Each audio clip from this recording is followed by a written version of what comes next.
What's up, everybody? Hope everyone is having an amazing morning, evening, afternoon, whatever it is in your time zone. We are live and alive, or at least that's how it feels to me. Could be a brain in a jar somewhere. Don't know. Don't care. Helps out to all my weasels out there, all my forest creatures rocking out to the realest of the real. Synthetic life form streamer, trapped in a cyber brain and body, like some kind of ghost in a half shell in this late stage hyper-capitalist dystopia. Forced to exist in this twilight realm to pay off my debt to society and my student loans. I hope you're having a good time, whoever, whatever, wherever, whenever, and whatever you are. And stage hyper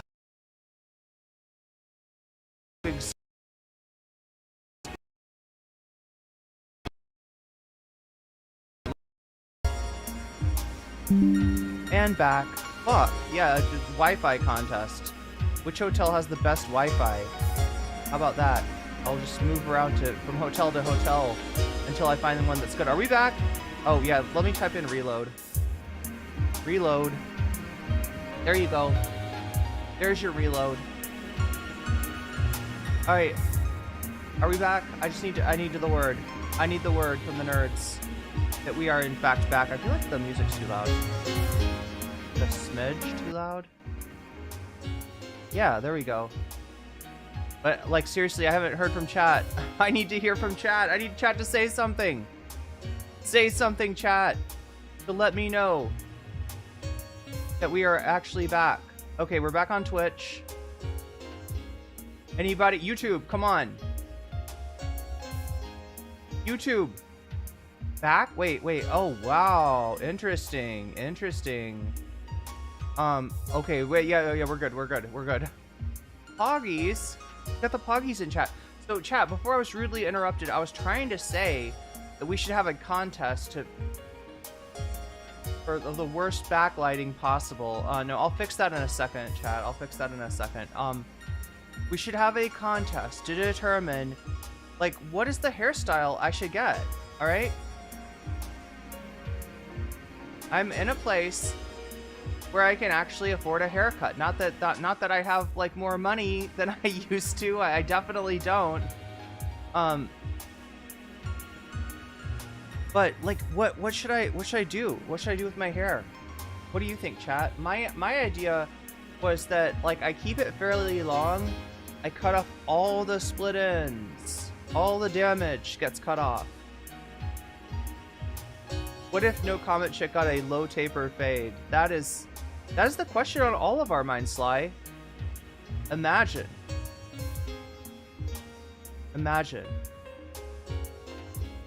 So, and somehow it looked really good. That would be the wild. Long layers is what people are saying. So like what I was thinking is to like not get it cut, you know, to like maintain as much length as possible. And to maybe do braids on the sides, but a special kind of braid, right? Where like up here, like I'm not braiding it like all the way to the top, you know what I'm saying? I'm like, the braid is like starting like right here, right? It's right here we start to braid, we braid, and then you have one braid here that, like, you know, terminates with a band, and then you have a braid here. Or does that just make me look like I'm a cute puppy? And that's like a good look for a cute puppy, but I should be going for like a human kind of look instead of a puppy look? Betty Page bands? What are Betty Page bands? Do I need to look this up? Betty Page bands.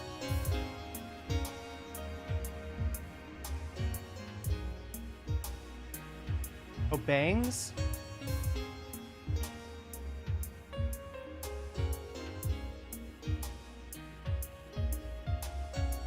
Wait, are you talking about like a straight across bangs? I feel like H3 was making fun of those kind of bangs today on the show, which we're about to get into. Yeah, so like it's the weirdest thing in the world, chat. You know what time Ethan comes on for me now? 2 o'clock in the motherfucking morning. right? And I was awake at 2 o'clock in the morning. Oh my god. I was awake at 2 o'clock in the morning. I don't know. I feel like that's a particular look that looks good on Betty Page, and I don't trust it on other people necessarily.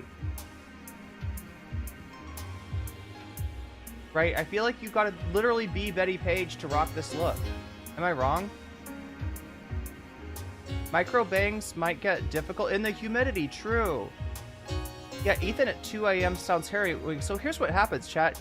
You know, like I used to do this thing with Pod Save America, where they would, you know, put out a new video early in the morning, and I would be like, gotta watch Pod Save America, gotta see what's going on with the Pod Johns, because, you know, they like it or hate it, they're an important part of the discourse, right? They're influential. And so I would put them on, and like, you know, in bed, right? You know, I would just be in bed, and I'd be like, all right, let's watch PSA. And I would fall asleep. And this time that happened with Ethan and H3. I was like, all right, Ethan Klein is on, let's put him on. And I fall straight asleep. And I had some weird freaking dreams. Some weird dreams. Humans are just puppies that take themselves too seriously. Is that George H.W. Bush or George W. Bush that said that? I like the braid idea. Yeah, I just visualized it, right? And I don't know, right now my hair's a little bit more frizzy than I'm used to. I don't have my conditioner. Ethan at 2 a.m. furiously doom scrolling comments to find things vaguely negative. Challenge, yeah. I love my bangs back when I was still a girl. I just didn't like being a girl. I mean, that's possibly relatable. Possibly relatable to more than a few people. Pod Johns would be a good name for a porta potty company. Yeah, Pod Johns. They come and they deliver the porta john, the porta potty, and then when it's full, they come and take it and they empty it. Right? And they have this thing where maybe they just like turn the porta john upside down to empty it, and then they just spray it clean. I don't know. Like, I don't know, chat. I'm just imagining what it would be like to run a porta john company with the Pod Johns. That's another reality where they, like, you know, where Obama didn't win or something. I don't know. No, wait. Half of them were like Hillary black, right? Lovett was a Hillary speechwriter.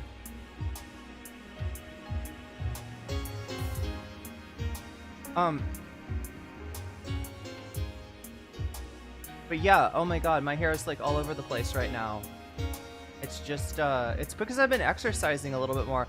Oh yeah, chat, I gotta let you know, I'm gonna be starting Muay Thai pretty soon. I'm gonna be looking for a gym, possibly after the stream today. I'm gonna be looking for a gym to sign up at, because strangely enough, that is the way I get my visa. Yeah. Right? I saw an Instagram video from Alluring Skull. She's in... Wait, am I missing part of that? Super chat? Oh, she's in Thailand. Okay, it just doesn't show me flags. She's an American in Thailand. I got it. I feel like there's a few. I feel like I've noticed more and more people that are... you know, YouTubers that live in, yeah, either Thailand or some other Southeast Asian country. What is the hard R? Well, now this is a matter of, I don't know, chat. Should we bring this up? Should I bring up the, what is it?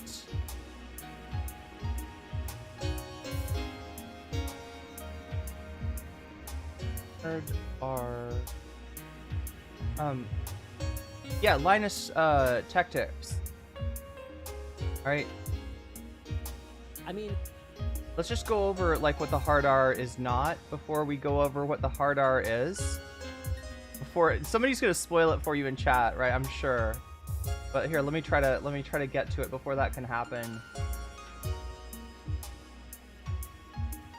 Oh my God, really?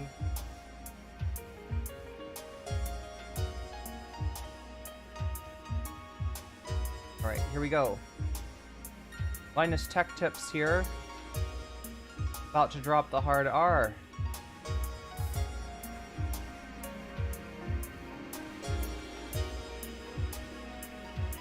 It's been kind of eye-opening. I've just sort of randomly here and there picked up episodes of old shows that I hadn't watched in a long time from like the early 2000s, and just the casual the casual sort of gay humor, casual use of the hard R. That's what I noticed though, like I always talk about like my ex that really liked Adam Sandler movies, and I noticed that every other joke is like, because he's gay, and that's bad. Like, right, every other joke is just a gay, it's like the worst kind of gay joke too. It's like just the fact that somebody is gay, oh my God, hilarious, right? Somebody's gay, oh my God, he likes guys, or like it's always about guys too. Because when it's not, when the 90s humor is about lesbians, it is even creepier somehow. Like, right, there's I don't know how to explain it, but the sort of chasing Amy line of movies, I don't know. Anyway, chat, the 90s were massively homophobic and weird, right? That's what I'm trying to get across here, right? But yeah, so he's like saying that all the gay humor in my early 2000s episodes. Oh really? It's jarring. Yeah, it's jarring now. And for casual use of hard R. Yeah. Wait, let's rewind it. Casual use of the hard R. Linus Tech tips, just rewatching his old stuff, realizing, oh man, I used to just casually drop the hard R. Oh really? It's jarring. Yeah, it's jarring now. And for casual use of hard R. Yeah. Yeah, absolutely. Like okay, it was an episode of American Dad. And it was just really? like, yeah, it wasn't for shock value. It was just like used. Whoa. Wait. I'm sorry. Episodes not of Linus Tech tips. I'm sorry. I missed it. I think he's talking about watching old TV. Yeah, this is what I was talking about too. If you watch old TV or old movies, right? Like everything is a gay joke. Everything is, well, anyway, you'll see what Linus is talking about. When he says the hard R, he's got something else in mind. I mean, here's the thing, right? That was in 2003 or something, like 2002. Yeah. Like, I'm not gonna. American Dad was just dropping those hard R's all over the place. Yeah, back in 2002. Stewie from Family Guy was the worst. He was always, always with the hard R. I'm not gonna deny that I dropped my fair share of hard R's back then, because we didn't even the term hard R didn't even exist. This guy is like, his mind is blown. He's like, you're dropping hard R's, Linus? Exist. We didn't think about it. He's like, that's not like, that doesn't really resemble my childhood. I mean, I did a lot of edgy stuff, but dropping the hard R, not one of those things. Right? And it's funny because to me, that doesn't feel like that long ago, but to my kids. Are you talking like N-word hard R? Yeah. What? No. Okay. I'm pretty sure that's how people use that term. Okay, let's just go over this really quick. Doesn't feel like that long ago. But to my kids...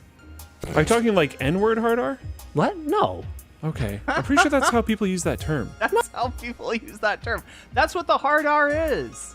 It is literally the N-word, but not in like friendly way, in an explicitly racist way. In the worst way imaginable. That's what that is. Yes, that's what hard R means, right? But Linus obviously somehow thought the hard R was the R slur. No. I think that's so. The N-word. Yeah, this doesn't even start with an R. What are you talking about? What are you guys talking about? What are you talking about? Am I mistaken? I think so. No, the one with the for mental disability. I'm pretty sure people use hard R in a very different way than you just used it. You had been going along, listening to people talk about the hard R saying the phrase hard R yourself, and you had a completely flipped, concept of what the hard R actually was, right? From most of society. You were thinking something totally different, Linus. Oh, well, that's interesting. okay. Either Hard way. R means I guess I don't know shit. Okay. I guess ending. maybe I shouldn't be giving tech tips. I understand. N-word I with a hard understand. R. I understand what you mean. No, I'm not talking about that. Okay, cool. So I'm glad that Glad we got that out of the way, right? Glad we got that out of the way. we have Freaking cleared that Neo up. over here, dude. We're dodging bullets. That Yeah. was bad. Okay, yes. All right. If you want to see dodging bullets, you're gonna have to see Sam's clip in just a second here, because he's about to get accused of some very edgy humor that I don't think he was intending in any possible way. But yeah, we're gonna get into that in just a second here. Tech Bros in the hard R, a romance as old as time. Well, apparently not for Linus. Apparently, his hard R was the R slur, which is, despite the amount of times that you will hear this thing uttered, not just by edgelord teenagers or the like, right? But by, I don't know, 60-year-old CEOs of tech companies, right? People, there's a renaissance of the R slur. Did I miss Ethan trying to cancel Sam? Not yet. Not yet. We just got started, Vadim. Welcome. I would like to know if you thought Ace Ventura Pet Detective was okay. Is it okay? Homophobic, coded, but arguably funny? Here's what I'll say, okay? Jim Carrey was always funnier than Jim Brewer. Jim Carrey and Jim Brewer on a whole different level. But do you need me to approve of transphobic humor for you to feel all right about laughing about it? Is that what you're asking me? Like, ask your conscience, okay? Ask Waluigi, the voice of my conscience. All right, let's get Waluigi more in the frame. There we go. That's better. I don't like this lighting, chat. I don't like this lighting at all. And I've got lighting in my suitcase that I could get out and make this whole thing better. I miss Norm Macdonald. I wonder if he really was a deeply closeted gay man. Wait, is there a theory about Norm Macdonald's sexuality? I know how I said sexuality in a weird way, but yeah, just understand that movie came out a long time ago. If you go further back in movies, you're gonna hear some straight up racist shit. Sometimes the racist shit is a racist joke at the expense of racists, right? And sometimes it was just fucking racism. Like, right, Blazing Saddles is the one that is. Have I trained Muay Thai prior? Don't be afraid to shop a few gems, because I don't know about Thailand, but in the U.S. sometimes a psycho will open a gem. Yeah, so yeah, Rooster Rick brings up a good point. For any of you wanting to learn either Muay Thai, Brazilian Jiu-Jitsu, or MMA in the United States, which I would say, hey, go for it, right? But one thing you need to look out for, right? You might want to do a little shopping around, as Rooster Rick is suggesting, because a lot of those gyms may be run by a straight up chud, right? There's a lot of chuds in MMA that are into MMA, that are into the fighting arts that have become popular in MMA, the ones that I just mentioned. And so, you probably don't want to, as much as it sounds like, well, it shouldn't matter. I mean, this is my exercise place, right? It shouldn't matter. Like, I have a difference of opinion with the owner of the gym. What does it matter? The owner's not teaching the lessons. It's like, yeah, but the owner's like creating the whole atmosphere of the gym. If the owner's a chud, the trainers, the coaches, the crew, and the crew, if you're in a Muay Thai gym, sorry, that was a Thai joke, chat, but they're gonna, anyway, crew means teacher in Thai, so that's all. they're gonna it's gonna have a lot to do with who opens the gym. So it's definitely worth looking around. And Thailand, I'm sure too. Another aspect of gyms, right, is that there are some gyms that are full of, I don't know, muscle heads that want to prove themselves, and that's a bad place to be too, right? Because you are going to want to do some sparring, and the kind of sparring you do is really fucking important. Some people like to hard spar, right? This will get you a head injury, all right? Very likely, right? The more you do hard sparring, the more likely you are to be injured, possibly in a possibly a brain injury, right? So be careful about that, and you don't need to prove yourself. Sparring is not about proving yourself. If you find yourself getting mad in a sparring session, then maybe just take that day off. Go home, chill out, and only come back when you can stay, even kiltered as far as your emotions. Because if you ever get knocked down and you get up with this thought of like, oh, I'll fucking show you. Oh, you think you got me? And that's bad. That's danger, right? You don't ever want sparring to escalate. You don't want to get injured through sparring. You want to learn. It's all about learning. You don't have to go hard to learn. But yeah, let me see. I think I'm supposed to put the dono goal forward. Yong. There we go. But yeah, I'll have to saw an Instagram video. I have an Instagram account. I'm never on it.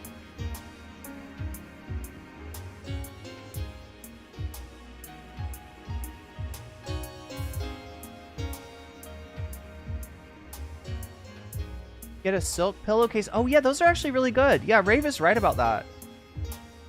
You can use coconut oil as a hair mask to keep the frizz tamed.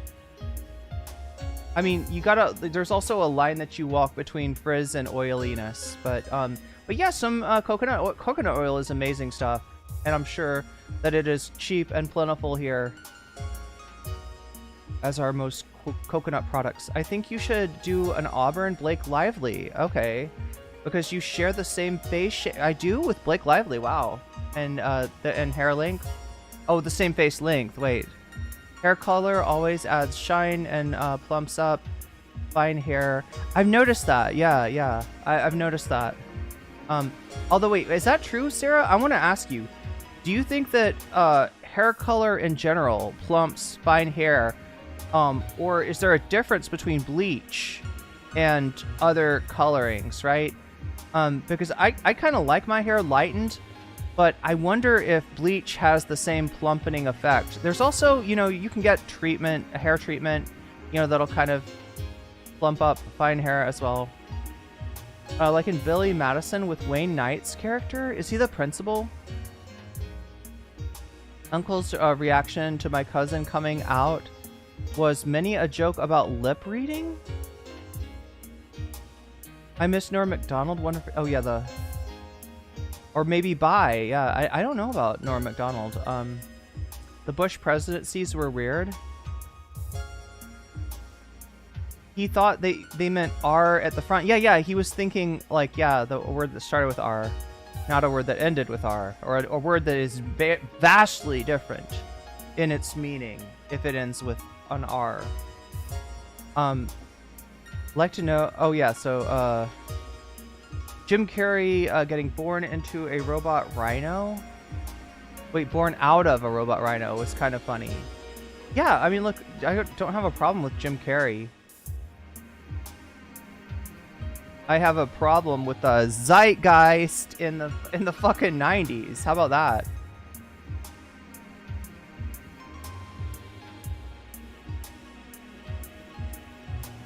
That zeitgeist. Like, let's just make fun of the 90s zeitgeist, all right? How about that? Does that make things even? If you don't want to see me like soy out about like the prejudice exemplified in 90s movies, then can we just like dunk on it? Can we just dunk on like everything is oh my gosh, because somebody's gay, oh my god, someone's trans, and I gotta make fun of the situation because that'll prove that I'm not attracted to them. Like, just dunk on that shit. I don't know. I don't need to we don't need to have a truth and justice. We don't have to have a truth and reconciliation panel about 90s movies. We just need to dunk on that shit so that it doesn't come back on us. How about that? Professor Norm Finkelstein quotes people using the N-word. That's always a funny thing, right? Have you ever noticed that? The people that are like, now we're going to read Mark Twain, Huckleberry Finn, and I'm just letting you know right now, I'm going to read what's on the page. I'm going to read out Jim's name as Mark Twain set it forth in his epic, great literature piece. So it's just like, do you just want to say the N-word? Is that what's going on? Is that why we're reading Mark Twain this semester? You just really have a thing for that. Okay.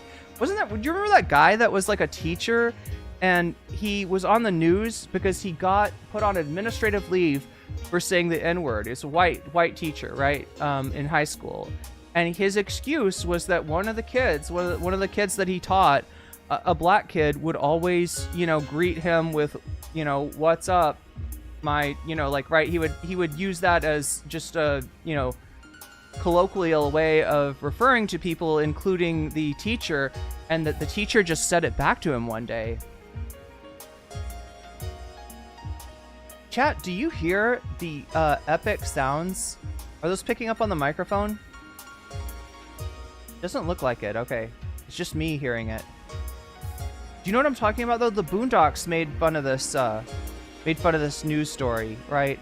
About the teacher explaining that, he's not racist, but he just was, in the class with the kid, and the kid was using the N-word with the soft A, and he wanted to, he would just kind of like naturally, absorbed the way the word was used. Did they start delivering food and drink by drone in Bangkok already? Yeah, I don't know, Shakespeare. Edgelord is a word with an R. Wait, is it? Oh yeah, it does have an R there. Wah, indeed, Don Hikari. Is Ethan willing to debate anybody about Israel, though? I very much doubt that will happen, especially Sam. Like, Sam can take on 20 people at once, as we've seen. Sam can take on a whole group of podcasters and just leave them in the dust. Yeah, funnier than Jim Brewer. Very long list there. Ethan declines debate. He does. Waluigi made the trip. Oh my god. Thankfully. Even his little simp chatter had nothing to say back to me in Sean's stream? Wait, Sean from Twitch? Perfect form during tennis is with a rose in your mouth, says Waluigi. Most of the people I hear who use it are like, the R slur, are like 60 to 80-year-olds, ex-teachers who don't use it negatively and differentiate it from... Well, it's such a non-specific word, right? I mean, like, I guess in that sense, they're using it as a synonym for developmentally disabled? But, like, I mean, given, like, what it's been used to, like, it's the whole problem with the R slur is that, like, the meaning has expanded. On one side, it's just a straight-up pejorative. It doesn't even speak to, like, a disability or anything like that. It speaks to you not, you looking down at somebody's, like, intellectual prowess or whatever. And on the other side, it's... a word to describe any sort of difference in your in your neuro, right? If your neuro is different than the expected neuro, then you got called that phrase, and then there's people who try to reclaim it, which they you got to sort of understand what reclamation is before you try to reclaim something, right? Reclamation is not, hey, this bad word's been used against me, so I'm gonna call you the bad word. Like, right, if I went down the street and, like, every transphobe I encountered, I called them a T-slur, would I be reclaiming that word? Or would I kind of be like reinforcing that that word means a bad thing? I don't think that'd be very effective for me to, start calling Matt Walsh a T-slur, right? Can't watch a lot of movies and shows I used to watch as a kid because they were bad. Yeah, you only see that in hindsight, right? In Ace Ventura, there's a big twist at the end where the antagonist... Oh, yeah. That's the famous scene from Ace Ventura. But yeah, there were a lot of the humor of the same time. Like, didn't The Naked Gun have something like that? Like in Police Academy, the bad cops end up accidentally going to a gay bar and they get danced with by gay guys. And that's the, like, punishment for being bad cops. As opposed to the good cops who make interesting sounds into microphones, right? Or sneak prostitutes under podiums to fillet the guy giving the speech, and such, right? That's the good cops. And there's good cops in Police Academy and there's bad cops, right? And the bad cops get had sex with by big burly gay guys. That's the punishment, right? I don't know. Larry King asked Norm Macdonald for something people didn't know about him, and he replied, "I'm a deeply closeted gay guy." And Larry King said, "You're coming out?" And Norm said, "No, I'm in the closet." I mean, it sounds like standard Norm humor, but yeah, you're right. He could be, maybe there's something there that he never got to, openly say. You have to be able to trust people at your dojo, yeah, or you will be injured, extra injured at that. You definitely don't want to have a misperception about how sparring works. And that's the danger with sparring with a newbie. I mean, like, it's a necessary thing, though, right? Because to get to a certain level of proficiency at any kind of fighting art, you got to do some sparring, right? And noobs are the ones that are maybe most likely to try to make up for their lack of skill by doing a move at full strength. And that's the whole thing about sparring that makes it different than fighting, is you're not trying to hurt the other person. So if somebody is trying to hurt the other person, that can end in a bad way, especially for the noob, right? Because the whole reason, so like here's what it is to be the noob, right? You're sparring, you don't want to be embarrassed, but you lack skill, and you fall for something really easy, right? You fall for something really easy and you get knocked down. And you're like, okay, but I don't suck that much. Here, let me show them I don't suck that much. Because although, that technique, I didn't see it coming, I can hit a lot harder than this guy can hit. And you think that because the guy or the gal or whoever you're sparring is actually not hitting as hard as they can, out of a courtesy to your brain. They care about your brain, they care about your health, and they don't want to leave you with an injury, so they're going at 30%, right? A lot of times. If you're lucky, they're going at 30%. If you're at a different kind of gym, they may be going at 60%, but yeah, that's why checking out multiple gyms is so important. I know you're far from settled yet, not in your apartment, but I hope you're enjoying your community and new home. Yeah, I'm starting to. There's a lot to do, like sort of working 6 hours a day doesn't seem that far. That doesn't seem that hard, but hard spar brain injuries is how chuds become chuds, possibly. I remember a lot of problematic shit, but mostly the really egregious racism that I tend to notice was frankly before my time. Mostly noticed racialist jokes, where the racists were the jokes. They were all Marxist pro-trans Bernie bros until they took a punch to the back of the head. That hurts. Coconut oil first, then shampoo it out. Ah, brave. That's a good technique. I'll have to try that. I've always put a little bit of coconut oil on post conditioner, right? That's what I've always done, but it makes sense that you might just put it in there as a treatment.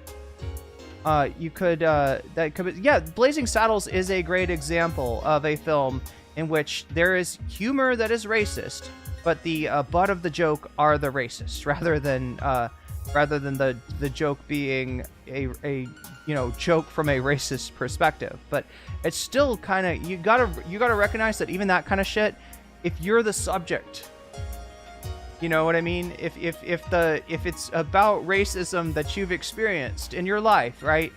It's gonna feel a little different, right? So I always try to be aware of that. I really don't think Mel Brooks had any sense of racial malice in his movies. Probably not. The damage from the bleach is what makes your hair. What? Really? What? Oh, this is new information for me, Rave. I have fine hair, and hair loss is coming back after chemo. I had to get used to the silkiness after having bleached hair. Wait. So you're saying that bleach actually makes your hair feel fuller? I didn't know that.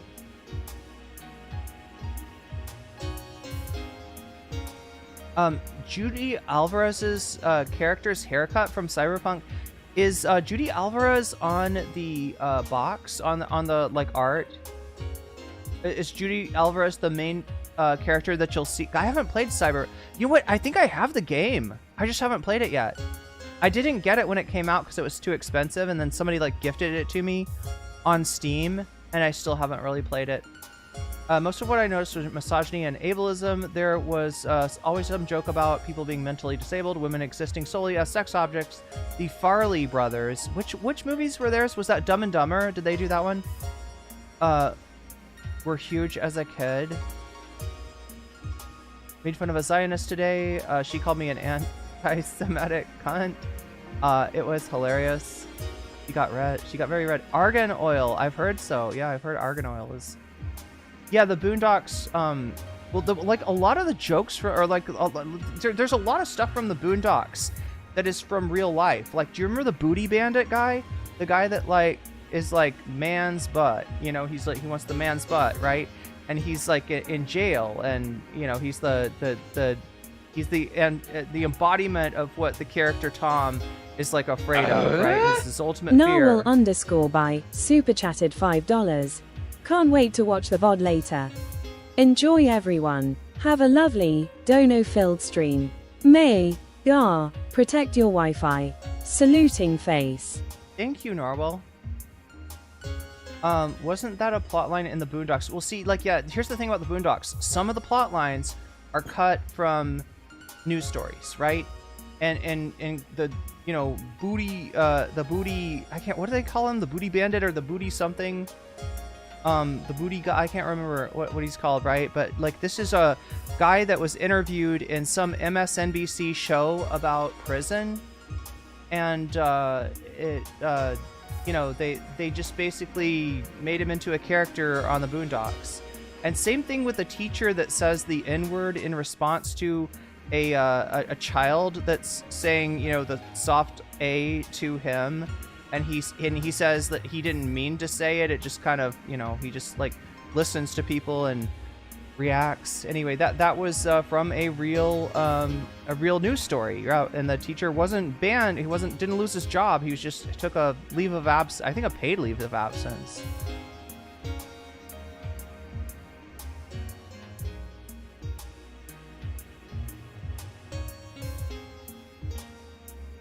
Episode of the Boondocks was based on a real yeah, that's what I'm saying. The Boondocks did that a lot. They would take stuff from the news and change a few things here and there. Literally copied it word for... Yeah, a lot of it was kind of copied word for word. The local news segment literally is what you were talking about. Yeah.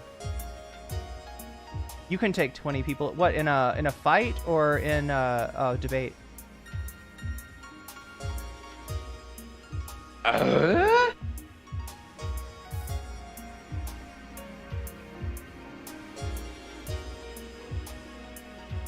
Free Palestine, says Mark Gold. Vox Populi.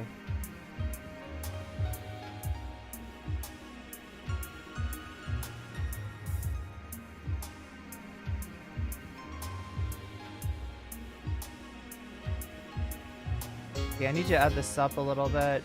It looks like we're at 11 now.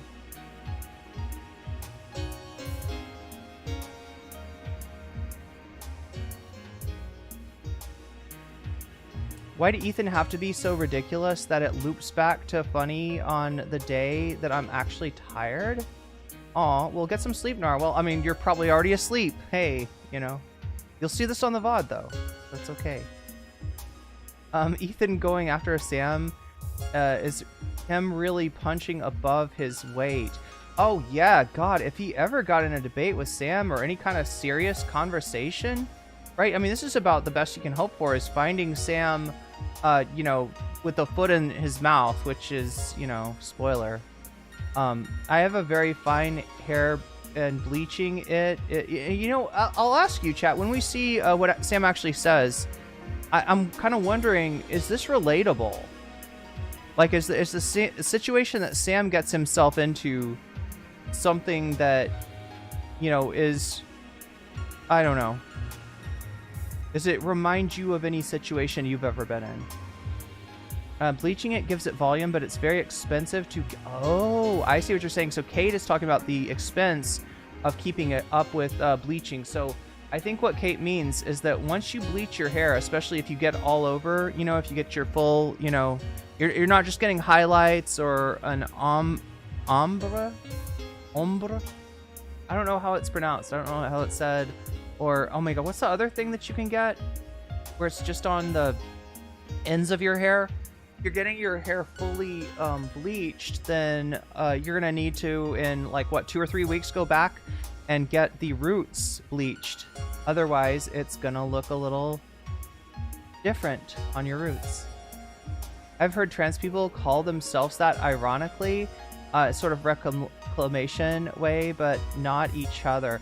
Yeah, I mean, you just wouldn't use it as a insult, right? That's the whole thing about reclamation, is you take a word that's gotten turned into a slur and you use it in a way that is reclaiming it, right? It's not a, you know, you're using it as not a slur, right? And it's a difficult thing.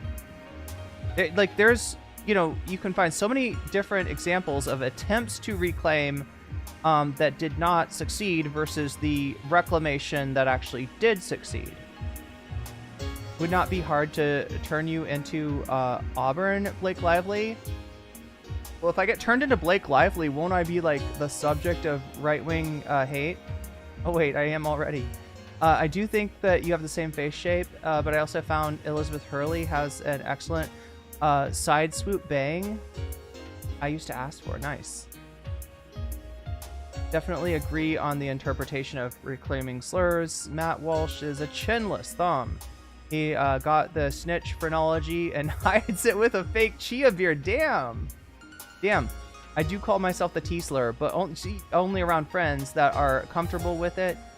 There is a slow reclamation. Yeah, absolutely. Absolutely. Like, I think I've used the word, I'm trying to remember in what context, if I was quoting somebody, but yeah, in a you know, very trans space, right, where I was, you know, understood, but it still surprised people because, yeah, I usually don't say things like that. I think NCC would look great with a style in between denims and... Oh, Denims has got beautiful hair. Yeah, I love Denim's look. And did Von Tess? I gotta check out, or Tees? I gotta check out what is Von Tees? Oh my gosh, I gotta know. I gotta know.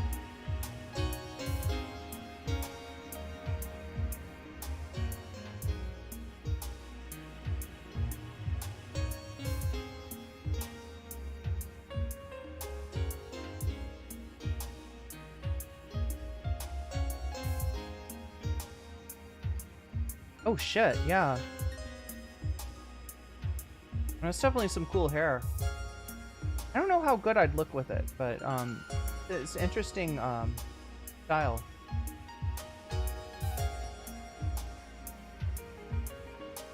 Oh my god, chat! I gotta get through chat. I try to read chat at the beginning of each stream to actually, you know, respond to you, because you know during the while I'm doing the content, a lot of times, you know, people are saying a whole bunch of stuff and I can't respond to everything. So I try to, at least at the beginning, respond to everybody who's in chat. Plot twist sound making cop wasn't a good guy either because of DEI. Wait. I hate it. I'm autistic and it always is used against me. I couldn't reclaim it. When I call myself an F or T slur, it's mostly and certainly in a positive way, not an insult. It takes away the power from people attempting to use it towards me in a harmful way. Yeah, and the other thing about it is, like, you know, when you're reclaiming a slur which could apply to you, there's always the, you know, if you do it in a space where not everybody is of that identity that it applies to, you kind of risk like them being like, oh well, she said it, I'm gonna say it too. And it's like, maybe you don't want you maybe if you're trans you don't want cis people saying the T slur. I don't know, you know, it's just something to think about, right? Just something like one of those little things that you have to consider. But I always understand not everyone is comfortable with it, so I'm respectful. Oh yeah, I've noticed this too. I'm trying to think, like, the word queer. The word queer is a great example of this, right? There has been a fairly successful reclamation of the word queer, right? Where a lot of people use queer now in a positive way, and it has become like an umbrella term to be able to, you know, without having to use like the word salad of LGBTQI, you know, without having to, you know, use too many letters, you can signify, you know, all, you know, like a whole group of people that you want to have like unity between, right? And so the reclamation of the word queer, which absolutely was a nasty slur, like, I'm sure. So the reason I know this, right, is that older queer people, like, when they hear younger queer people use the word queer to refer to themselves, they don't like it, because they might have gotten beat up with that word being yelled at them, right? And I could totally see how that applies. So I try to be sensitive to that, but at the same time, it's like, you know, either we're gonna reclaim the word or we're not, right? And that word has been, like, you know, fully reclaimed, and probably to the ire of a lot of like older LGBTQIA people, right? The prevalence of prison grape bits. Oh God, yeah. Well, that's still something that people really like laugh about. It's not funny because it's surreal. It's real. It's fucking real, and it happens every day in our country, and people fucking laugh about it. And that's part of why nobody does anything about it, right? You would think that in a society where rape is like a fucking epidemic in the prisons, there would be some kind of initiative to be like, all right, look, you know, even if you commit a crime and you are put in prison, you know, you still have the right to bodily autonomy, and this should not happen, right? To actually doing something, but nobody wants to because it's too fun. It's a joke, and people use that fact that you know, it's a joke as a way to kind of distance themselves and not consider that, like, no, this is really happening to real people, including innocent people. But it shouldn't happen to anybody, innocent or not. One time in high school Taekwondo, I tried a flying roundhouse kick and the gym teacher was like, whoa, flying roundhouse kick? So I think I did it right. Also, wasn't useful. I lost. I had a peritonsillar abscess to get lanced. It was the most painful week of my life. My throat almost closed up. Ouch. Opponent kicked me in the throat accidentally. They were aiming for the chest. Yeah, so sometimes when you throw kicks, so you know, you want to be able to throw kicks to the head, right? That's part of, especially Muay Thai, right? You know, the kicks to the head are a big part of Muay Thai, probably a part of Taekwondo and a lot of other things as well. However, landing a kick to the head in a way that does not risk injuring your sparring partner is difficult at best, right? So for that reason, some people, there's an adage, right? If you can kick to the shoulder, you can kick to the head. Meaning that when you're throwing those high kicks, some people like to aim for the shoulder.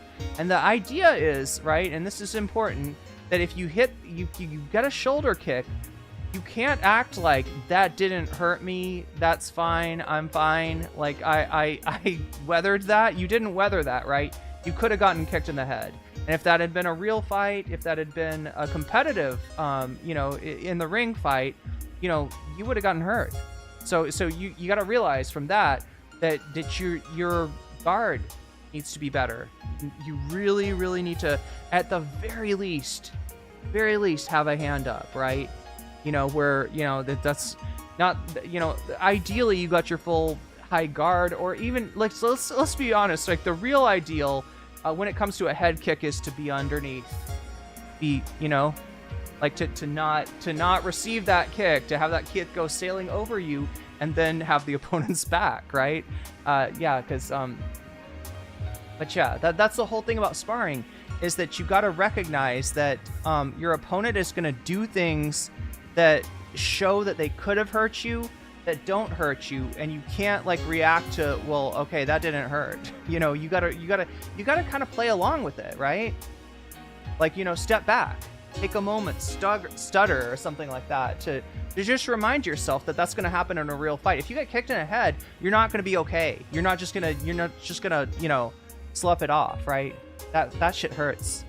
I still use it in mixed company sometimes. I don't think it's necessarily bad to make other people uncomfortable. I agree with you there. Largely, it's not something I'm using that frequently. Oh my god, chat, I gotta get through chat here. Oh, Tropic Thunder. Luke, I ran into this recently. Tropic Thunder, it's like a Ben Stiller movie. Hey, what's up, Q? Good to see you. Long time. I'm sorry I'm so slow at reading through chat. You're probably, it's probably 5 minutes ago that I'm seeing your chat from. Anyway, chat, I'm just trying to read as many people's chats as possible. Bleach damages the follicles and dries out the strands, so it adds volume, natural coloring like Manic Panic, adds moisture. Oh, okay. That's what I've noticed, right? Is the darkening dye, maybe, yeah, like you're saying, adds moisture, whereas the bleaching stuff, I was kind of worried that maybe took away volume. But people are saying it adds volume, but it maybe does some damage. And yeah, hairdressers that I've worked with, they're always very cautious about using bleach. Same with demi-permanent. Okay, so that's what they want to go with. Yeah, and you can't bleach with... Is he called the Booty Warrior? God damn. Of all the things to be talking about, the Booty Warrior. But yeah, it was a real guy on MSNBC that they just took his character and shipped him into the show. Used to use coconut oil as a pre-treatment. When I had bleached hair. For bright colors, it helps protect the bonds of the hair if you have chemically altered it. But I put it on under bleach too. Hila said, Sam, another one I want to burn. Oh, another bridge I want to burn? Yeah, I remember that. The Persona games have some of my favorite soundtracks ever. Oh, you know what? We started Metaphor. We played like 1 or 2 streams of Metaphor. Yeah, I have that game. I just have to get my computer back out. Balayage. That's the one I couldn't remember.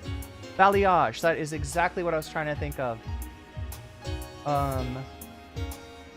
Ethan, have a 15-minute N-word compilation. Yeah, and he's not... He's not... Anyway. It's very intentional with Ethan. Matt Walsh being one of those weird pro-beard guys is creepy. Like, he is just a creepy McCreeperson? Did I translate those emotes correctly? I used to really like the Bedazzled remake as a teenager, a movie. Not sure if I recall it being problematic, although it was sort of odd that one of the wishes made by Brendan Fraser was... Oh, the wish made Brendan Fraser gay because smart equals gay. Interesting stereotype there. You run the risk of becoming a joke as well if you treat it casually, on the other hand. Oh, yeah, becoming the joke. That's what you're talking about? Yeah. Funny, of all people, Dave Chappelle talks about this. Talks about the jokes that he would make early in his career, in his show, and looking at looking at white people laughing at these jokes and kind of recognizing that at least a portion of these people are laughing, you know, they're you know, it's a racist response that he's getting. Like, right, the joke is supposed to you know, be at the expense of racists, but you know, you're seeing people you know, laugh at the racism, or like, let me explain this right. Laugh in a racist way rather than laughing at the racism of the joke, and it gave him pause.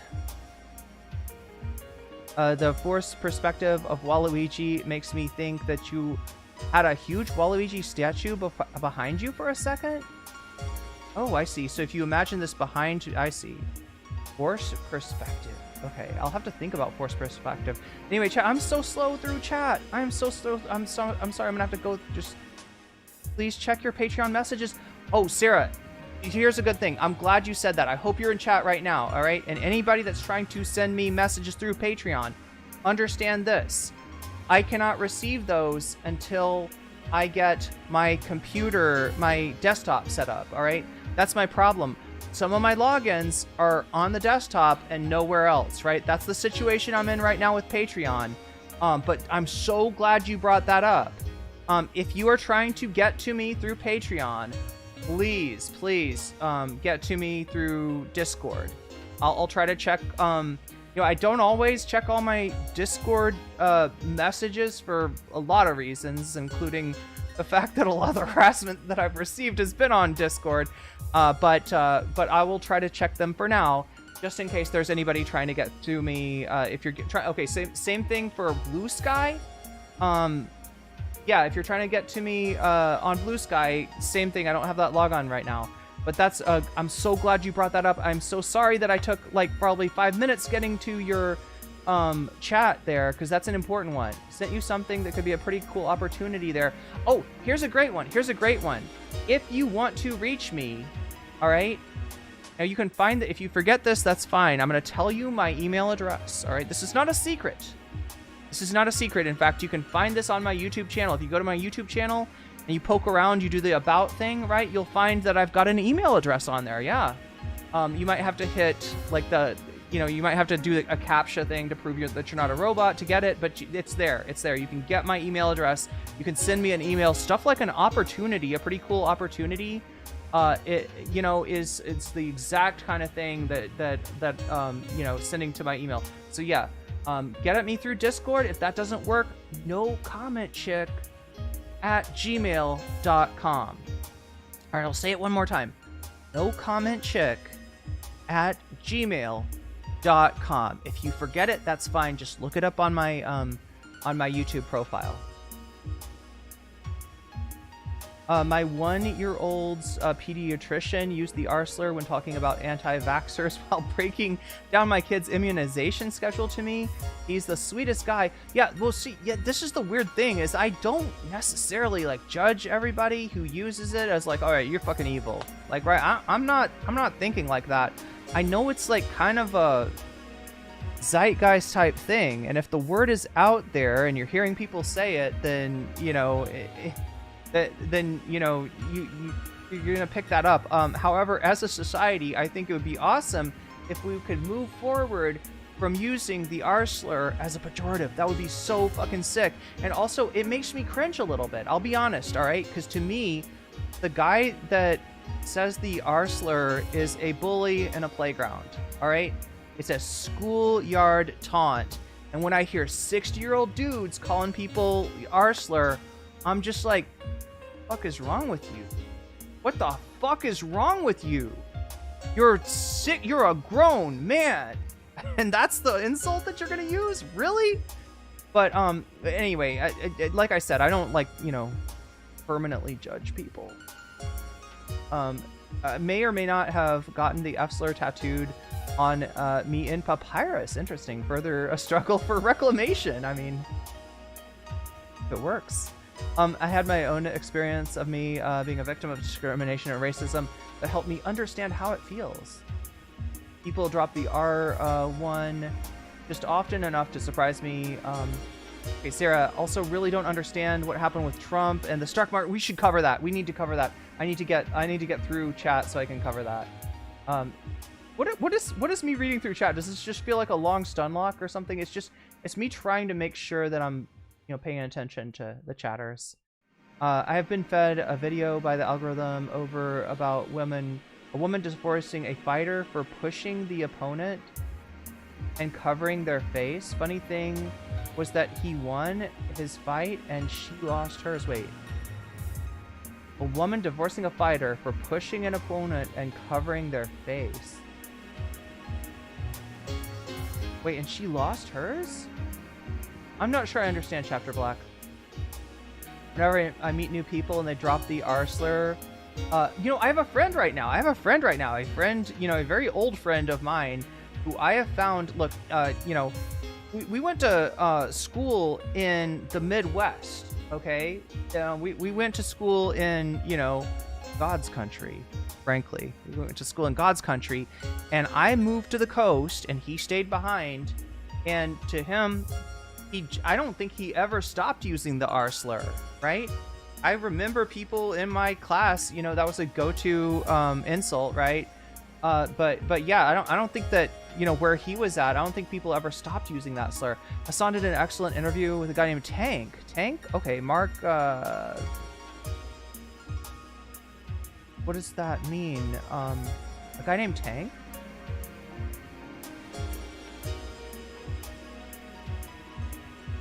Sort of retracted that. Yeah, so we need to get into that.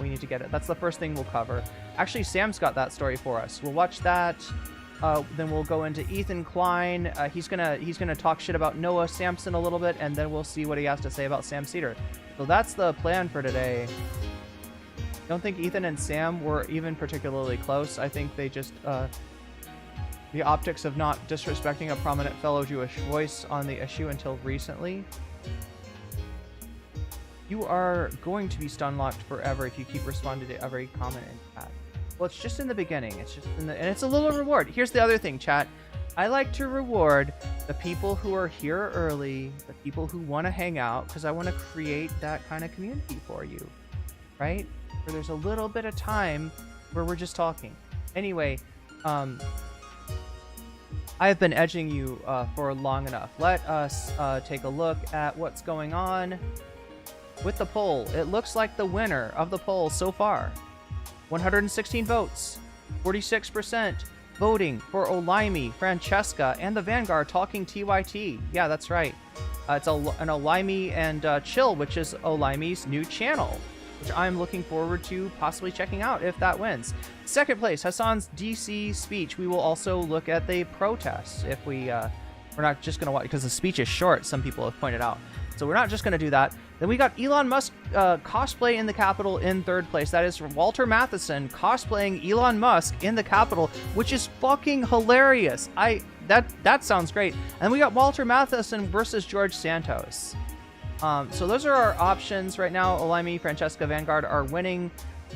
Remember that this is all incumbent on hitting the bonus goal. We're at 11% right now.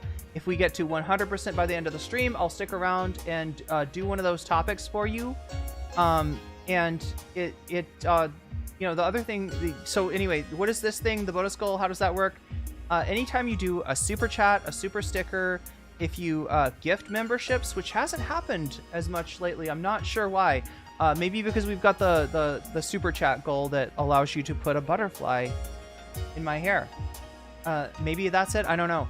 But anyway, the bonus goal goes up every time you do a super chat, super sticker, if you get yourself a membership, if you gift memberships, if you support me on Throne, or if you, in fact, I gotta figure out how we're gonna do Throne now that I'm in Thailand, because Amazon would normally be the delivery intermediary, and I'm not sure if they can, I don't know, it works different anyway.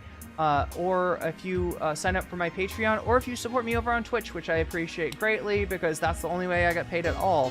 We're demonetized on Twitch thanks to Ethan Klein, Stephen Kenneth Destiny Banal III, and Landlord Dan, right? They they collaborated to try to get Hasan deplatformed. They did not succeed at that, but they did succeed in getting all of us political streamers demonetized. So massive appreciation to those who support me on Twitch.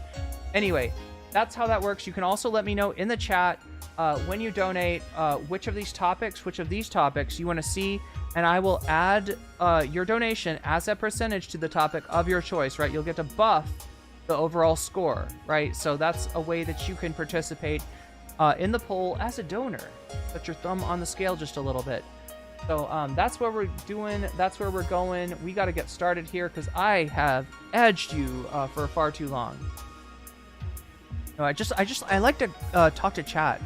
Are my comments visible? I see your comment, Columbia Rican.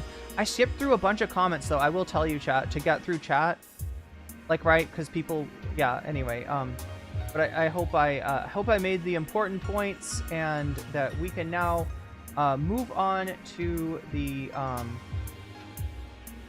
stream itself. We're gonna start off, like I told you, talking about the tariffs and using as our intermediary one. Sam They don't Seder have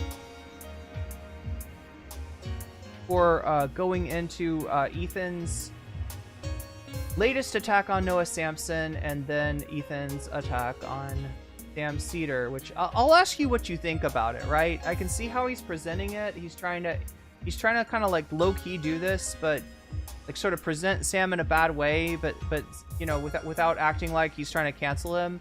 I'll ask you what you think about it. Anyway, here we go. MR. Let's go. the administration doesn't even seem to have a unified message as to why they're doing this. And what success would look like. They don't have a unified message why they're doing it or what it's supposed to what's supposed to happen. Like, it's one thing to say we think it's 2 + 5. So chat, if you don't know what Sam's talking about, the tariff list, right? The giant list of all the countries that Trump is putting tariffs on, which was every country, including countries with no humans living on them. He even did tariffs on islands with nothing more than penguins, right? The big scary tariff list that was destroying the world economy, that had all of the stock markets across the world tanking, right? Trump has decided to relent and has, yeah, the market is soaring. Well, I mean, anyway, the market's coming back. They're regaining some of the losses because Trump has decided to put the tariffs on pause for 90 days. In his words, because he saw the bond markets were looking shaky. The word he used was like yippee, though. I've never heard that. Chat, what does that mean, yippee? He said it was the bond investors were starting to get yippee, and that's why he relented on this. Now his team are trying to claim that this was 4D chess, in spite of the fact that the president has basically admitted it wasn't his original plan, right? He has done this out of reaction to the markets. This is Trump caving, and Sam's coverage of this says as much. Equals 8. And this is why we think it's the case, because secretly 5 is 6 or secretly 2 is 3. But in this analogy, we don't even know what the 8 is. Like, they don't even have an equals. Some members of the administration say this is a way to get down their tariffs. Some members of the administration have said this is a way to raise money. Some members of the administration have said this is going to bring back robot jobs to America. Yeah, and a lot of these things are just mutually exclusive. So in other words, somebody's lying. There's no even agreement over what the goal of this is, never mind how it's supposed to achieve a certain goal. So there is no idea. There is no idea that is too crazy, I think, to try and assess why Trump is doing this. It could be just crazy. It could be he's crazy and he thinks he's figured out a way to profit off of it. But just to give you a taste of like, and listen, and you know this because the only people who are now defending this are total Trump dead enders. You know, and they have no, you know, we played a clip earlier at the beginning of the show from Dave Rubin where he's saying like, well, if tariffs were bad, why would other countries have tariffs? I mean, this is just nonsensical gibberish. But let's play. Again, from your left-wing commentators that know what they're talking about, you're not getting. Nobody's saying tariffs are wrong, tariffs are bad, tariffs are evil. The kind of person that says tariffs are always wrong, always bad, always evil, that's a neoliberal. That's a free trader. All right, you're not.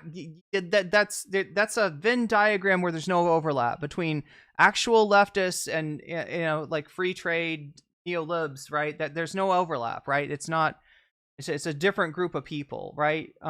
So, you know, that's not the issue. It's not Trump's bad for putting on tariffs. It's Trump is using tariffs to throw a tantrum, and tariffs should be used strategically. Right?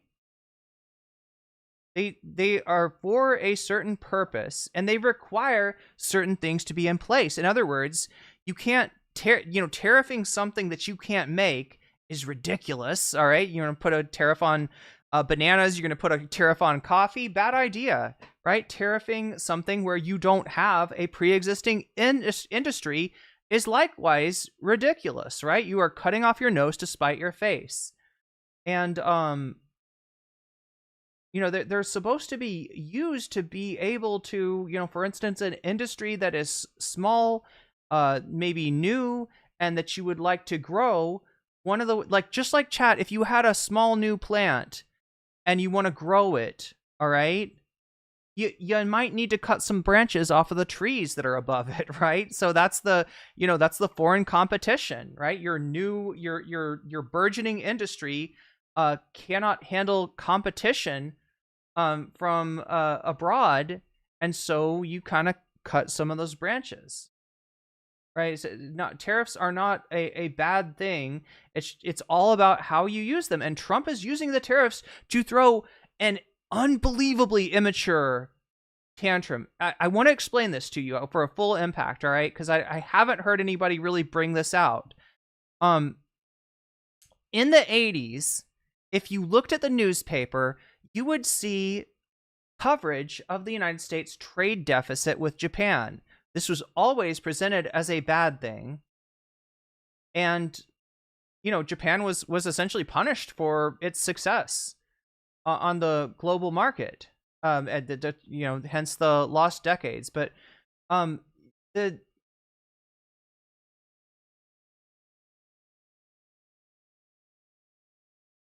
okay to have a trade deficit. All right. And realistically speaking, you know, you should expect to see some trade deficits in places. It's not necessarily a bad thing. And it doesn't mean somebody's ripping you off. And in Trump's mind, what it means is Japan is winning, Japan is ascendant, the United States is losing, right? And he can't stand that.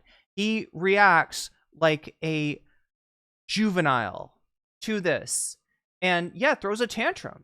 Throws a freaking tantrum. You're not gonna get a trade. You make this trade deficit go away. It's so fucking immature. It's like getting mad in a game. It's just something a child would do, right? You're playing a game, you know, global capitalism, right? And you get mad that somebody else is successful. And with China, what they're mad about is that there is that they combining capitalism with a command economy, right? The Dingus Gambit is actually showing itself to be more successful than the free market neoliberal capitalism championed by neoliberals in the United States, right? And certain people cannot stand this. But again, you're going to see the results of this temper tantrum that Trump throws. Him starting a trade war with China is going to be harmful to the whole world, and probably especially to the United States. Steve, it's like what I was talking about sparring earlier, right? If your reaction to, getting got in sparring is to like, well, I'm going to throw some real punches, you're no longer sparring. You are assaulting someone.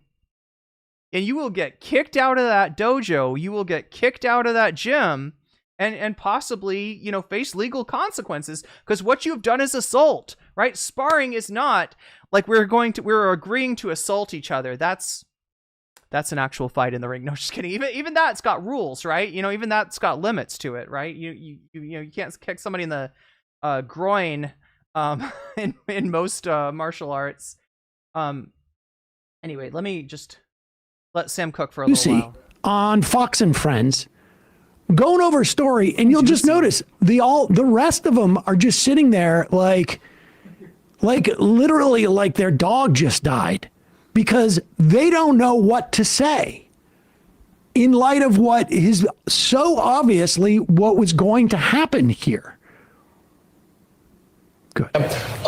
There's an item in the New York Post that we all have in front of us. It's an exclusive story. I just also want to say, the New York Post, incidentally, if you're not familiar with New York newspapers, is a right-wing Rupert Murdoch, like, just dog cleaning utensil. So this is not coming from the Times. This is not coming from, the Wall Street Journal. Wall Street Journal or the New Republic. It's coming from the Post. There's an item in the New York Post that we all have in front of us. It's an exclusive story, and it talks about how with these 104% tariffs that went into effect, we think that China is going to have to pay for it, but it tells a story of a special needs toy importer. And when the tariffs went into effect at midnight, his tariff, he's been paying a tariff because he gets stuff from China, $26,000 a year. His tariff bill went from $26,000 at midnight to $346,000. And that's money he's going to have to come out of his pocket. It sounds like he's going to have to go ahead and close down part of his business. He tried to make the toys in the United States, but the tariff on that, his most popular item, went from $0 to $17 at midnight. And what he told the New York Post is people don't understand the tariff situation. They think just foreign countries are paying for the tariffs. That's not true. Half of the tariffs are being paid for by U.S.-based companies. Yeah. So when you look at the big number. Okay, this is a little bit of callback from earlier, but I got to read it because I didn't understand this at first. Rooster Rick says the yips are a sports term. This is what Trump said about the markets, the bond market in particular. The bond market was getting the yips, a sports term for nervous hesitation that interferes with performance. I didn't know that. Learning something new.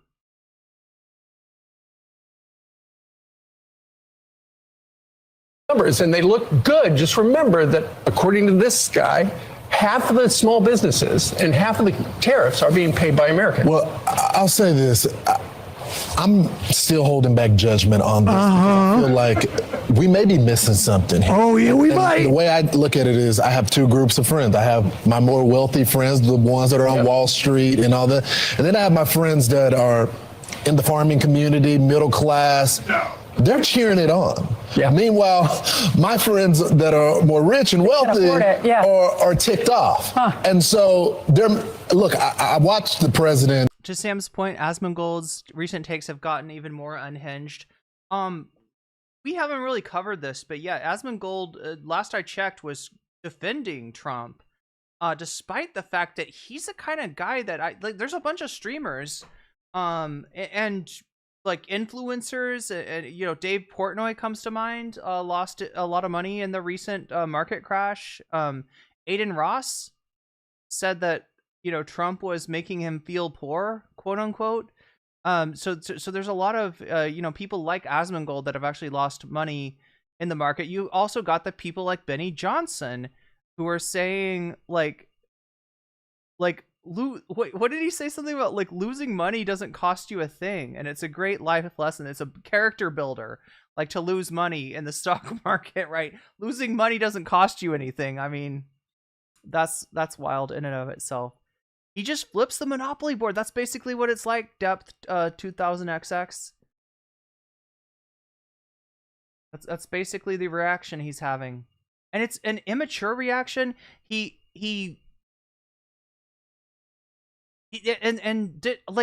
swear to God, from what I've heard, chat, his opinion towards trade deficits, his burning anger at ever hearing that the United States has got a trade deficit with anyone, it goes back to the 1980s. It goes back to the first time, maybe post-war, that the United States witnessed an economy growing faster than it was growing, and that was Japan. And there was a lot of hand wringing and pearl clutching at the time of looks like Japan is becoming the dominant economic force, right? What are we gonna do?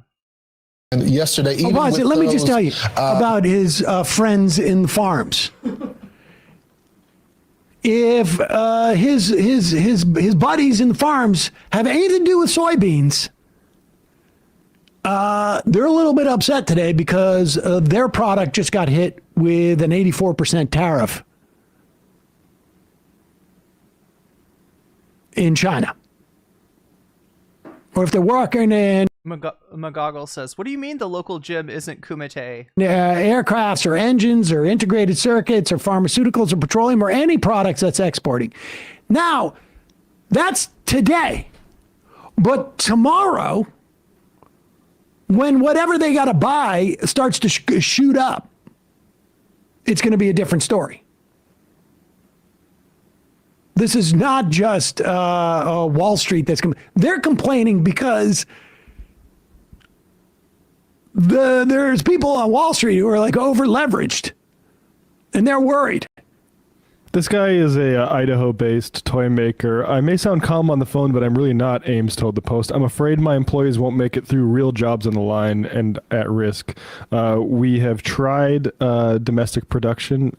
Getting an ad here. Can't pivot that quickly. We've explored domestic production in the past and are again right now. And every time it's not feasible, the unit prices have been higher than retail. See if this link works. This is from the South China Morning Post. It is based in Hong Kong. Chinese exporters said to be ditching shipments mid-voyage to avoid crushing Trump tariffs. Whoa. Is that what I think it is? I'll read from this. Does that open it up for you? Okay. When we say ditching shipments mid-voyage, are we talking about dumping their cargo?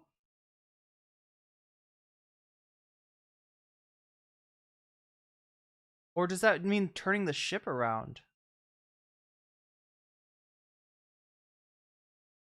Industry insiders have dubbed the move "preparing for the long march," a grim metaphor for what might be seen as prolonged and punishing downturn in cross-Pacific trade.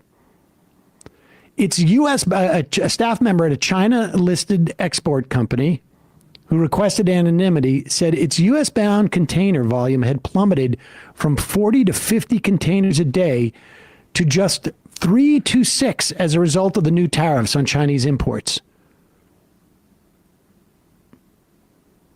We've halted all shipping plans from the Philippines, Vietnam, Indonesia, and Malaysia. Every factory order is halted. Anything that hasn't been loaded will be scrapped. The cargo already at sea is being recosted. One client had told the company it was abandoning goods already on the water and giving them to the shipping company as no one will buy them after the tariffs are imposed. Okay, so what is this? They're abandoning it? Like they're just telling the shipping company the cargo is yours now?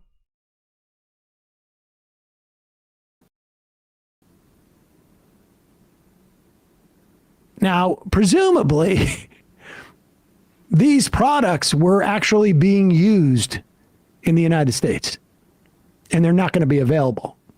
These are products that Americans want to buy, and that, if they are only available through, trade with China, then you're just not going to see them on the shelf anymore. You won't be able to buy them.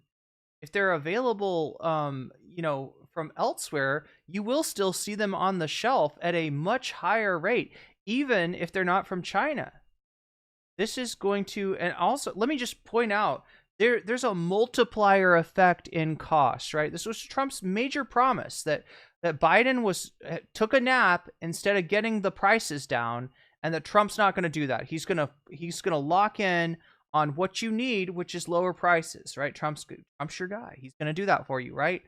And instead, he's doing this policy that has a multiplier effect on prices, right? So the multiplier one, that stuff that comes in from China, or honestly anywhere, because remember, this reprieve that we got on the tariffs is not Trump wiping out the tariffs for 90 days. It's him lowering most of the tariffs down to 10%, and at the same time doubling down on his trade war with China. Those tariffs are over 100% now. So, like, if you have a product from China that they decide to still try to sell, that, mainly something with inelastic demand. In other words, you need the product no matter how much it costs. You got to have it, right? So, that's going to be way more expensive, right? If there are domestic competitors, or even competitors from elsewhere in the world, right, they are going to raise their prices too. One, because of the 10% tariff, and two, because essentially, a big amount of that product has had its price raised, and that allows them to raise prices too. Now, the third one is the most insidious, right? Whenever there is a perception of widespread inflation or tariffs, right? Any sort of perception that things might cost more, companies will price gouge. 40% of the post-pandemic inflation was not post-pandemic inflation. It was companies taking advantage and gouging you, raising the price, separate from any sort of inflation. It's not because their costs are going up. They're raising the price because they can, and their profits soared.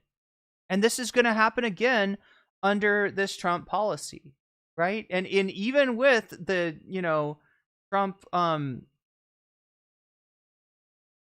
backing away from the ledge, as he did, you've still got these dynamics in place where prices will rise. So on top of what we're going to see in terms of inflation, we may also see like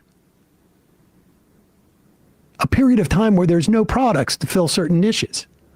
We went through that with toilet paper because of just the shifting usage of toilet paper. So much of the toilet paper industry, who knew, was geared towards work. And when no one was going into work and toilet paper wasn't being used there, the logistics were such that the people who supplied commercial toilet paper did not know and did not have the relationships to get them into customer-facing retail outlets. And so we went like a 3-month situation in this country where like we had toilet paper shortages. And there's no like returning to normal here. Chat's pondering learning to scuba dive to get a waterlogged Switch 2. It's conceivable in 5 or 6 years. What's going on with the Switch 2? It's delayed? Is the release delayed because of what's going on? And then maybe, the price is going to be increased? If there was a motivated government to build the infrastructure, but all our government is motivated to do is to hack away at the administrative state, literally just fired all the industrial planners in our government, and all they're gearing up for is massive tax cuts for wealthy people. And you see how they're all scrambling on the right to sort of justify this. I'm going to hold off. And Chat's talking about JD Vance. Does Chat know what's happened to? Does Chat know that JD Vance has become a meme in China? We'll get to that in a second. I want to cover that. Till I. Should keep watching. Yeah, let's keep watching this. Incidentally, like I don't know if you've ever seen a tidal wave. Like all of a sudden everything gets eerily quiet and it just sort of draws out. And then all of a sudden it's like, whoa, and you don't have time to run at that point. Oh, look, I watched the president yesterday, even with those minors yesterday, and they're cheering him on as well. Sure. I think the elites have gotten used to a certain lifestyle and what we're invested in the market and all that.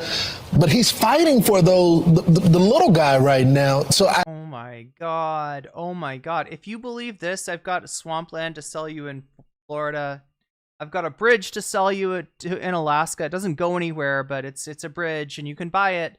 That is so sad. That is so sad. Yeah, no, like the elites have gotten used to a certain lifestyle. We're going to take away their yachts. We're going to take away their caviar, and we're going to get jobs, good hard hat working man jobs for the working class Americans, the hillbilly elegy folks. Your ship has come in.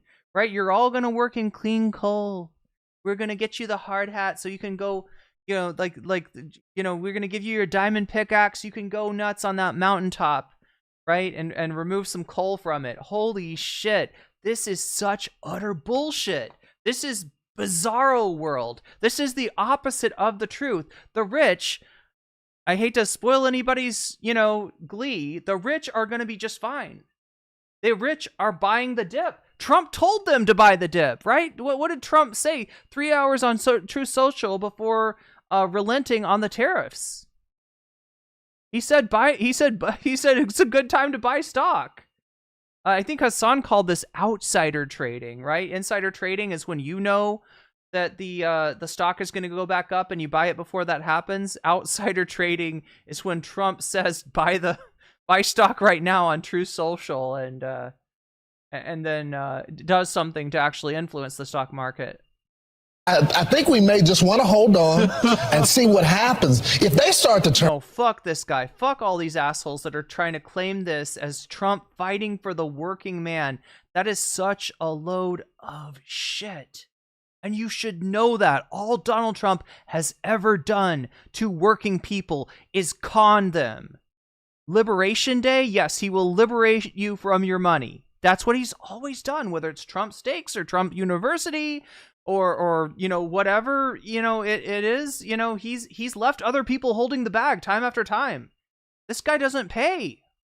Turn on it, then I think we have a different ball game like here. Caroline said, he's going to punch back. And when China last week, when we have those reciprocal tariffs on them, then China puts reciprocal tariffs on us. Yeah, Trump is in the middle of a sparring session with China in which he has gotten up to try to show China how hard he can punch, right? And that's not going to end well. It's not going to end well.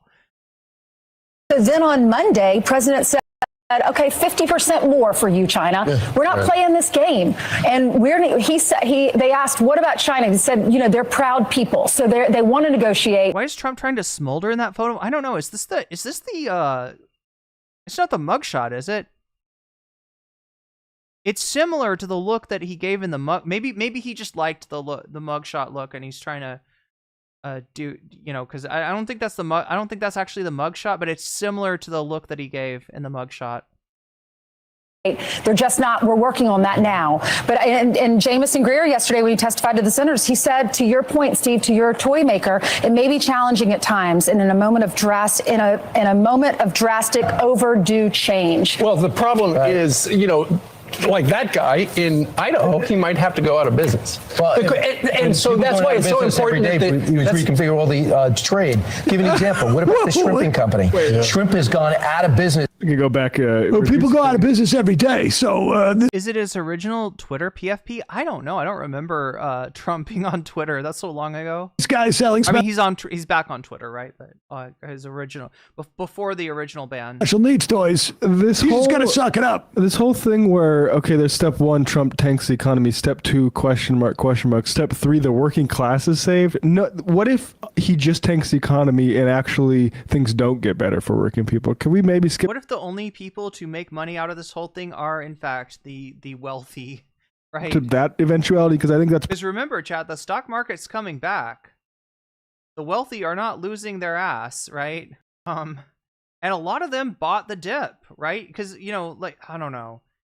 It's just weird thing where, like, long-term owning stock, just generically, right? Like S&P 500 or something like that, will yield you a substantial return, right? People always give the example of Trump. If you took the money that Trump was given through inheritance from his family, and instead of investing it in a bunch of real estate crap like Trump did, you put it in the S&P 500, which is known as not a group of stocks that are likely to yield huge returns, but a group of stocks that are reasonably reliable. It's a safe bet, in other words, right? So you just kind of, put your money, if you got that kind of money that you can put away in, safe bets on the stock market, then, 10 years from then, 20 years from then, you're going to have a lot more money.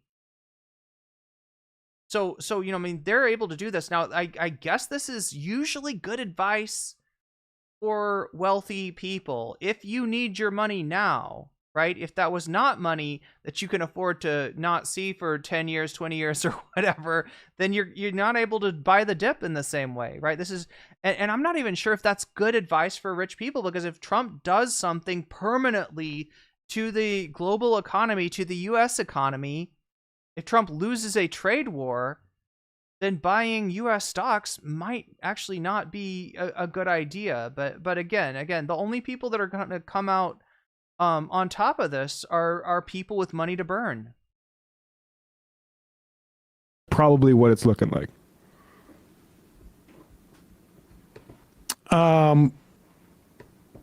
What do we got this now? Jake Sherman. Oh, based on the lack of respect, let's pop this up. Here we go. Off to the races. Here we go. This is, there's going to be so much pain associated with all of this in one form or another. I hate to laugh about it, but it's become so ridiculous. So Trump just tweeted out, or Truth out. I don't know. Where is this? Is this on Twitter or Truth? That looks like Truth, yeah. This was just 1:18, so this was 10 minutes ago. Based on the... Charlie Kelly, my friends and family from China are like, because we are so used to American politicians and business people acting arrogant as fuck and putting on a show. You're about to see... You haven't seen arrogance until you see J.D. Vance's quote, right? What J.D. Vance said was... ridiculous. A lack of respect. Super fucking arrogant. That China has shown to the world's markets. He means us. I am hereby raising the tariff charge to China by the United States of America to 125% effective immediately. Now, this is how dumb this mother F is.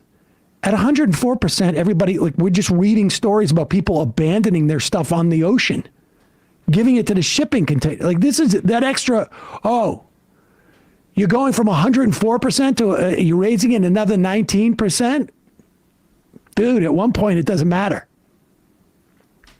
At some point, hopefully in the near future, China will realize that the days of ripping off the USA and other countries, well, I don't think other countries are complaining about this, is no longer sustainable or acceptable. Conversely, and based on the fact that more than 75 countries have called representatives of the United States, including Department of Commerce, Treasury, and the USTR, to negotiate a solution to the subjects being discussed relative to trade barriers, tariffs, currency manipulation, non-monetary tariffs, and that these countries have not, at my strong suggestion, retaliated in any way, shape, or form against the United States, I have authorized a 90-day pause and a substantially lowered reciprocal tariff during this period of 10%, also effective immediately.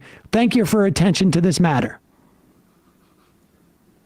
So in a show of strength, and I say that facetiously, Donald Trump has now rescinded all of these tariffs to just 10%. Now, again, with Donald Trump just rescinding these tariffs, except for against China, And although yesterday he also said he's going to raise them on prescription drugs, incidentally, 40% of prescription drugs come into this country fully formed, consumer ready, are imports. 80% of all drugs have some element that has been imported into them. The active ingredient, the non-active ingredient, whatever. So a 10% tariff now for 90 days, is it, on every country in the world except for China, which now has a 125% tariff. And this is Trump's, I guess, attempt to isolate China. What about countries that work with China? But now we're in a situation. That's what I'm wondering is when he's gonna start to try to talk to like the Vietnams, the Cambodias, the Lao, like the countries that got hit with pretty substantial tariffs, and that's still sort of a Damocles that hangs over their heads. Remember, he said he's rescinded the tariffs, the original extremely high tariffs for Vietnam. It was like 46%. A lot of Southeast Asian countries got hit pretty hard. Thailand got 36%, right? He's rescinded those for 90 days, so there's still a sword hanging over their head, right? I'm curious if he is going to try to make some of the conditions that they limit their trade with China, or they do something disadvantageous to China, because it does seem like now, whatever the strategy was in the beginning, the strategy now seems to be to try to isolate China. But again, remember, like, the United States is no longer the biggest market. It's China. And a lot of this policy is like as the hallmarks of a 20th century mentality that still regards the United States as the world hegemon, both economically and militarily, and as far as cultural power and influence. And that's just not true anymore. That's ignorant. That's an ignorant, arrogant mentality. And ignorance and arrogance, it's a bad combination.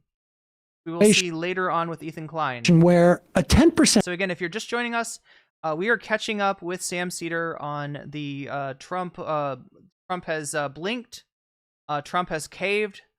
Trump has given up his original policy, despite the fact that he loves tariffs and it's the most beautiful word in the English language. He has relented on the tariffs. He's given in to the market, right? On that, stocks have come back to some degree, and so we're kind of catching up on what's going on in the world. We're gonna take a little detour to see what kind of meme JD Vance has become to China, because I think it's kind of interesting what's happened, particularly with Vance. Vance is in some way the epitome of American ignorant arrogance, and he's getting roasted on Chinese social media in a pretty funny way. And then we will get into Ethan Klein's podcast from today. He talks about Noah Samson, and then is the attempt of what I think is an attempt to cancel Sam Seder. You be the judge of that, chat. You'll tell me what you think about Ethan Klein's intentions in clip chimping Sam. Tariff. All it's going to do is be slightly inflationary. The rest of the world, incidentally, realizes that we're being run by a lunatic who has no strategy, no plan for any of this. So everybody's starting to go like, we need to. Welcome, Raiders. Welcome, streamer. Good to have you with us on this evening. We're in the midst of watching Sam's response to the cave-in by the Trump administration. The Trump has blinked in the trade war. He has relented not to China, but to the market, to the bond market. If you listen to what he says, or if you listen to his press secretary, it's actually 7-dimensional chess. The media just didn't pick up on. He was doing the art of the deal. No, it was the art of the deal the whole time. It's not his penchant. It's not his obsession with tariffs. It's not his 1980s mentality of like, the United States has a trade deficit to another country. Oh, that's horrible. We got to do something about that. It's not him throwing a fit. it actually was. It's Trump being strategic. His negotiations have worked so well. So yeah, Sam is going over that. Thomas Jur, super chatted $5.49. Do they compare JD to Pigsy from Journey to the West? Oh my God. Jia Yu Shi. Hey Thomas, if I'm guessing, more like Pigsy from Lord of the Flies, maybe. Wait, is that the name? Yeah, just nobody expects the Matt Bender raid, but here we are nonetheless. Receiving that raid. Thank you for the raid. I'm sure Matt might be trying to get to sleep. That's how I am when I raid people on Twitch. So, but thank you for the raid if you're still in the chat, and welcome raiders. Welcome streamer. Hillbilly L Piggy. Is it Piggy? Is that I've never actually, I gotta admit, that's a hole in my education.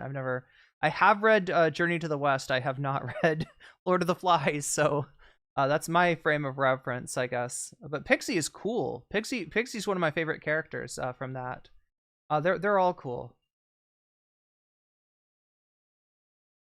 But yeah, we're right in the middle of Sam Seder now. We're gonna get to what happened to Sam today on the H3 podcast.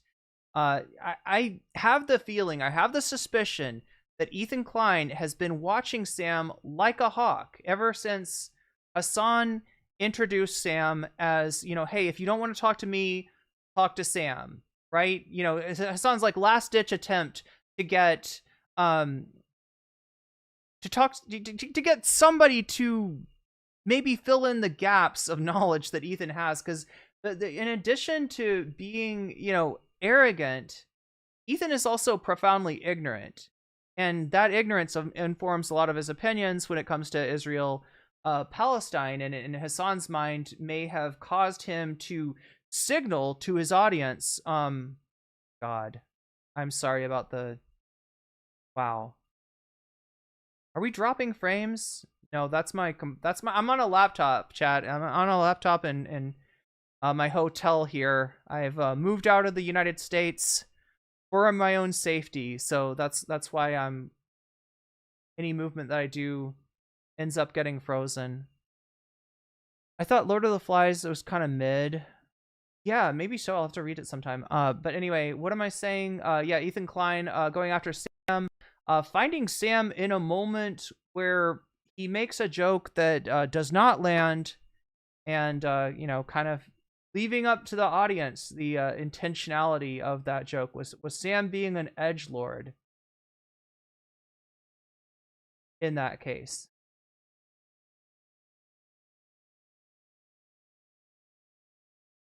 Let's see. A bonus goes up to 16%. So chat, we're only 86% away from getting bonus content. What's the bonus content? Well, you'll have to go over to YouTube to check that out. You can vote for, you know, if we hit this bonus goal, right, it's only 84% more. If we hit the bonus goal, we'll get bonus content. What do we got today? We got Olimey and friends, Olimey with Francesca and Silly and Billy, talking about some TYT. We got Walter Masterson interviewing, maybe roasting George Santos. We've got Hasan Piker in his Washington, D.C. speech. He showed up for the protest, and we'll take a look at the protest that went on this past weekend. And then we've got Walter Matheson. We got two times the Walter Matheson content today, because he cosplayed Elon Musk in the Capitol, and I just see if anybody thought it was actually Elon. I'm so curious. Once you got your place, you should start raising money for a PC. Well, I've got yeah, you're right. I could have a better PC. The PC that I have in my suitcase is better than my laptop. I'm missing an HDMI cord, to be totally honest with you. But I think my my partner in crime has got one for me, so I should be plugging that in soon. Haven't gotten a 675 Ogre, but I ended up getting it directly yesterday. Are we talking about video cards here? Yeah, because I'm so laggy on the picture. Anyway, let's get back to Sam, and we'll see if we can hit that bonus goal. If you're on Twitch, feel free to go over to YouTube. No Comment Chick on YouTube. You can vote on our bonus topic. As always, when you donate, you make the bonus goal go up. If we get to 100%, I'll stick around a little longer, cover one of these topics with you. And yeah, it goes up every time you do a super chat, super sticker. If you get yourself a membership, if you gift memberships, if you support me on Throne, if you sign up for my Patreon, or if you support me on Twitch, which I appreciate greatly because there's been a huge effort, successful effort, to get Twitch political streamers demonetized, which they have. So I don't get paid unless you support me. So thank you to those of you who do support me on Twitch. It's something I appreciate greatly, and that helps me out a lot. Let's get back to content. Get my laptop to respond. There we go. Make a new plan.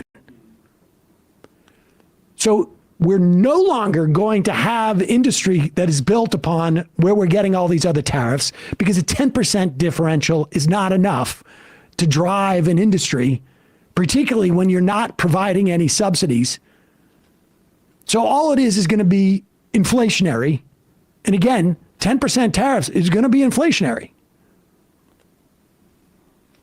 But we still have morons out there who want to tell us this is going to be helpful to the working class. I give you, what is her name? She was on Bill Maher, saying the same thing. Incidentally, she was also saying he was Trump was progressive because he was the peace candidate. This is after 3 weeks. That night, I think he started bombing Yemen. She said he was like FDR in that he was anti-war, which was an interesting read of that history. And what was the other thing? What? God damn. She said there were three things, like the tariffs and the, I can't remember what. Anti-war was one. I can't. So yeah, like if you don't know, World War II, the United States did stay out of that war for a long time until it was attacked by an ally of Germany's. And after, you know, that Germany declared war on the United States along with Japan. But this is like, that's the only thing I can imagine calling FDR anti-war is like, oh, he didn't want to attack the Nazis. Good job. You didn't want to support. You didn't want to do anything for.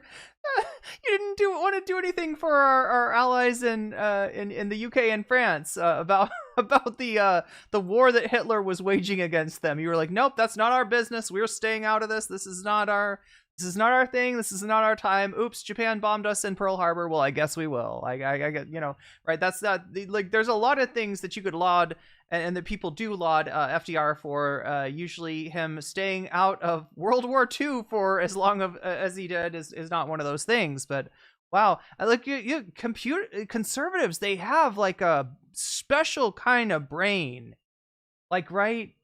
Like the Candace Owens thing, where she's suggesting that Hitler didn't do anything wrong until with his domestic policy, right?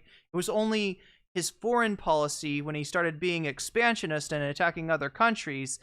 That was the problem. That was the problem with Hitler, right? Nothing else that he did on the domestic front was really. And you know, if you listen to what Candace Owens says, you kind of understand where she's coming from, right? She maybe doesn't have a problem with a lot of the things that Hitler did. Anyway, back to, I remember what the other was, content. But here she is peddling this stuff on News Nation. Do you know what is so amazing about this whole tariffs saga? The Americans who have the least are willing to say, you know what? Maybe I don't need that extra piece of crap from China. Maybe I'm going to make a little bit less in my 401k. Pause it if for it 1 means minute, that my I just, you know, if you ever want to check out a Walmart or a Dollar Tree or one of these stores, and you go in there and you watch the elite in their shopping for all their China stuff. I mean, I would love to live in a world where we didn't have this level of disposable goods. But largely, I think there's a decent amount of research suggesting that one of the things that wealth inequality does is increase the hunger for low-cost goods that emulate living a luxurious lifestyle, because you're looking at incredible wealth and then you feel deprived. And places like Walmart, in some way, assuage that. But it's fascinating. She really must be amongst the people. Totes.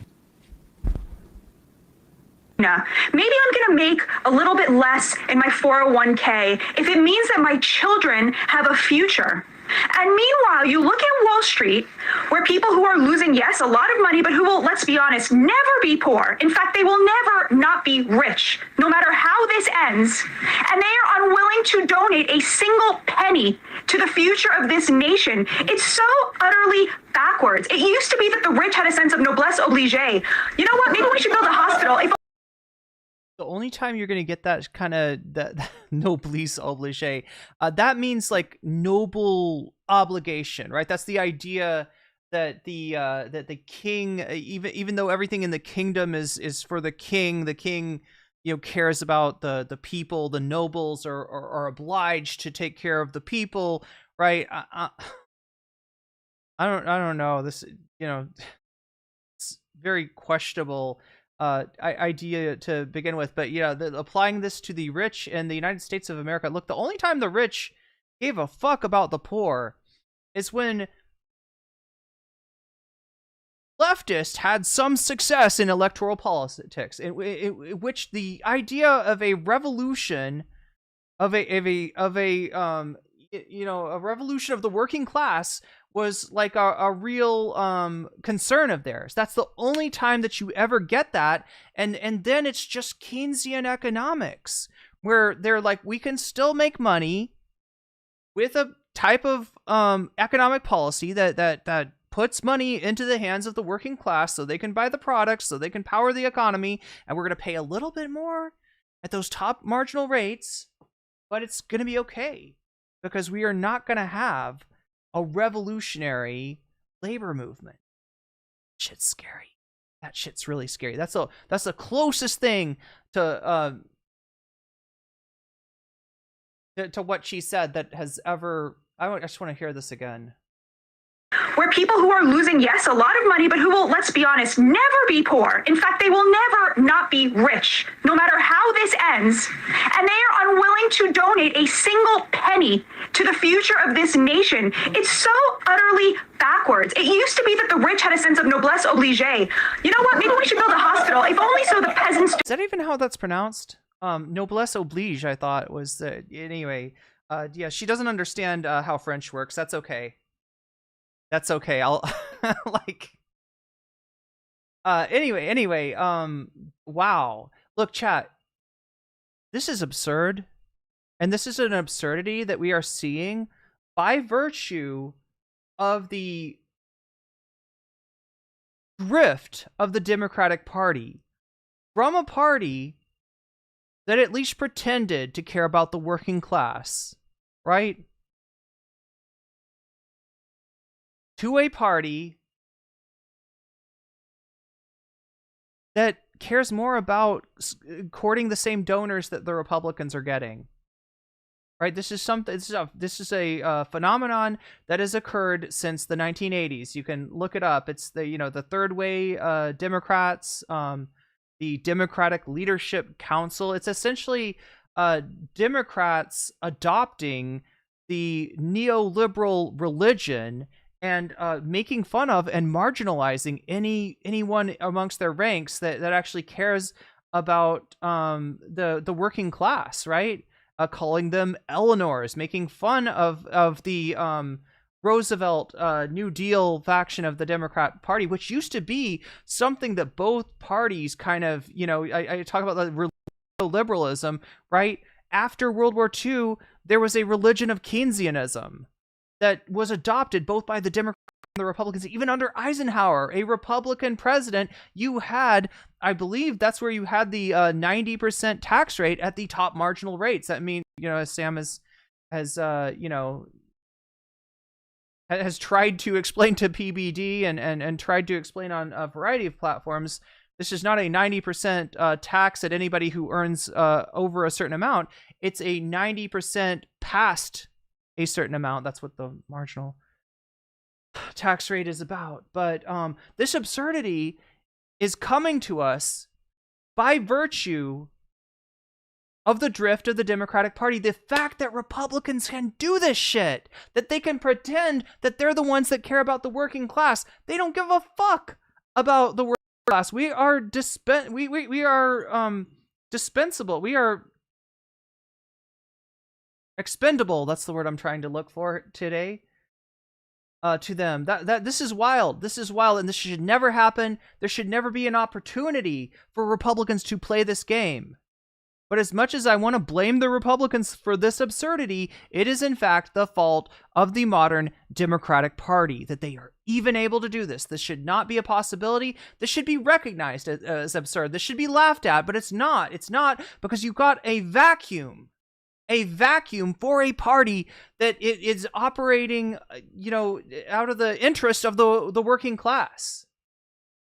You've got a dramatic reduction of class consciousness in the American people from the 40s until now, right? You've got a dramatic, you've got basically no recognition of the inherent contradiction between the interests of the capitalist and the interest of the worker, right? That is something that people used to get.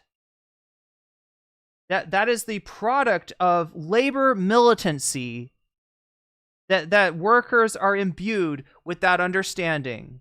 Your boss is not on your side, right? And that was considered too revolutionary by the Democratic Party of that day, right? One of the agreements that labor had to make, was to purge themselves of anyone, that was talking any kind of even the slightest tinge of a socialist ideology or a revolutionary ideology was purged out of labor, and this is what you get. This is what you get. This is the way that it's just literally capitalism recuperating the language of labor, the language of the working class, right? Like, this is so absurd. I'm sorry, Chad. I'm stun locking here. Don't revolt. But in America, we have this enormous class divide where the top 10% controls over 60% of the GDP and is unwilling to pay a little bit more for the next brand new iPhone, even if it means that their working class neighbors can afford to buy a home. I mean, it is so repulsive.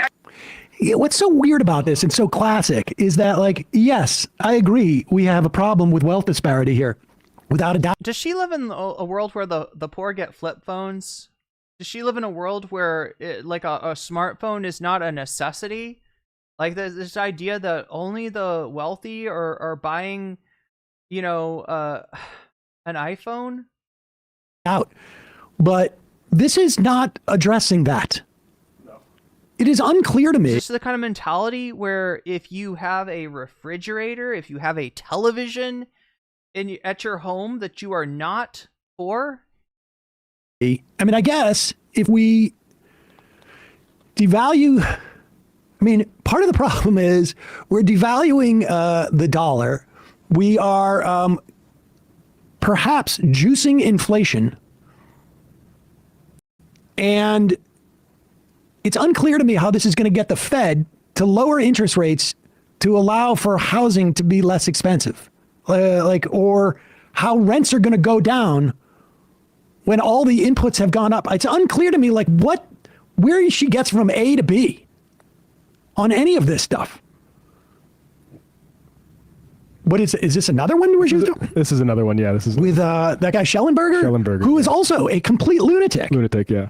What is his argument about this? He's just listening to her cook and nodding along to her, basically. There's a lot of fun stuff in this one here. It's infuriating. I mean, it's utterly infuriating. Our economic super policy. Chatted $5.60. I called COVID's Keynes revenge or Keynes syphilis. Keynes syphilis? I can never tell how. Yeah, that's right. I could never tell how the TTS is gonna read things.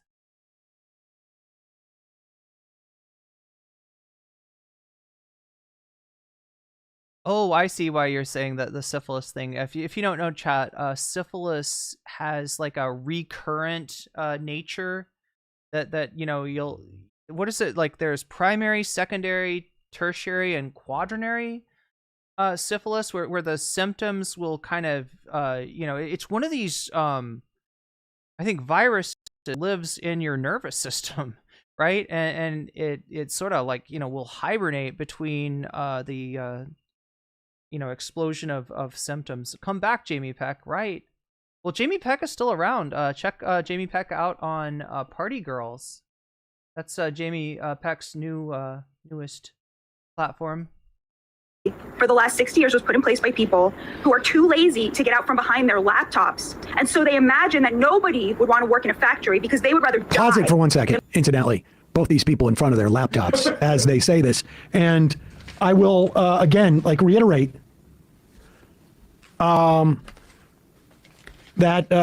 story from a piece on Gary Cohn, I guess, who was Trump's economic advisor. The Bureau of Labor Statistics has actual data on this. And dollar for dollar, people want to leave manufacturing jobs if they can get a job like these two people have, or like I have, or like anybody in this office has. What people like about factory jobs was the union benefits. And the money, yes, the money and the union benefits. Here's a little secret. Coal miners don't love coal mining. It's just that it was the quickest way to ensure that your family had money. Because they get paid a lot, because they pay in essentially their lives. I remember Batya Unger Sargon coming to the defense of the Bessemer workers that wanted to unionize, say, in the past 5 years. All right, let's listen to this sort of fantastical notion of how people would rather work in a factory than in an office job. Now, I'm sure there are some people, there's some people who are like, I want to use my hands, I want to work outside or something like that, or people have different... Chat, I'm the only one. I'm the only person that I can think of that prefers some level of physicality to my job, right? I remember fondly, working through college as a cyclist delivery driver, right? For a Middle Eastern restaurant, right? There was, a hill that this existed on, and half of my orders I would pedal up the hill to deliver it. Half of the orders I would pedal down the hill. When the order was to a place that was downhill from me, I would get there early and get great reviews from the customers. When the order was uphill, it would take me a little longer. Sometimes they would complain that the food had gotten cold, but I appreciated the fact that I was able to do cardio and get paid at the same time. Now, chat, was this good money? No, it wasn't good money. Did it offer me benefits? No, I was working part-time because I was in school. This wasn't a real career, all right? This was a job that I could do, while going to school full-time. All right, so, there's that. And then the other, job that I've really loved was working at a kickboxing place, teaching wine moms to become rock stars by hitting the bag, right? That was, that was something, that was a kind of physical job. It was a job that, would tire me out. But that's a little different, Chad. I wasn't putting on a hard hat. I wasn't putting myself in danger. I wasn't getting black lung. I wasn't doing a repetitive motion that would subject me to a chronic injury. And, that's what they're trying to glorify. Jobs that they wouldn't last one day at. And I'm glad that Sam is here to recognize the absurdity of this, because it needs to be acknowledged. It needs to be acknowledged. Personal desires. But broadly speaking, as a class, people who work physical jobs just don't live as long as people who work in an office. That's just the case. Often want their kids to do something else. And if they can make enough money doing something else, they'll do it. Laptops. And so they imagine that nobody would want to work in a factory because they would rather die than work in a factory. They would rather die than watch their own children, by the way, or clean their own toilets. So they imagine that no one would want to do these things. And so they ship manufacturing overseas and import. Chat, the ultimate absurdity of this woman is that she is mad. She is signaling anger.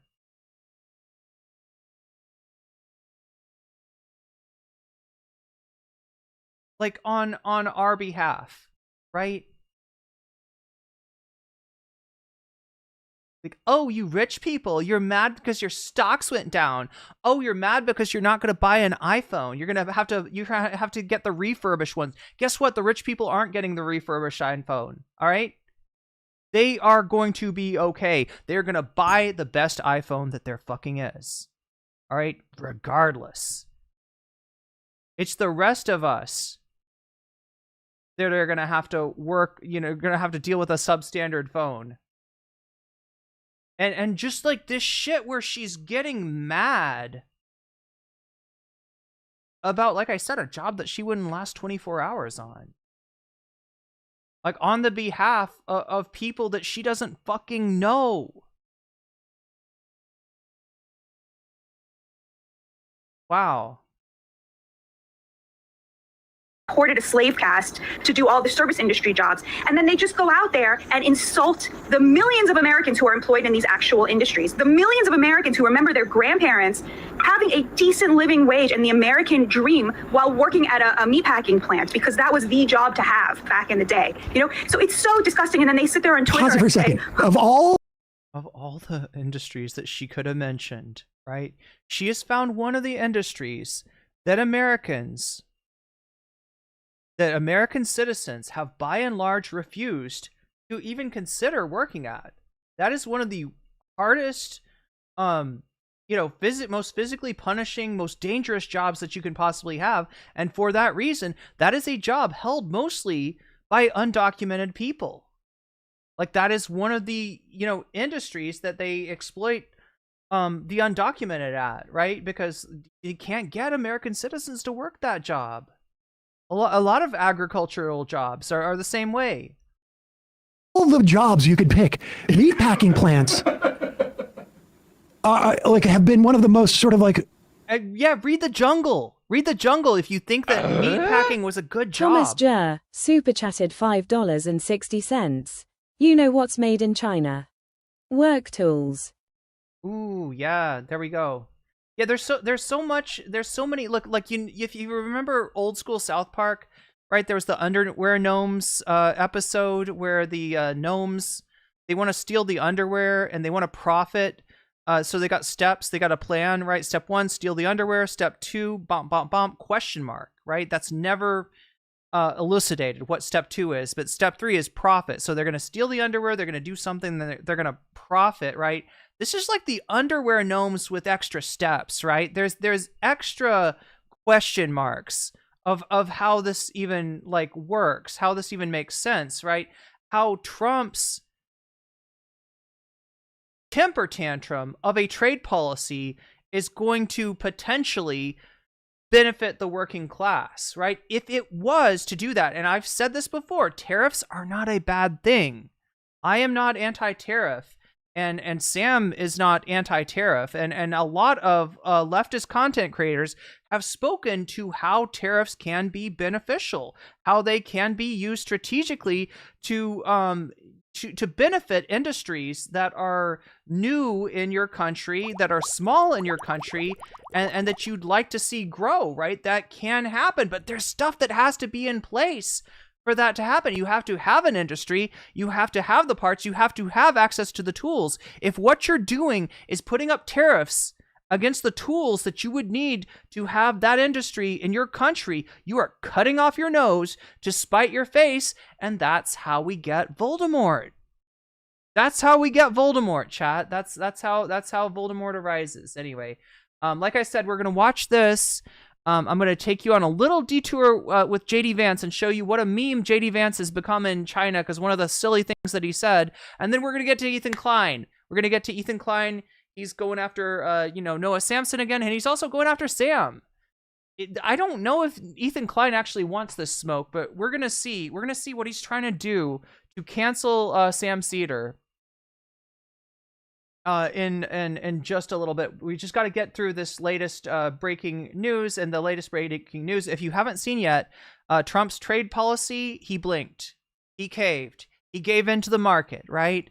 he's still going after China. He's still putting, he's still increasing the trade war against China, but he's relented on his absurd, tariffs on like every other country, whether it's inhabited or not, right? He's taken all those tariffs down to 10%. So it's not, the market's reacting positively. The market's responding positively, right? Because they got some relief, right? It's not as bad as they thought it could possibly be, but you still got those 10% tariffs in place everywhere, and you still got kind of a sort of Damocles, hanging over the heads of countries like Vietnam, Cambodia, a lot of these countries targeted with absurd tariffs for the crime of providing products that Americans want to buy. And you've still got this trade war with China, which the U.S. is just not going to win.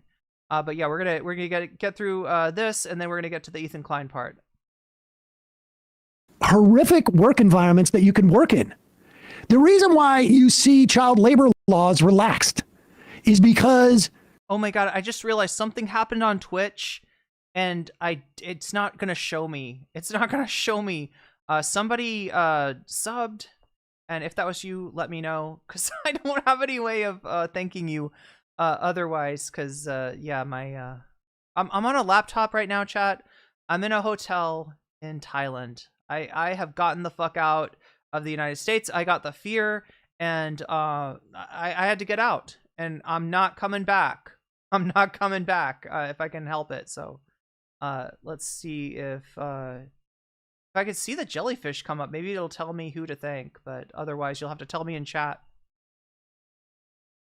states that do this, I guarantee you, almost a one-to-one relationship, have large meatpacking plants where they want immigrant teenagers to work because they can't get anybody else to work there. Upton Sinclair wrote The Jungle about the meatpacking industry. It's sort of famous as like, I don't know when there was ever the time where the meatpack, like of all things, like you could say like, yeah, making vehicles, cars in Detroit, that led to some good meatpacking. No. Does anybody really want to work in manufacturing? From their from their $2 million homes that they were able to purchase, Michael, because they, through their policy, shoved the working class out of competition for homes, for an education, and for healthcare, right? So the top 10% now controls over 60% of our GDP. They are not just like the ideal consumer now for the most important things, the most central components of the American dream: housing, healthcare, education, retirement. They are the only consumers now who can afford those things. So the price for those items is tagged to their incomes. Doctors used to marry nurses and lawyers used to marry secretaries, and now doctors marry doctors and lawyers marry lawyers, and they buy up real estate. And real estate is now pegged to their, joint $1 million, $2 million. I'm sorry, what is she smoking? What the fuck is she smoking? What? What?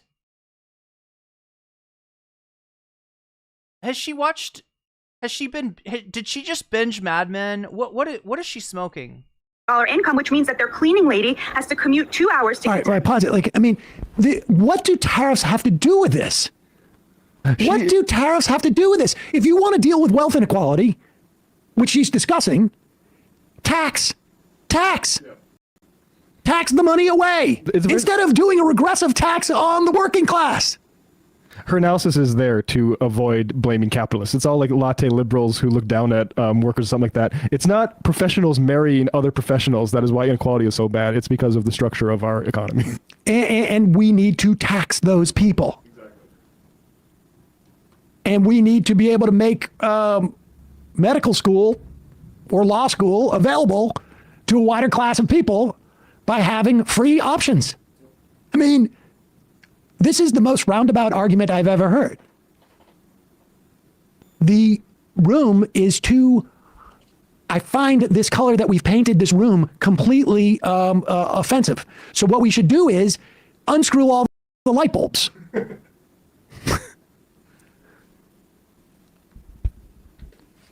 This is...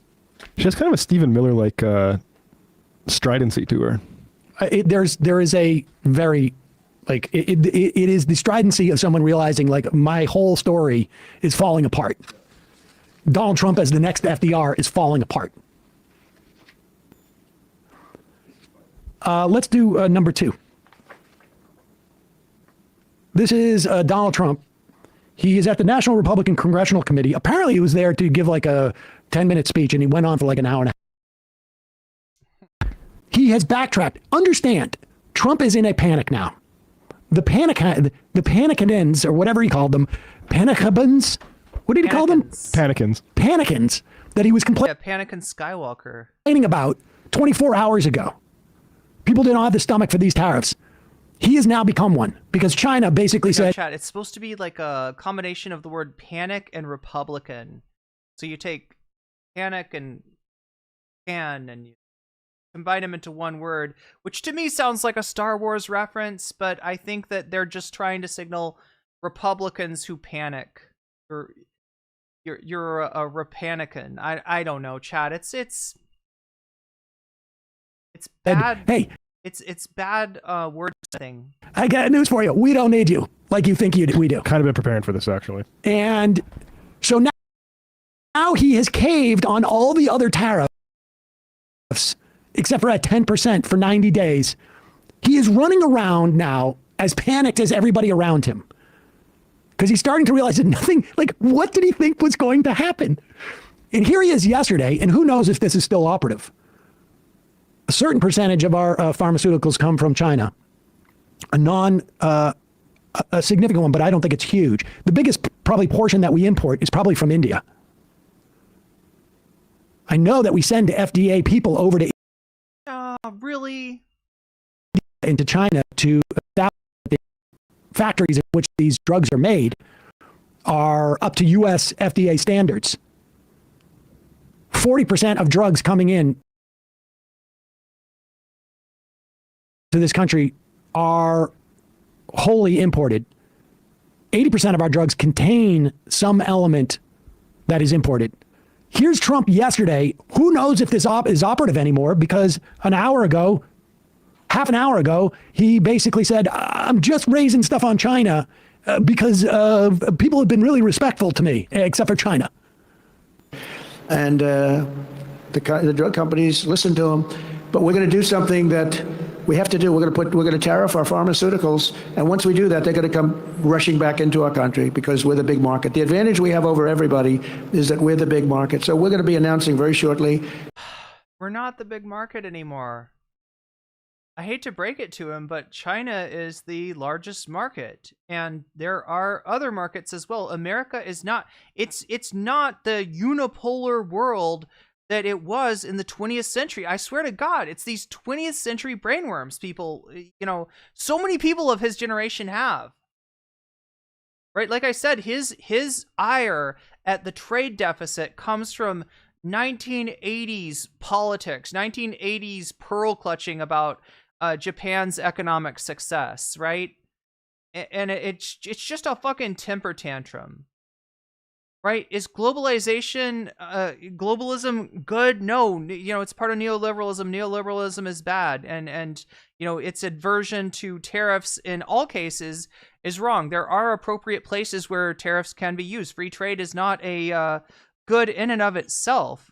However, this kind of temper tantrum, we're the best, we're number one. If anybody, ever surpasses us, God save them, because we're coming after it. We're gonna fucking upturn the monopoly board on them. Like, it's just fucking puerile. It's not something that you should hear from a politician. It's especially something you don't want to hear from a president. And the fact that we are hearing that from a president belies like bad things on the horizon. A major tariff on pharmaceuticals, and when they hear that, they will leave China, they will leave other places because they have to sell. Most of their product is sold here, and they're going to be opening up their plants all over the place in our country. We're going to be announcing that, so that's breaking news. Ladies and gentlemen, we have breaking news. That's what's going to happen. What other presidents allow China to get away with? Pause it for 1 second. I just want to okay. So your manufacturing is in India. 80% of our drugs, some part, comes from India. Maybe it's not necessarily the manufacturing. I mean, if 40% come in fully formed, fully manufactured, 60% is probably manufactured here with all sorts of inputs from these countries. Can these inputs come from our country? I don't know. And you know what? Okay, so you know who else doesn't know? Trump. You know who doesn't care? Trump. You know who hasn't thought that far? Donald Trump, right? He's not playing 5-dimensional chess. He is playing like 0-dimensional, I don't know, like tiddlywinks, right? He's reacting in a tantrum, and that's not helpful. You got to be strategic. Yeah, you know, global capitalism that the United States and the rest of the world are engaged in is a game of strategy. And when your reaction to like somebody outplaying you is to throw a temper tantrum, that is not helpful. When you're reacting out of anger, you're not going to make a good choice.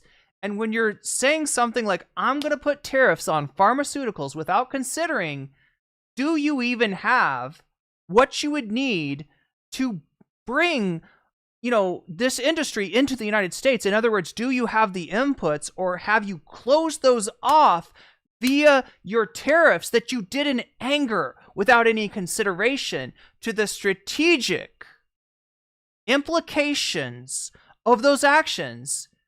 Yeah, chat, this is like getting your angry 4-year-old to play StarCraft for you.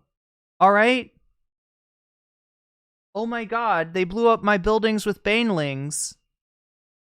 I don't know. It was so peaceful up here, but now there are freaking communist invading radicals. I don't know enough StarCraft to know, you know, what the 4-year-old's response to that is going to be. I just know that, you know, if you're reacting to a strategic you know, competition that you're in with temper tantrums, it's not going to go well for you, right? Just like I talked about in the gym, that you know, somebody sparring for the first time, getting got and reacting like, well, you know what, they might have technique over me, but I can punch harder.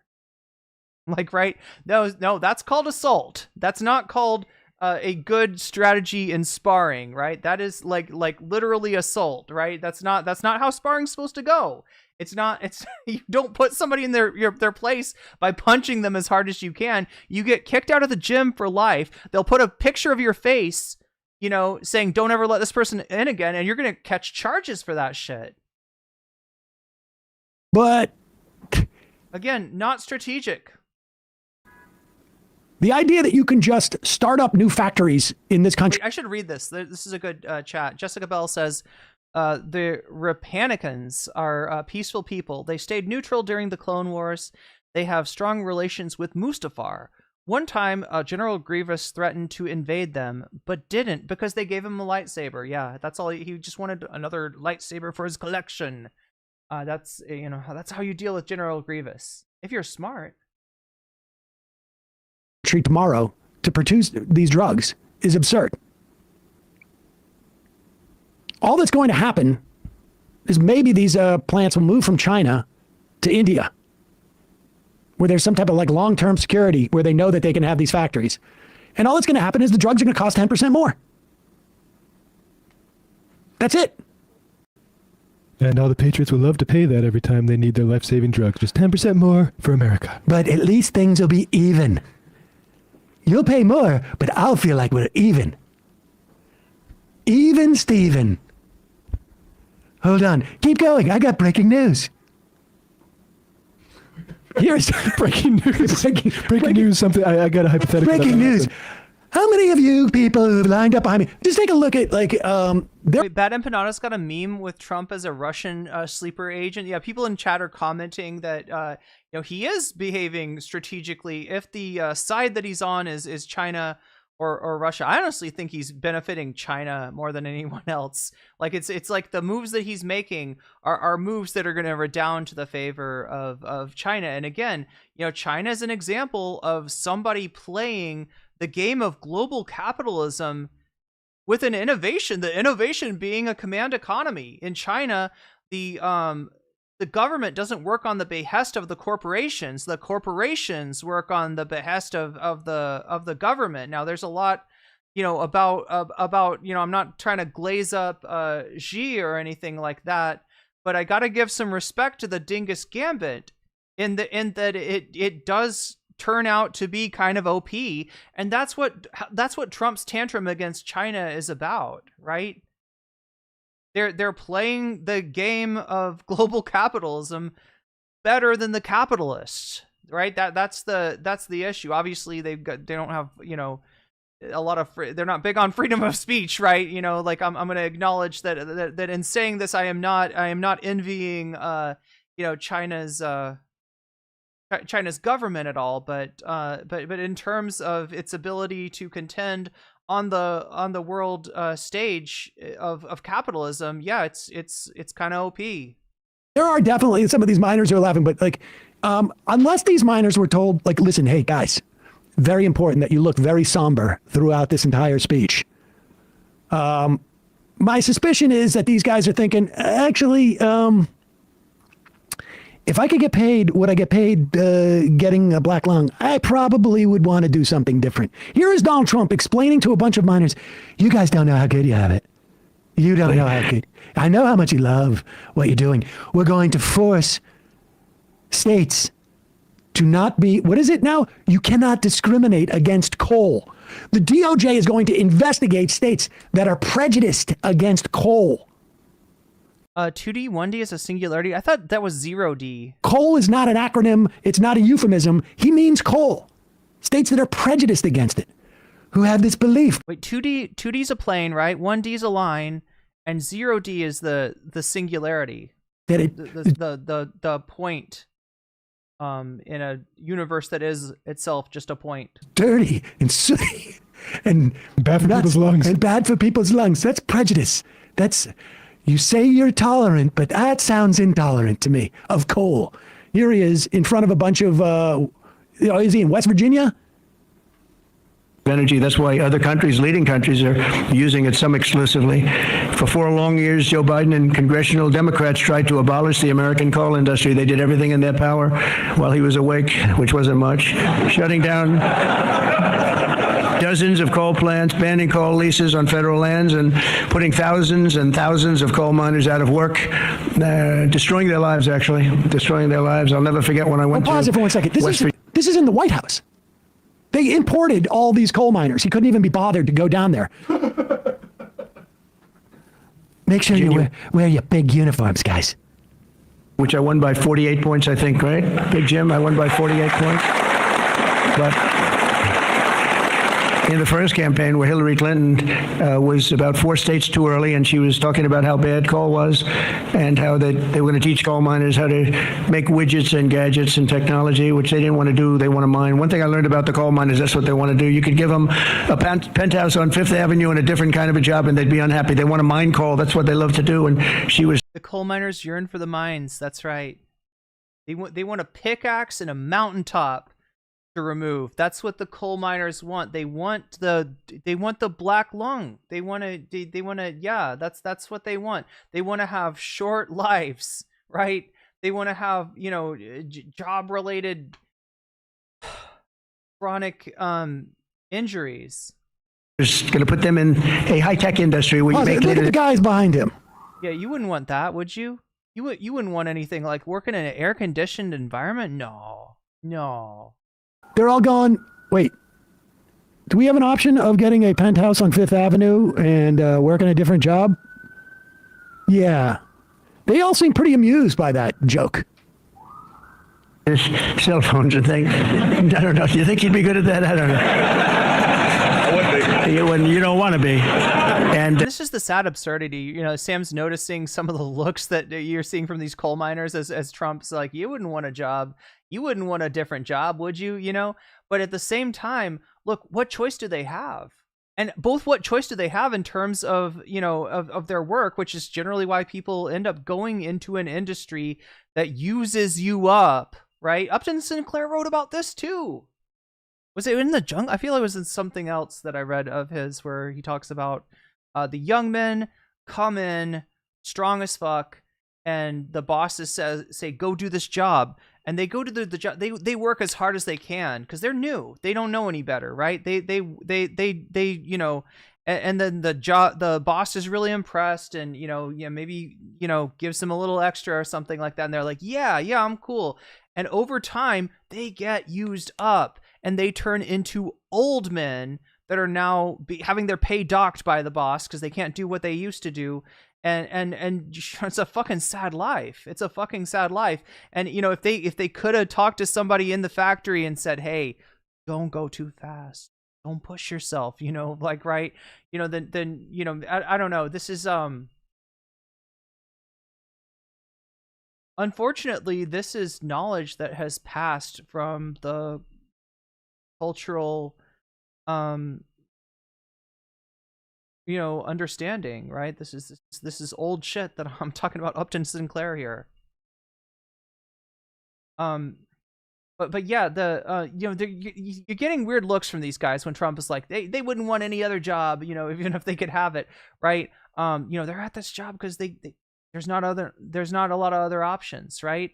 And they think, because of the nature, the absurdity of our modern politics, where the Democrats, as of like the late 70s, early 80s, have been trying to become the Republicans.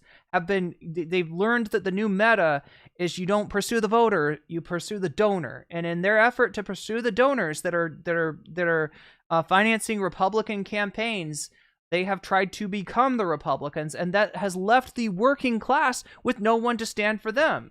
So it's not that Sam's saying that these guys are secretly like, oh, god damn, my boss made me come up here, but really I hate Trump's guts and he's a rich asshole that, like, right? He's maybe in their minds the best candidate that they could hope for, because the Democrats have left the working class behind. That's not to say that the Republicans are going to do anything good for them. Obviously, they're not. And obviously, yeah, maybe the Democrats are the lesser of evils still for the working class. But there's nobody standing up, right? There's no political party that is expressly operating in the interests of the workers. And there is not allowed to be, chat. That was one of the compromises that got made post-New Deal. Right, is that any kind of revolutionary energy, any kind of class consciousness was snuffed out from the labor movement. And over time, the wealthy were able to recuperate the gains that were achieved in the post-New Deal consensus. And we went from the Keynesian post-New Deal consensus, Eisenhower, with those 90% top marginal rates, we went from that to a neoliberal consensus where both parties are operating under a neoliberal ideology, and nobody is actually looking out for the working class. That's why Trump is able to cosplay as being the candidate of the working class, right? That is an unforced error by the Democratic Party that has allowed that kind of maneuvering, right? That we're seeing from the J.D. Vances of the world, and indeed Donald Trump. And it's absurd considering how hard, how badly he is fucking the working class right now, considering that the upper class is able to buy the dip while the working class is, like, wondering how they're going to afford life in the not too distant future. This is a sad and absurd time that we live in, and I'm just glad we got Sam. I'm just glad that we got Sam to point out some of this absurdity. Anyway, chat, we are working our way towards the Ethan Klein's comments on Sam Seder and a little clip he found of Sam from the Majority Report. We're going to get to that. We got to cover JD Vance being turned into a meme in China, and then Ethan's continuing battle with Noah Sampson, and we'll see if we're gonna cancel Sam. We're gonna see if Sam was dropping hard R's today on or not today, but the other day on the Majority Report. She was brutal about 3 weeks before, but then she had a problem. She went to West Virginia looking for votes, and that was a bad situation. You remember that? And there was a coal miner around the table with his family, and he was in tears because of what they had done to him and his family. And I hope he's still around, but that man made Probably not. Probably black lung. Oh, incidentally, I think speaking of coal miners, I think I saw this the other day. They just revoked rules to protect coal miners from black lung. Here's a story, I believe, from today, NPR. Coal miners' healthcare hit hard in job cuts to CDC. Sam Petzonk grew up around Southwest Virginia's mining communities, visiting patients with his father.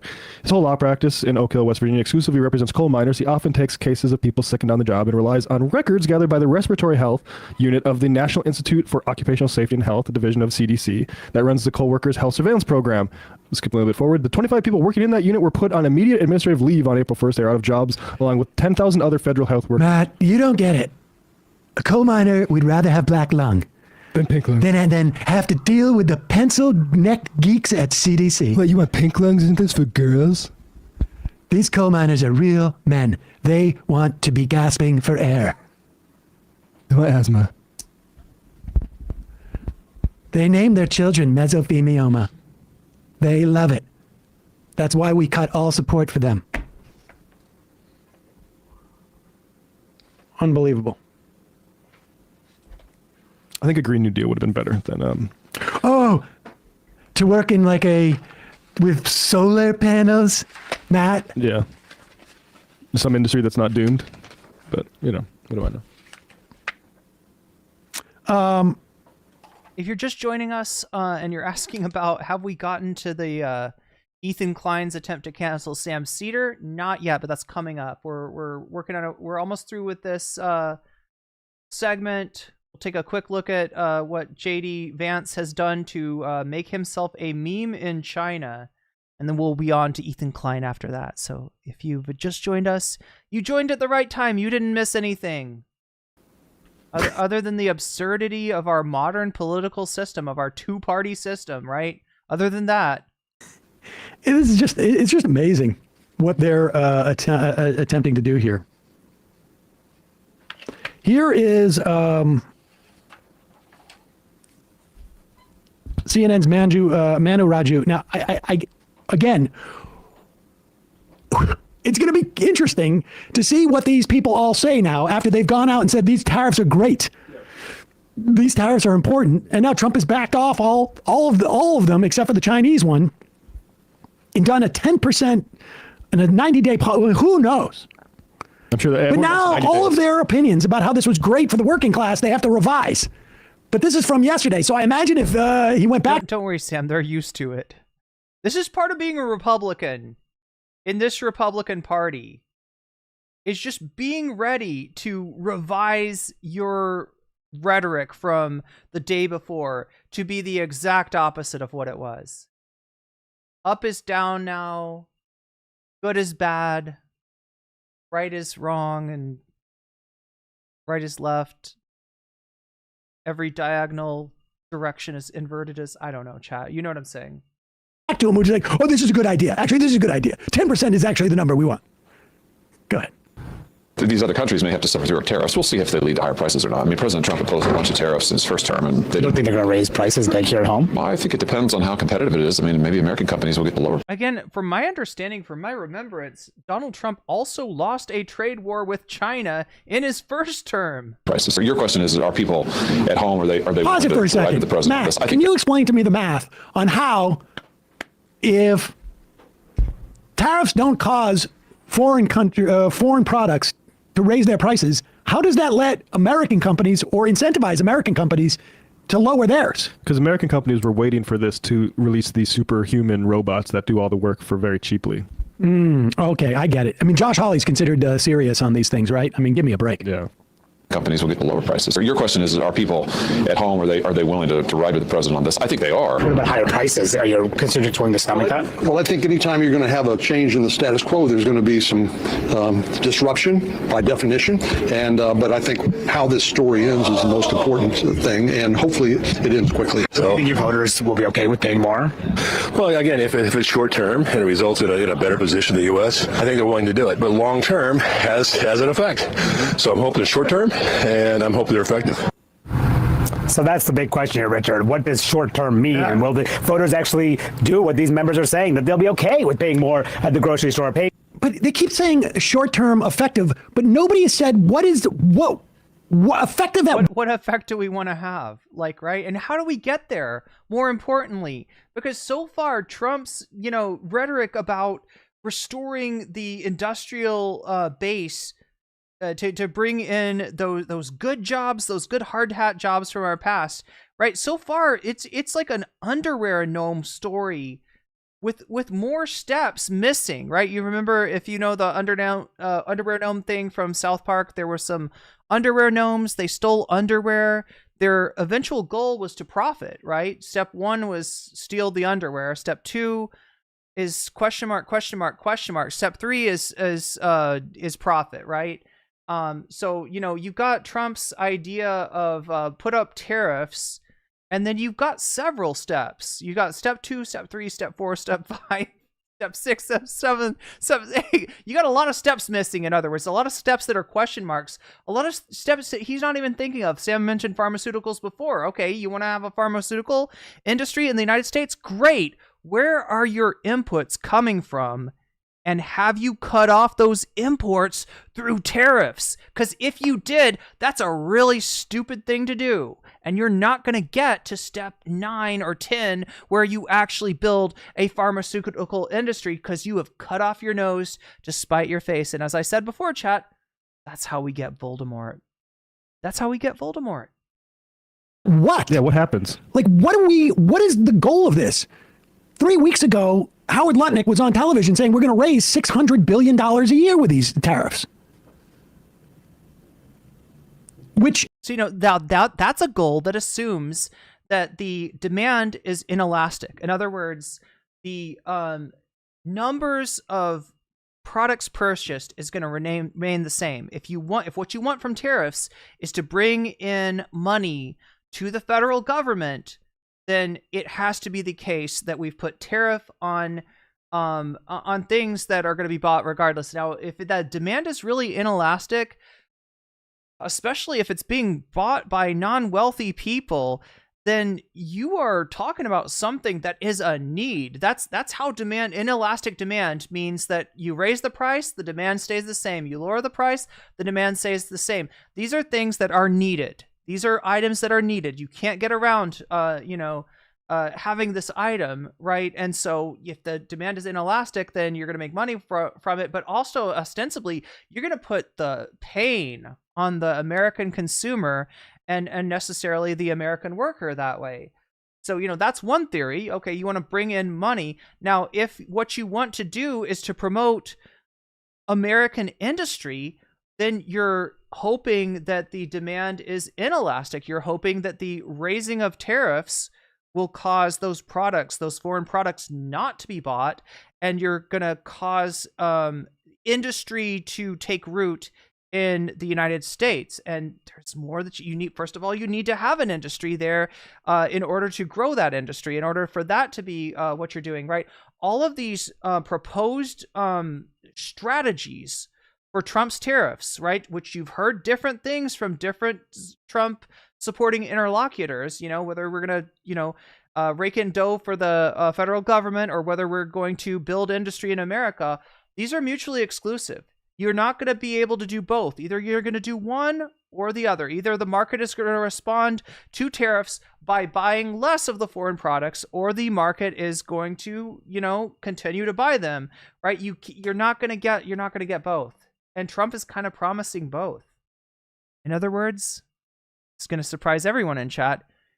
He's bullshitting us. He's gaslighting us. And maybe he doesn't even have a plan in mind, right? Maybe he hasn't even thought that far. Maybe this is just an angry temper tantrum for somebody that sees a trade deficit and he's like, but that means we're getting ripped off. It's possible.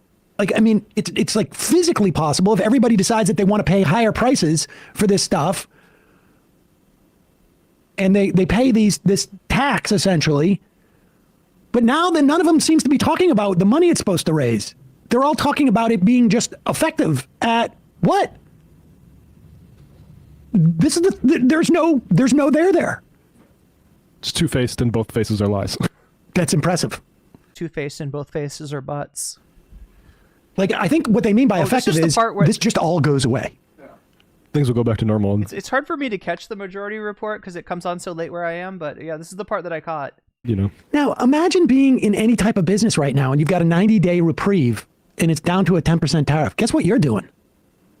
You're going to lay off people. Downshift. You're going to downshift. If you're a small business, you're not going to, like, all you're going to do is contract and try and weather the storm. I mean, hypothetically, any company that thought the tariffs were going to go in and was going to build a factory on it would be like, wait, I thought you said there was tariffs and now you just got rid of all of them. So maybe Exactly. I shouldn't Like, do the factory. I'm not going to do the investment. Hold off. Wait, stop. Everybody I'll check in 85 move. days. Like, everybody's frozen. All of these tariffs are like sanctions, says Mr. P. Only if you do them badly, right? Yeah, if you use tariffs non-strategically, then you are sanctioning yourself, right? But no, tariffs are taxes. Tariffs are taxes on imported goods, right? And, you know, this is a tax that is going to be paid by the consumer, right? So you tax imported goods. The importer, the person selling those goods, raises the price so that they, you know, can still make a profit, and the price is paid by the consumer if it's something that the consumer needs, or, you know, maybe they go without that product, or right, you know, essentially what it does is it raises the prices, even of stuff that's not imported, right? If there are domestic versions of that product available, you know, maybe you'll buy those instead, but guess what? Now they're raising the prices. If it's available from a country that's not got the same sanctions on it, they're raising the prices. And even if the prices don't need to be raised, you've got a bunch of companies that are seeing there's a perception of tariffs, right? People know that there's tariffs out there. So if we raise the prices right now, you know, people are they're not going to notice, right? They're going to attribute it to tariffs, right? Same thing that happened during COVID. The same kind of price gouging that happened during COVID is likely to happen during tariffs. So yeah, this is a bad thing. This is a bad thing. Now the tariffs are lifted, which is kind of a good thing. He's put off the real nasty tariffs for 90 days and just declared a 10% tariff across everything except for China, because he's starting a trade war against China. He didn't learn his lesson from losing a trade war against China in his first term. He's gonna double down on that shit. And he doesn't realize that that the United States needs China, in fact, more than China needs the United States. These business people are frozen right now. I mean, I am so old that I remember when even talk of raising taxes by like 3 percentage points or 5 percentage points on corporate created insecurity. What was it? What was the phrase they use all the time? We need predictability. We need predictability. The business community needs predictability. This is insanity. It is total insanity. What was the phrase that they used over and over and over again? It's like business confidence, or yes, there needs to be confidence. We're shaking business confidence because they don't know. They don't know whether they're going to have corporate tax rates at 28% or 32%.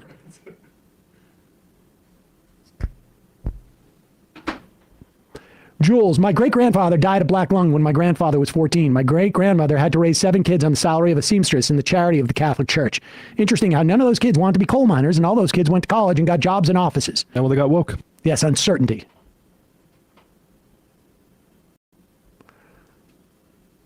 ideal paradigm. Yeah, Jessica Bell says, what about all the machinery that gets imported to the U.S. that must be purchased? There's no option not to buy them. Yeah, that's an example of inelastic demand. And like some of the most tragic, one of the most tragic cases of inelastic demand is something that Jessica Bell is talking about: hospital equipment, right? Needed to save lives is now more expensive, right? This does not end well. This does not end well. Doc, Sam, please say he lost the trade war. We effing nailed him. I mean, he did. We all lost the trade war. Gango friends, I repeatedly hear conservatives say that U.S.-based goods will go down in price. These people don't even understand foundational economic ideas like supply and demand. With tariffs, demand is going to skyrocket. Yo, Beffa Geek, thank you for the gifted sub to Funkmaster Caw. Funkmaster Caw, you just got jellyfished. Supply goes down for American goods. This means skyrocketing prices. Particle from Brooklyn. What Trump sycophants who previously lauded the tariffs will say now is that Trump won bigly. He got the whole world to make the trade concessions he was seeking, and now the economy is going to be so much better for working people. Brennan from Missouri. DEI has gotten so powerful, we're even turning miners' lungs black. Oh my God. Buffy Geek, thank you for the compliment. Tim in on my Toronto. hair. Sam dropped that mesothelioma line, and I nearly dropped my weights right on my head. You can't be funny mid-pump, Sam. I'm trying to decide what cut to get. People must be going just absolute bat crap crazy now that he's reversed himself so quickly. It's like a COVID shock, but just every like 36 hours. We've succeeded with our tariff policy because we have no more tariffs. We're back to zero. We're back to what we were 3 weeks ago. You can tell we won because my phone's blowing up and everyone's being very nice to me. Everyone's kissing my ass. Just amazing. Let's I'm gonna turn on the phones. Hey folks, no. I'm two-faced and both faces are a butt. Anyway, chat. Like I said, we're about to get to the hard R controversy. Ethan Klein possibly trying to cancel Sam Seder, right? Possibly angry about Hasan having brought up Sam Seder as somebody that Ethan should talk to if he doesn't want to talk to Hasan. And it seems to me that H3 has been monitoring the Majority Report, looking for a chance, looking for something that they can use, right? And I think that's the only way that you find the clip that that H3 went with today. But we're gonna get to that in a second. First, we got to do JD Vance, China, peasant speech. Yes.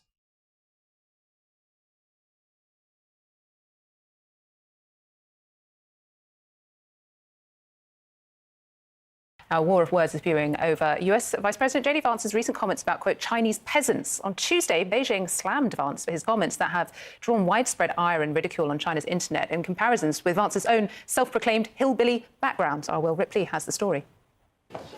So the irony being that China, like probably more than any other country you can identify, like there has been a more economic growth from a an agricultural economy to a fairly high tech economy, and yeah, like the largest I believe the largest market in the world is China, right? And look at what JD Vance has to say about Chinese people. Well, good morning, everybody. The American hillbilly versus China's so-called peasants. It all started with this. And to make it a little bit more crystal clear, we borrow money from Chinese peasants to buy the things those Chinese peasants manufacture. From Chinese peasants. Vance's Chinese. So, I mean, look, I'm not Chinese, all right? I didn't grow up in China. I haven't lived in China. I can only imagine how this is seen in China. And here's what I imagine, chat. Like, for a lot of Chinese people, maybe their parents, were, would have been classified as peasants, right? Like this is like a reference to history, right? That you know has seen a lot of change. And the idea that, you know, your country has come exceptionally far, exceptionally fast, and is surpassing the United States, and that then somebody from the United States would still see you as the Chinese peasant, comes off as an arrogant insult from somebody that perceives themselves as your economic better, but is actually losing in the game of global capitalism, right? This is the worst kind of arrogance imaginable. And it's not an arrogance that you would be afraid of, or you would feel seen by, or you would feel like, oh my gosh, he's got me. He understands I really am. You know, like it's like an arrogance that's kind of pathetic, right? From somebody that just doesn't get it, that doesn't see how much the world has changed. So I mean, I don't know. Is this, you know, how it's perceived in China? It obviously was not. Well, you'll see. You'll see, like what JD Vance has become on Chinese social media. These peasants' comment reaching Beijing within hours. The government's response, swift and scathing. It's both astonishing and lamentable to hear this vice president make such ignorant and disrespectful remarks. On China's tightly controlled internet, government censors. We don't mind being called commoners or regular people. We kind of take this as a point of pride. But with the peasant's comment, isn't it's like he's seeing you know, China, like it feels like a projection of a historical idea of China on a modern China that doesn't resemble that. It feels like a, you know, I don't know if it's taken this way, but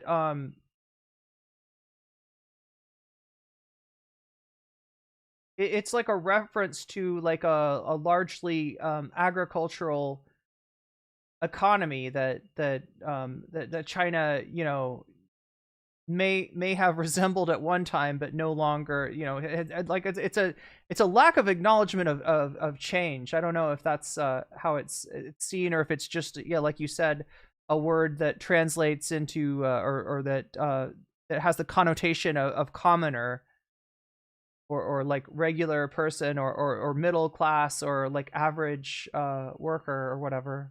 Are allowing Vance's interview to go viral, amplifying the outrage, igniting anger and sarcasm. Have you said thank you for the money we lent you? A reference to China being the second largest foreign holder of U.S. government debt, and that infamous Oval Office. Yeah, Charlie Kelly says that this is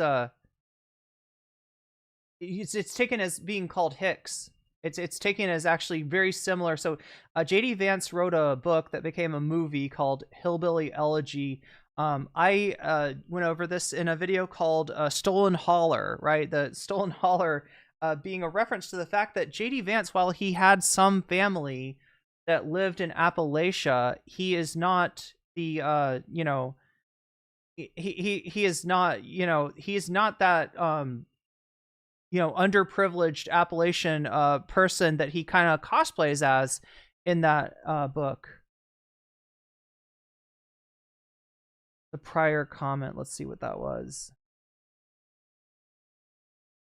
The thing is, peasant, when translated into Chinese, doesn't mean commoners. Chinese people took it as Hicks or uncultured. Yeah. The irony being that JD Vance, you know, calls himself or his family, you know, puts his family in those terms in Hillbilly Elegy. Now, my understanding is also there's a lot of like kind of looking down at that Appalachian culture. That's kind of implicit in that, and like he wants to see himself as having risen above that. You know, gone to the best universities, and that if only the hillbillies, if only the Appalachian hill folk could just pull themselves up by their bootstraps, that they could just be like, stop drinking the Mountain Dew or start drinking the Diet Mountain Dew, because that's the one that makes you racist, right? Then they could be just like him, and they could go to Harvard and become vice president, become one of the most disliked vice president. One thing to call yourself something or have friends, family, or acquaintance, but if you have an adversary, so yeah, and that's what I mean is like a lot of this is like it's an insult, but it's an insult that belies profound ignorance and a lack of recognition of the current state of affairs from a country that was the global hegemon. And in some ways, still is, like maybe militarily, but has lost its first place status economically, but that hasn't quite recognized that, and still has the arrogance of that economic hegemon that it was in the past, right? I've been told that some of the most racist shit I've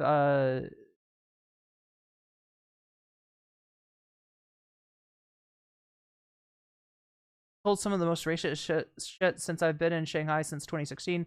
Among other things, the lockdowns, hazmats, killing.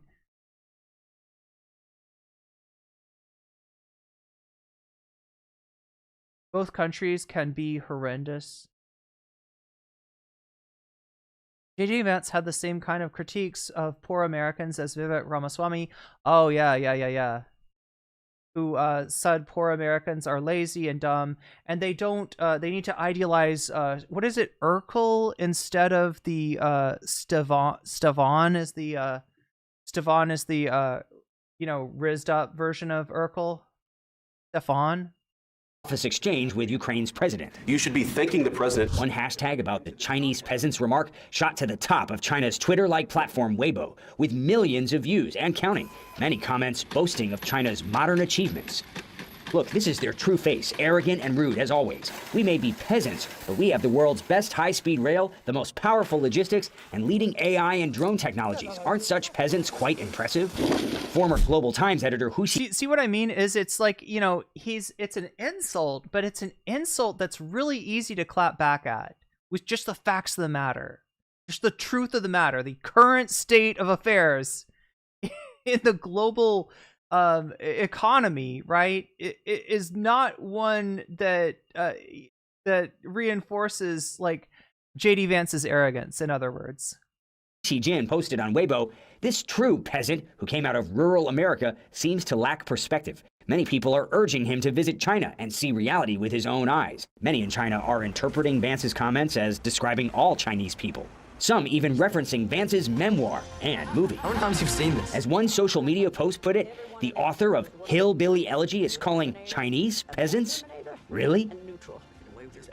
Incidentally, Hillbilly Elegy was translated into Mandarin. It's actually a bestseller in China. But the vice president's wait, the book was, or I wonder how the movie did. Soundbite has spiraled into yet another war of words between the U.S. and China. Many Chinese are calling his remark proof of what they call American arrogance, as if U.S.-China tensions weren't bad enough over things like tariffs, technology, Taiwan. CNN has reached out to J.D. Vance's office for comment, and so far, nothing. Will Ripley, CNN, Taipei. Well, China, now facing 104% tax on its goods entering the United States, is also hitting back, Beijing announcing it will retaliate with an 84% levy on its own on US imports. And the Bank of England here is issuing a stark warning saying, quote, the global risk environment has... Wait, what is this British CNN that we're watching, I think? Deteriorated and uncertainty has intensified. CNN correspondent Anna Stewart is here with me in London. Anna, the markets opened, just half an hour ago. Been pretty volatile today, especially after that announcement from China. What have we been seeing in the interim? Well, markets were pretty unsettled when they opened on Wall Street. We can check in on them now. I believe they are now trading a little bit higher at this stage. Can't tell you why, Christina. We are just looking at extreme volatility every... This is 12 hours ago, so I guess this was slightly before the announcement from Trump that he's giving a 90-day reprieve on the majority of the sanctions, still putting 10% sanctions. What am I saying?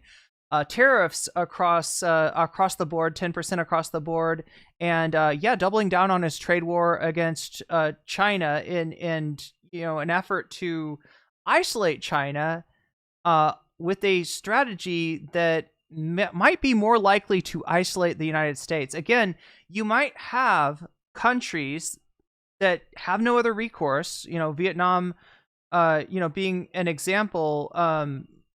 Although I want to get to that later. Luna Oi actually put a video out about the Vietnamese perspective on the sanctions that I thought was really informative. So it's Vietnam may actually have more options than a lot of the world is considering. But that aside, right? You might have nations to whom it's efficacious for them to make some effort to negotiate with Trump, right? For now. But that doesn't mean that they like you. That doesn't mean that they're on your side against China, right? So in other words, Trump may very well be deluding himself. Like, look, I want to put this towards you with Trump, right? I feel like Donald Trump, more than any president in modern history, begs the question, is it better to be loved or feared? Donald Trump answers that question in a truly Machiavellian way, that he's always striving to be feared over being loved. And certainly in his tariff policy, this is a policy that strives to strike fear into the hearts of other countries. And with the theory being that you're going to get a more advantageous result out of this fear that you're imposing on the world than in cooperating with the world, working through your soft power, striving to be seen positively in the world at large, right? But I'm thinking that he may actually be putting these, Machiavellian strategies to a test that they will not pass. Because like I said, even though countries might respond the way that you want them to initially, right, by coming to the table and being willing to negotiate, they're seeing you as long-term not a good friend, not a good ally, right? When you treat your allies with tariffs as well, right? That does not make you, somebody that countries are going to have a lot of loyalty to. And just because they are talking to you about, they're wanting to negotiate with you and willing to offer you concessions, does not mean that they're not making long-term plans, maybe to freeze you out. And that is very likely what is happening behind the scenes. The United States has presented itself through Donald Trump as a global villain. And just, imagine, like you might have to deal with a villain in the short term, but long term, that's not who you want to throw your lot in with. And they're gonna reap some really, I think obvious results, and show you why in some ways it might actually be better to be loved than feared. Anyway. Day, roll with the punches. We are seeing oil prices much lower, at the lowest since February 2021. This is as investors are very concerned that we could be looking at a global recession. We are seeing bond yields spike. This is for the US 10-year Treasury. This is suggesting, of course, there are concerns about the US's status as a safe haven in a long-term time frame, which is pretty concerning. And we've seen really unsettled markets in Europe and in Asia. Well, my understanding is that if the US markets close just a few percentages down today, we will be in bear market territory if we're not there already. Talk to us about some of the sort of financial terminology we may hear percolating today some light as relief. The markets move. Bear market territory is when an asset or particularly a stock index closes 20% lower than its recent high. So there is a figure that investors have for that, and they'll be watching that very closely. You can be in bear market territory, but not in a bear market until it actually closes at that price. Okay. Dead cat bounce. Now, I don't know who's responsible for this, but the saying is that even a dead cat will bounce if you drop it high enough. This is another one for markets. Now, a dead cat bounce is usually referring to perhaps you're seeing asset prices rise, but then they fall again. So it's just a temporary relief. Perhaps that's what we saw yesterday. You could maybe call that a dead cat bounce. So as people are looking for the market to, quote, bottom out, I mean, this is what we could be seeing. There are people trying to buy the dip is our next one, which is when you're hoping, obviously, as asset prices fall, to try and find its bottom, get it cheap, and hope that prices rise. And my favourite one of the lot, catch a falling knife. This is when buying the dip goes wrong. Right. You never want to catch a falling knife. You want to get it when it has fallen. It would hurt. But these are just some of the many sayings. We could do this every day. They're all kind of crazy, but I hope you enjoy them. I really do. That last one sounds a bit like an 80s power ballad to me, so I am enjoying it. But look, as we kind of look to what comes next, the chances of global recession are being upped, it feels, by the day here. We mentioned bond markets, the price of commodities as well, oil, gold, all pointing really to an acceleration towards a recession. Well, at the end of last week, we had JP Morgan, I think it was, raising the likelihood of a recession from 40% to 60%, and that was just... So now this is what Trump commented on, reacting to seeing the bond market get quote-unquote yippee, which I'm told is a sports term of when somebody gets nervous and is unable to perform up to par because of their anxiety in a sporting situation. So this was Donald Trump's explanation for why he changed his tack and at least relented for 90 days on the majority of the sanctions, but still left us in a very with massively raised sanctions, or sorry, I keep on saying sanctions. Somebody got it in my head, right? Tariffs. But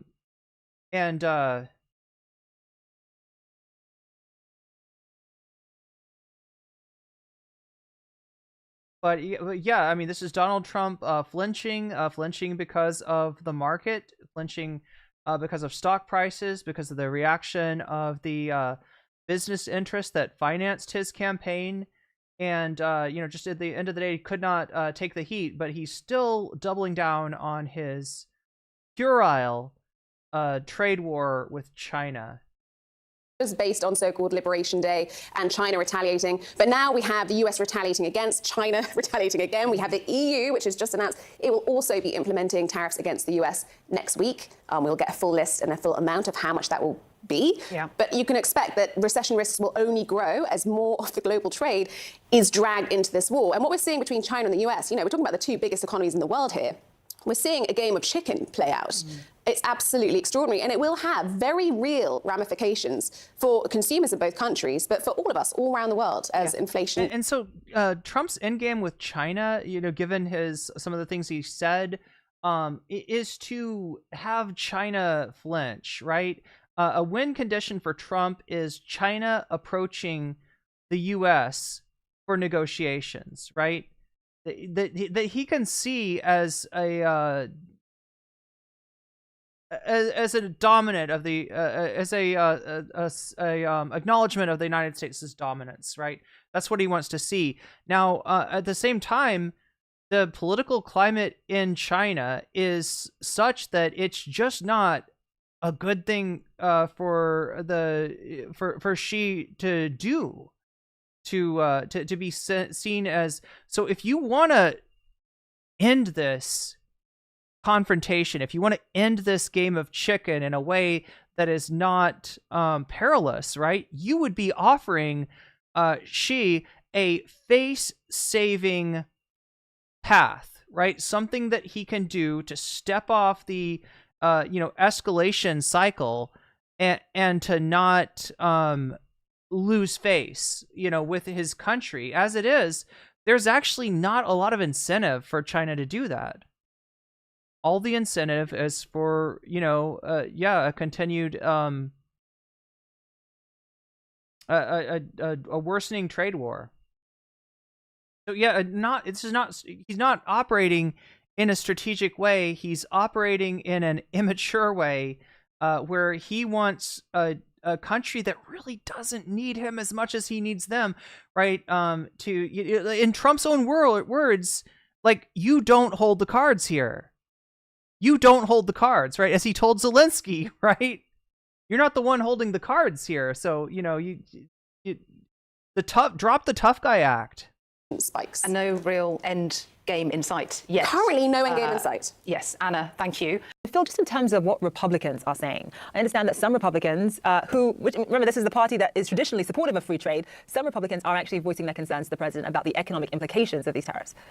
Yeah, it seems like so long ago, right? Where what the president is pursuing here is antithetical to traditional Republican ideology as we all understood it for several decades. And yet he now is the core and the heart of the Republican Party. And so it's been fascinating to watch Republicans, many of whom are diametrically opposed to even the general idea of what's been launched over the course of the last several weeks, let alone over the course of the last 11 hours, is trying to figure out how to tell the White House they don't know that this is necessarily a great plan, but also not get into the crosshairs of President Trump. Now, there have been some Republicans, particularly Republican senators, who have made clear they are very wary of the direction that this is going. But guys, I think it's important to note Congress long ago handed off the tariff authority over to the presidency. There's no sense, while there are bipartisan efforts to try and get it back, that that's going to move anytime soon. These are the dynamics. I think when you look at these dynamics, the kind of bilateral stare down we're watching between China and the U.S. right now, people need to understand the severity of where this is. And it's not just because of the tariff rates and the retaliation, very clearly in a tit-for-tat spiral on some level, but it's also the words that we've heard from both sides. Obviously, Chinese officials saying for several weeks that they would, quote, fight to the end when it came to a tariff war. Caroline Leavitt, the White House press secretary, saying yesterday the president has a spine of steel, quote unquote, underscoring kind of his posture on things. But when you talk to U.S. officials, it's also important to know kind of the underpinning of the decision to move forward here. And that is the firm belief that the U.S. market, that U.S. consumers can win in the long run in any trade war, including with China. Take a listen to what Treasury Secretary Scott Bessent said this morning. They have the most imbalanced economy in the history of the modern world. And I can tell you that this escalation is a loser for them. I mean, you say imbalanced. A more objective look at it would be successful, right? A combination of a command economy with free market capitalism that has proven to be somewhat OP. That they have some very smart, the economists, the academicians, technocrats within their bureaucracy, and they would be telling the leadership that we do not have the edge here. They are the surplus country, that their exports to the U.S. are 5 times our exports to China. So they can raise their tariffs, but so what? And I just want to make very clear here that what you heard from the Treasury Secretary is not some kind of hyperbolic brushback or rhetorical threat that he's making just because he's on TV. That is firmly the belief of the economic team writ large across the administration. And that belief is animating the idea that, hey, anyone who wants to fight, anybody who wants to retaliate, the U.S. is more than welcome to have that fight. What they haven't actually explained is if that is a fight and if it plays out over a significant period of time, who gets hit? And likely it's U.S. consumers. Yeah, and they're definitely willing to, throw those U.S. consumers like sacrificial lambs before the slaughter in order to, try to win this pissing contest that they've entered into. Anyway, chat, that's what's going on in your world. Now it's time to get into the world of the H3. I almost pushed H4. Do you think H4, if I found H4 podcast, it'd be like a better podcast? Maybe. Someday somebody will come up with an H4 or an H5. But for now, we're stuck with H3. And we're back. As always, it's the H3 show. Oh my god, fuck. It's a special Duffy Duck. And we're back. As always, it's the H3. It's Ethan Klein's world. The rest of us are just living in it. All right, so I want to get us to the oh, he's talking about the tariffs again. Wait a minute. God, what? There we go. This one. The practice test right here. Very good. Okay, spoiler. Ethan has shaved his head. He got rid of the black hair. Even he couldn't stand it. So we're going to start off with a Noah Samson update. I'm going to remind you, chat, that we are at 30% out of 100% of the bonus goal. We do have the chance to get bonus content. What is the bonus content? Well, look. Oh my god, my tabs crashed. I got to reload them to even see the poll. To even see what bonus content we are potentially missing out on today. Or maybe getting, right? This is your chance to, looks like we've already missed out on the opportunity to put a butterfly in my hair. That opportunity is past, but we still have the opportunity to watch Olimey. Olimey's got a new channel, if you don't know. She brought on Francesca and both Silly and Billy from the Vanguard to talk TYT. To talk some TYT, spill the tea on TYT, right? So That's what we're potentially missing by not hitting the bonus goal today. It is at 30% right now. It needs to travel 70% further, and we're running out of time. So we'll see if we get that. That's one option. Olaimi, that's in first place. Olaimi, Francesca, and the Vanguard talking about TYT. Second place is Hasan's speech in Washington, D.C. That will also come with a side of looking at the protest in Washington, D.C. this weekend. Third place is Elon Musk cosplay in the Capitol. That is Walter Matheson cosplaying Elon Musk, dressing up as Elon and seeing if he can fool anybody in the Capitol. Apparently the staffers were not amused. We also have Walter Matheson talking to George Santos, which I've been told is a pretty funny interview there. And that's a possibility. That's in fourth place. All right. So those are the votes. 237 of you have voted so far. If you're watching me on Twitch, feel free to come over to YouTube. No Comment Chick on YouTube. You can vote in the poll. That's where the poll is. Unfortunately, I can't have the poll on Twitch because Twitch's polls they time out really quickly, just like YouTube's super chat goals, which timed out before we could hit it today, meaning that there will be no butterfly in my hair today, Sag. But if you want me to stay a little bit longer than I normally would and cover an extra segment with you, I am happy to do that. We just need to hit the bonus goal. What is that goal? It's at, like I said, it's at 30% now. It needs to get to 100%. Otherwise, I'll just end the show after this Ethan Klein segment. If it's it goes forward every time somebody does a super chat, a super sticker.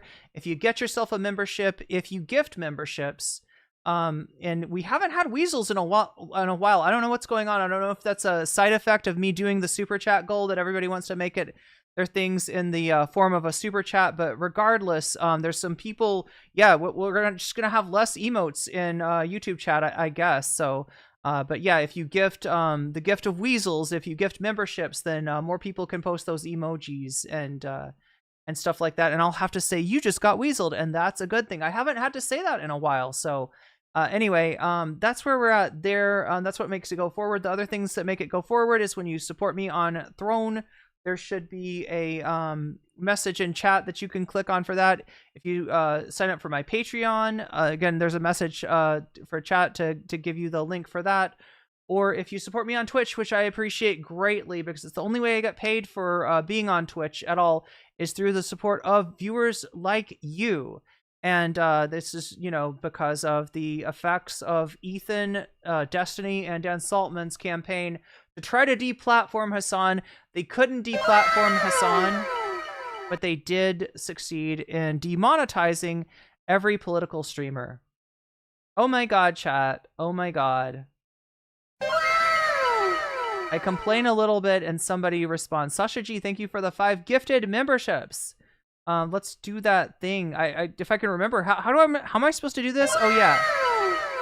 Amy Komori, you just got weaseled. Wesley Thompson, you just got weaseled. Destructing, you just got weaseled. Snix Abea, you just got weaseled.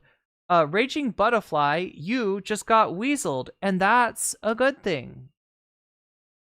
So there we go. There's people becoming weasels right before your eyes. It's almost like Ionesco, except for instead of rhinoceri, right? Instead of people turning into rhinoceroses, we got people turning into weasels, which I would say that's a good thing. That's very preferable to the rhinoceros transformation.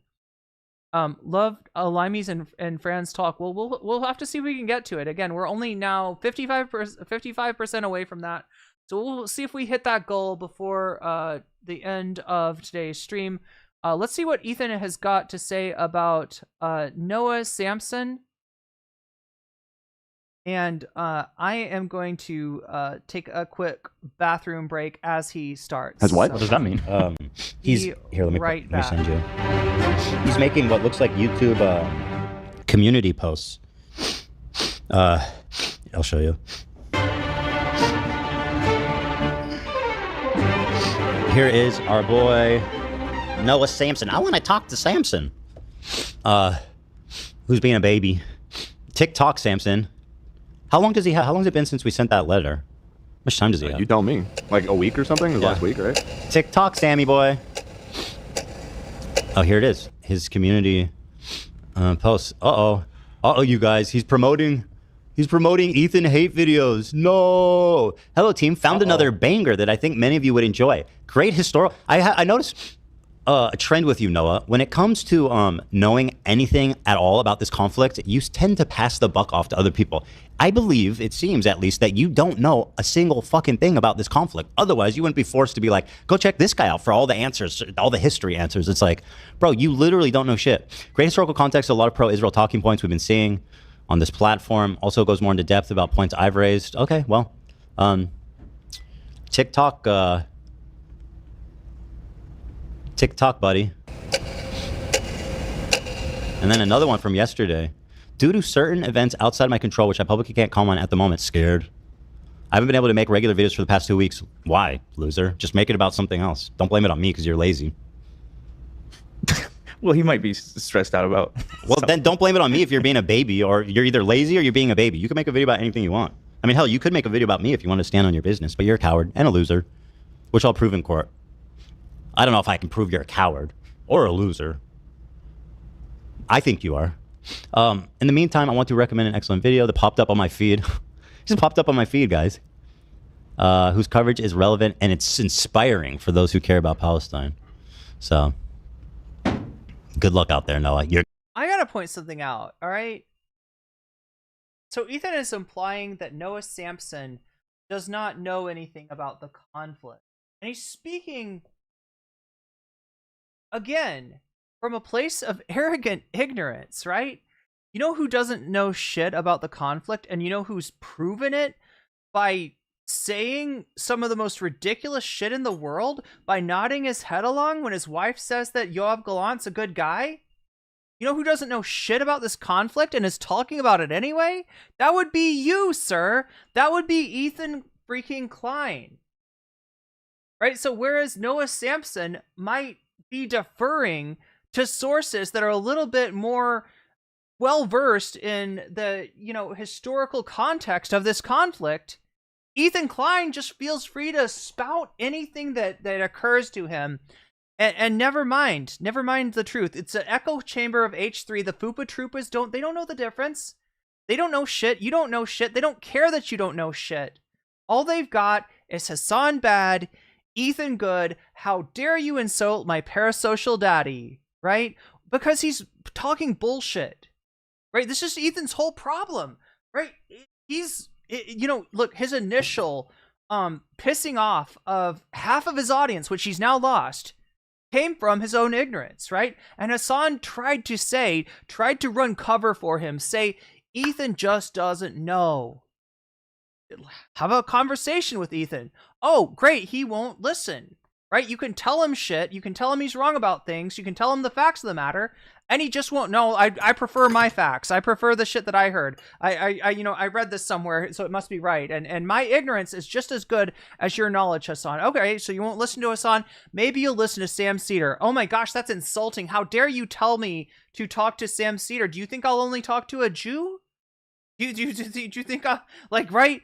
Oh, okay. So don't talk to Sam Seder. Maybe if you don't know shit about politics or world affairs or history or the fucking, conflict that's going on, the asymmetric, conflict, the group punishment of the Palestinian people, and you're unintentionally, right? That's Hasan's, best, faith interpretation.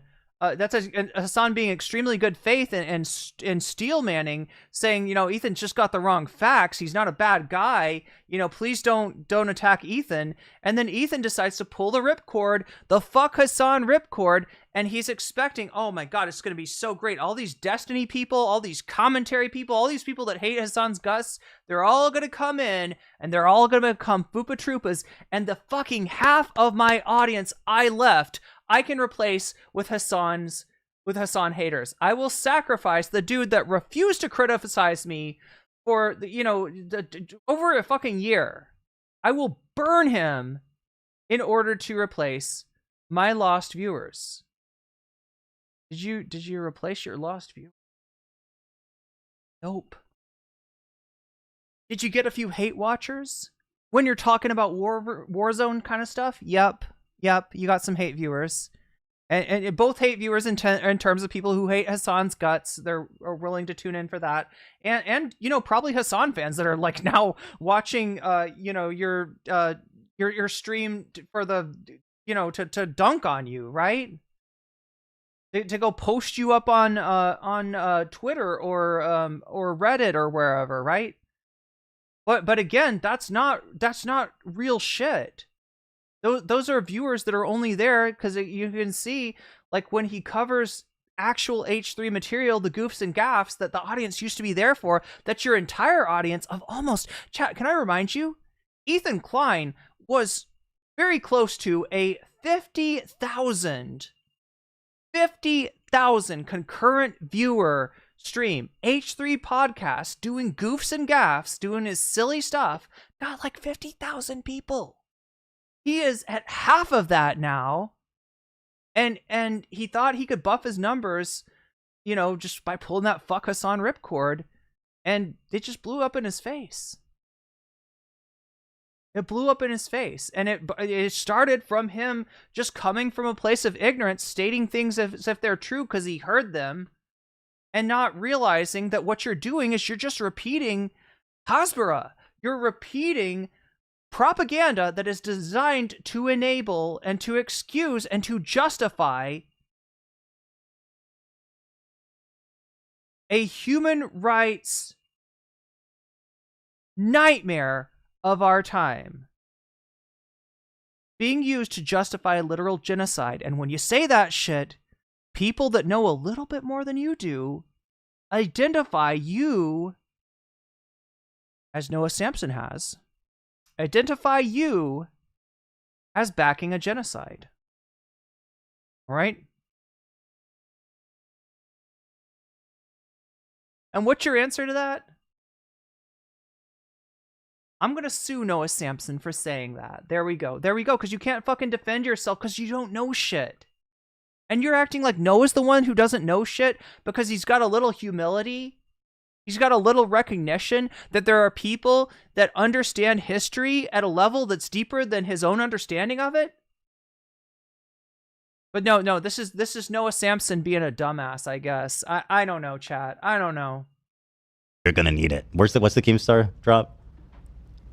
Good luck, Ethan. You're gonna need it because you're gonna fucking need it. Yeah. Surprise, surprise. Noah is promoting Ethan Zionist confirmed. By the way, I can't get over it, man.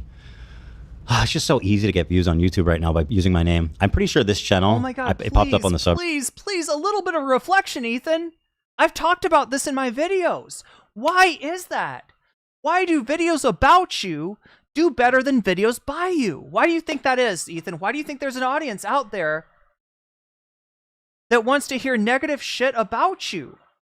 Figure it out, Ethan, because when your name, that's called a content gap, chat. If there's a subject that I, you know, put in my video, in my stream title, put in my video title, and like, oh, look at that, these videos get more views than these videos without that tag, that Ethan Klein, that H3 podcast or whatever it is, right?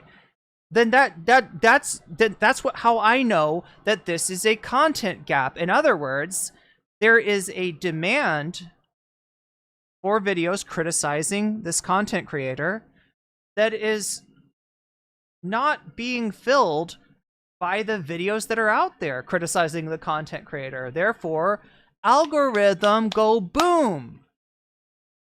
Algorithm go burr, Ethan. There's a reason for this. And if you did a little reflection, you might figure it out. And you might realize that this is really harmful for your career. Ethan, you know Tipster, right? Chat, do we all know Tipster? Do we all know Ethan's friend Tipster? Oh my God, I gotta open up Discord for this because that's where my sound drops are. Oh my God, can I even open Discord? Will my laptop allow this? The free market is saying Ethan sucks. Andrew Tate coded, I'm the most Googled man. Oh my god, it's taking me so long. So some people do know Tipster, some people don't know Tipster, right?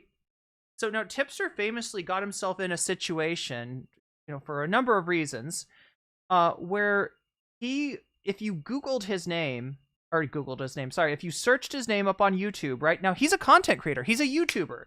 He was a decently sized YouTuber. Tipster had, and maybe still has, over 100,000 subs, right? So it should be that when I search for Tipster's name on YouTube, that at least some of the results, maybe even the top results, are videos by Tipster. Nope. What do you expect to find when if you search No Comment Check, right? You're gonna find it's gonna suggest my channel. Then it's going to suggest my videos. It might also suggest some videos about me or some collaborations that I've done or some people that, have negative opinions about me, right? You're going to get like a mix, but you're going to get a lot of videos by me, and you're going to get my channel suggested. When you typed his name into the search, you did not get suggested his channel. You could not find Tipster's channel by searching his name. That's a bad place to be. Now, Ethan Klein is nowhere near that yet, but that is where that road ends, right? He likes to cover Lolcow Live. He likes to talk about Lolcow Live, right? Keemstar used to be, an enemy to Ethan. Now Keemstar is somewhat of an ally. So they'll cover Lolcow Live, but I'm telling you, Ethan's future is actually on Lolcow Live. Like, Ethan's headed for, that kind of, oh my god. Let's see. So yeah, Tipster, right? If you don't remember who Tipster is, you might remember him from such hits as, Cheers, my dude. Love ya. No homo. Yeah. That's Tipster, right? Anyway, what I'm trying to say is that Ethan is heading toward, like, when you've got the situation where your name is a content gap, where content creators are incentivized to do videos about you. In Noah Samson's case, he wants to get views on what's happening in Gaza, right? He wants to get views on that. When he does a video that's about that, whether it's because YouTube is doesn't want videos about Gaza to pop off, where they're, YouTube thinks it's controversial, thinks it's bad for advertising, thinks whatever, right? Those videos don't get the kind of views that Noah would like to get, that doesn't get the kind of eyeballs that Noah would like to get on them. But when it's in the context of Ethan Klein about the same subject, because that's what Ethan Klein is talking about, then it does get views. When you've got that sort of situation where other content creators are incentivized to make videos about you to, meet the demand for that, you should take some time and do some reflection and ask yourself why this is. Why am I at this point in my career where videos talking negatively about me are outpacing videos by me, right? Ask yourself that question. And you might find a way out of the path that you're on, a path that leads right into Keemstar's arms, not as somebody that Keemstar is looking at for clout, as you are now, but as somebody who's looking to Keemstar for clout, and the only clout that you're going to get is appearing on Lolcow Live with Wings of Redemption and Boogie and whoever's on there at the time, right? Anyway, I just wish he'd do a little self-reflection. A little bit of self-reflection, Ethan, would do you so much good. Reddit. His normal videos get like 200 views, and then all of a sudden, this guy's he's an expert on Zionism and Israel history, and now he's got 80,000 views, probably his most viewed video by far. But anyway, Noah, listen. And Kina says, "Why reflect when you can sue? Checkmate." Listen, don't let other people speak for you. God, your haircut looks dumb. You know who he reminds me of? Says the guy that just shaved the ridiculous shade of hair dye that he had on his right. Your haircut looks dumb. Who's that NFL owner, the billionaire with the worst haircut ever, the redhead guy? Yeah, I know what you mean. What's his name? Isn't it a basketball team owner? It might be basketball. I was just gonna show up. Red-headed billionaire with terrible haircut. Oh, you're not thinking about the coach? They're gonna know. Mark Davis. Here it is. That's it. Yeah. This man's rocking the Mark. Wait. Oh shit. That's Trump. I'll do anything. I'll do Here anything, he is. sir. Like, bro, that is crazy. You are so damn silly for that one. I'm sorry, man. Is it just me, chat, or does this guy look like he looks like either like a Austin Powers character maybe, or I'm trying to think what else.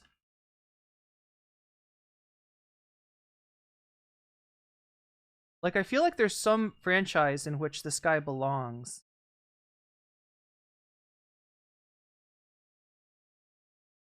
But yeah, Austin Powers works. I wonder how that started. You know, he just one day got that haircut. Got that haircut since I was a kid, probably. Yeah. I got fascinated by his haircut. I was reading about it. I'm pretty sure he flies to one specific barber out of state. He goes out of his way for that? Yeah, only one barber. What's his name? Mark Davis? Yeah. See, the thing is, when you're trying to criticize, Noah for his hairstyle, and then you show somebody with like just a terrible hairstyle, the attention that you wanted to direct at Noah's hair kind of goes to this guy instead. It's like instead of it being like, yeah, you look like this guy, it's kind of like, well, at least you're not this guy. You know what I mean? Here's a worse haircut.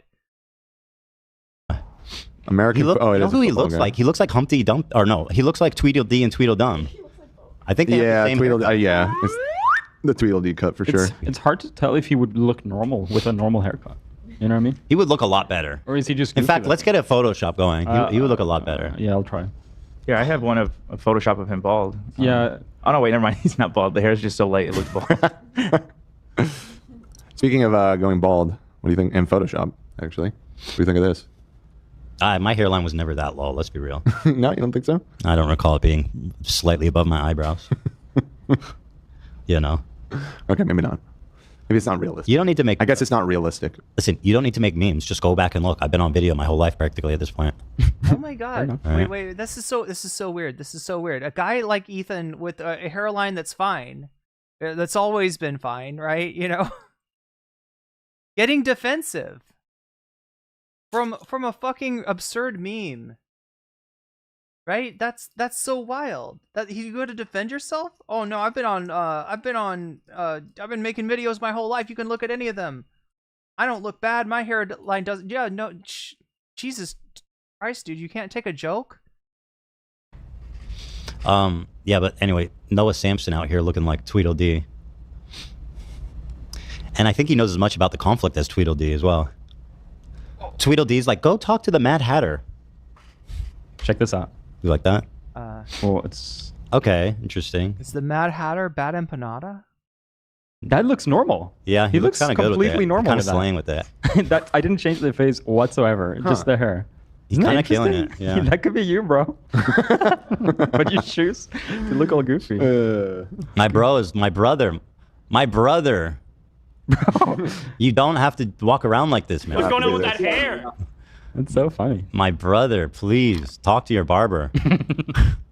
He's a billionaire, man. Yeah, yeah. That's why I kind of went with the extreme haircut because he could make that happen. He has enough money. Dude, yeah. He looks happy though. Shit. Doesn't he have a young girlfriend too? I don't know. Probably. Let's find out. Maybe that's Flounder. Kind of looks like Fat Love.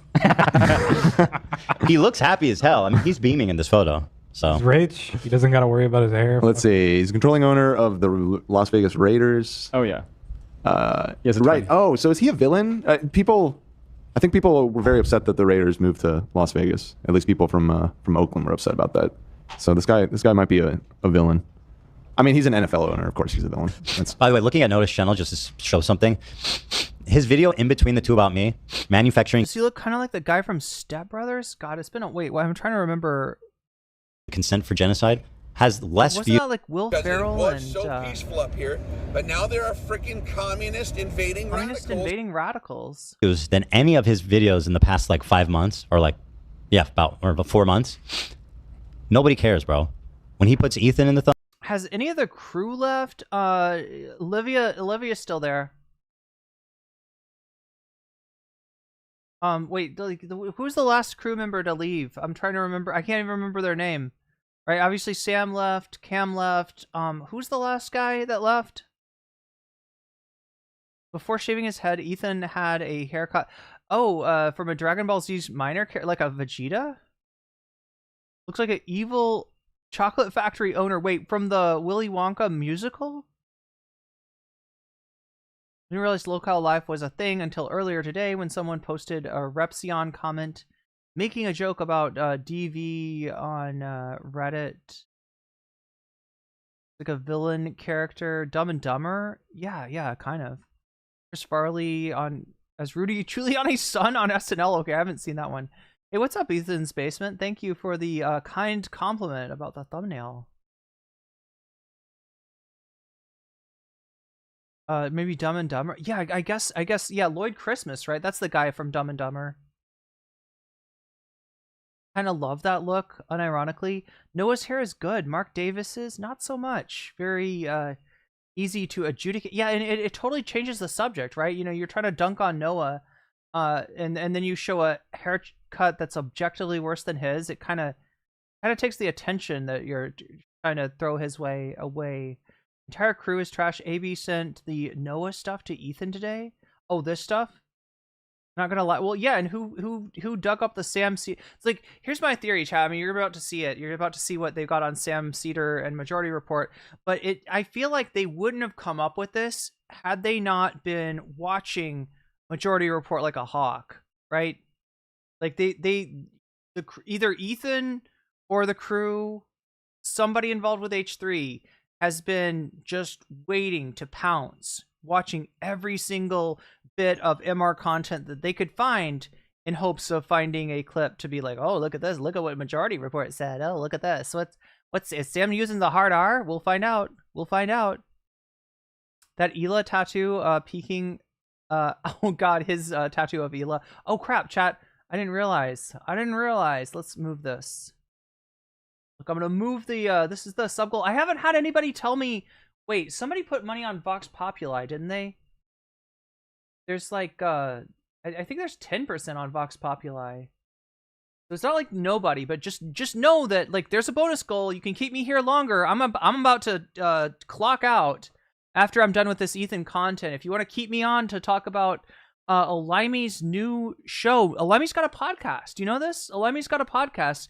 Her first the maiden voyage of the Olimey and Chill podcast is with Francesca Fiorentini and friends of the VOD, Silly and Billy.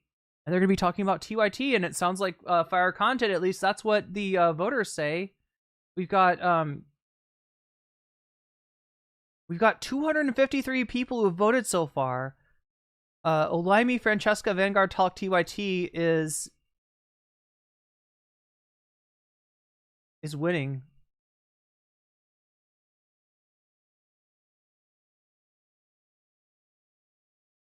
What's going on in chat?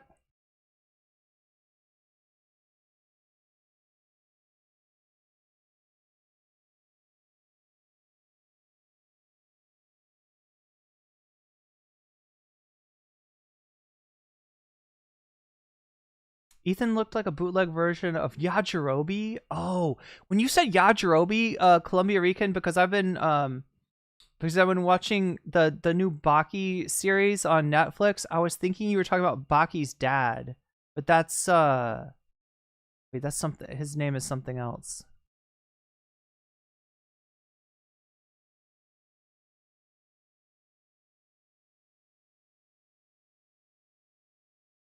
Oh, thank you. Ethan's Basement's got it for us. 3 crew members left in a year. Cam, Sam, Ian, thank you. I couldn't remember who the third was. Yeah. We kind of have a decent idea of why Sam left, right? If you've seen that Chestnuts clip, Sam did not seem happy to be in a group that was laughing about somebody getting deep fakes done of her. The black mold in the basement that got to his brain. There's something in that basement. I swear to God, that basement is cursed. He needs to fill that basement in with concrete. I swear to God, Chad, it's cursed. Oh, although if he did, oh my God, that would be bad for Ethan's basement, wouldn't it? You'd have to change your name, wouldn't you, if he filled it in with concrete? Wait, would you change your name to Eel Pit? Like Ethan's Eel Pit. What if he turned it into a cistern and started raising eels in it? That's a possibility, and that's a deep cut. That's a deep cut. Okay, Zavara, I'm assuming that the spamming was maybe an accident, maybe a cat on keyboard kind of issue. So I unbanned you. I'm assuming you weren't trying to spam up the cat, the cat, spam up the cat, spam up the, yeah, I think somebody's cat stepped on the keyboard. That's what I thought. So I'm going to give Zavara a chance to another chance. The basement's got bodies in it? Jesus Christ. That's what happens if he can't sue you, right? You end up in his basement. But anyway, yeah, we got the, Olaimi, Francesca, Vanguard talking about TYT in first place at 45%. The other thing that's at 45% is the sub goal. And if that sub goal can somehow get from 45% to 100%, by the end of, we're coming towards the natural end of the stream, chat. If we can get to 55% further by then, I will hang out a little bit longer, and a lot longer actually, because that's a pretty big segment there. The Olaimi and Chill, the initial episode of Olaimi and Chill. So if you're interested in that, now is the time to make your voice heard. Because it only takes a super chat, a super sticker, if you get yourself a membership, if you gift memberships to others, if you support me on Throne, or if you sign up for my Patreon, or if you support me over on Twitch, right? Any of that stuff, it counts as a dono, goes towards the bonus goal, gets us closer to that vaunted, magical 100 number, and keeps me on a little bit longer. Do one extra segment with you. So I am letting you know, because I haven't been mentioning that we are coming up on the end of the stream otherwise. So Thumbnail, top viewed videos of all time. Let me see. Is that? Wow, does that make you happy? Well, I mean, it's nothing new. This has been happening for a goddamn long ass time, So anyway, I really look forward to his response. According to Hasan, he says it's just an empty threat. It's just a note. It doesn't mean anything. And I hope that he's listening to people like that. I can't stand Hasan. Oh man, 69-year-old Raiders owner Mark. Yeah, apparently Rich Lux did a. The fuck is this? Apparently Rich Lux did an anti-Hasan video recently, and nobody watched it. Isn't that weird, chat? Yeah, because if you go with Ethan's theory here that his name, like him being such a famous content creator, is what's causing people to put his name in the title, his face on the thumbnail, right? If that's what's going on, then wouldn't it be the same with Rich Lux for Hasan? And yet Rich Lux's fuck Hasan video did not exactly do numbers. Mark Davis said his 26-year-old girlfriend didn't know he was a billionaire. She was just attracted to his beautiful smile. Yeah. That must have been a joke, right? I don't know if this is true. Sounds like he's kidding. I don't know if this is true, yeah. Zoom in on her. I love it. That's Fat Love grown up. You've done well for yourself, Fat Love. Thank you. Or why am I saying thank you? I don't know Fat Love. I'm just Love. You will become Fat Love. Whoa. Well, I mean, just not now, but like in 20 years. It's separate, bro. It's separate. Separate universe? Yeah, separate universe. Yeah. Please. All right, I apologize. Yeah. I'll do anything, sir. What the fuck is this? I love Fat Love as Ron Weasley in this photo. Fat Love is gonna love that Photoshop. Yeah. Wait, am I the Snape dude? Yeah, you're Snape, dude. You are Snape. Huh. And I'm Harry. You were protecting me all along. Ethan's Voldemort. Yeah, where am I? Must be that I'm Voldemort. All right. Freedom 90, for the record, I think that Ethan looks immensely less silly with his head shaved compared to the weird dye job that he did on himself after the subathon. So there it is, guys. What can you say?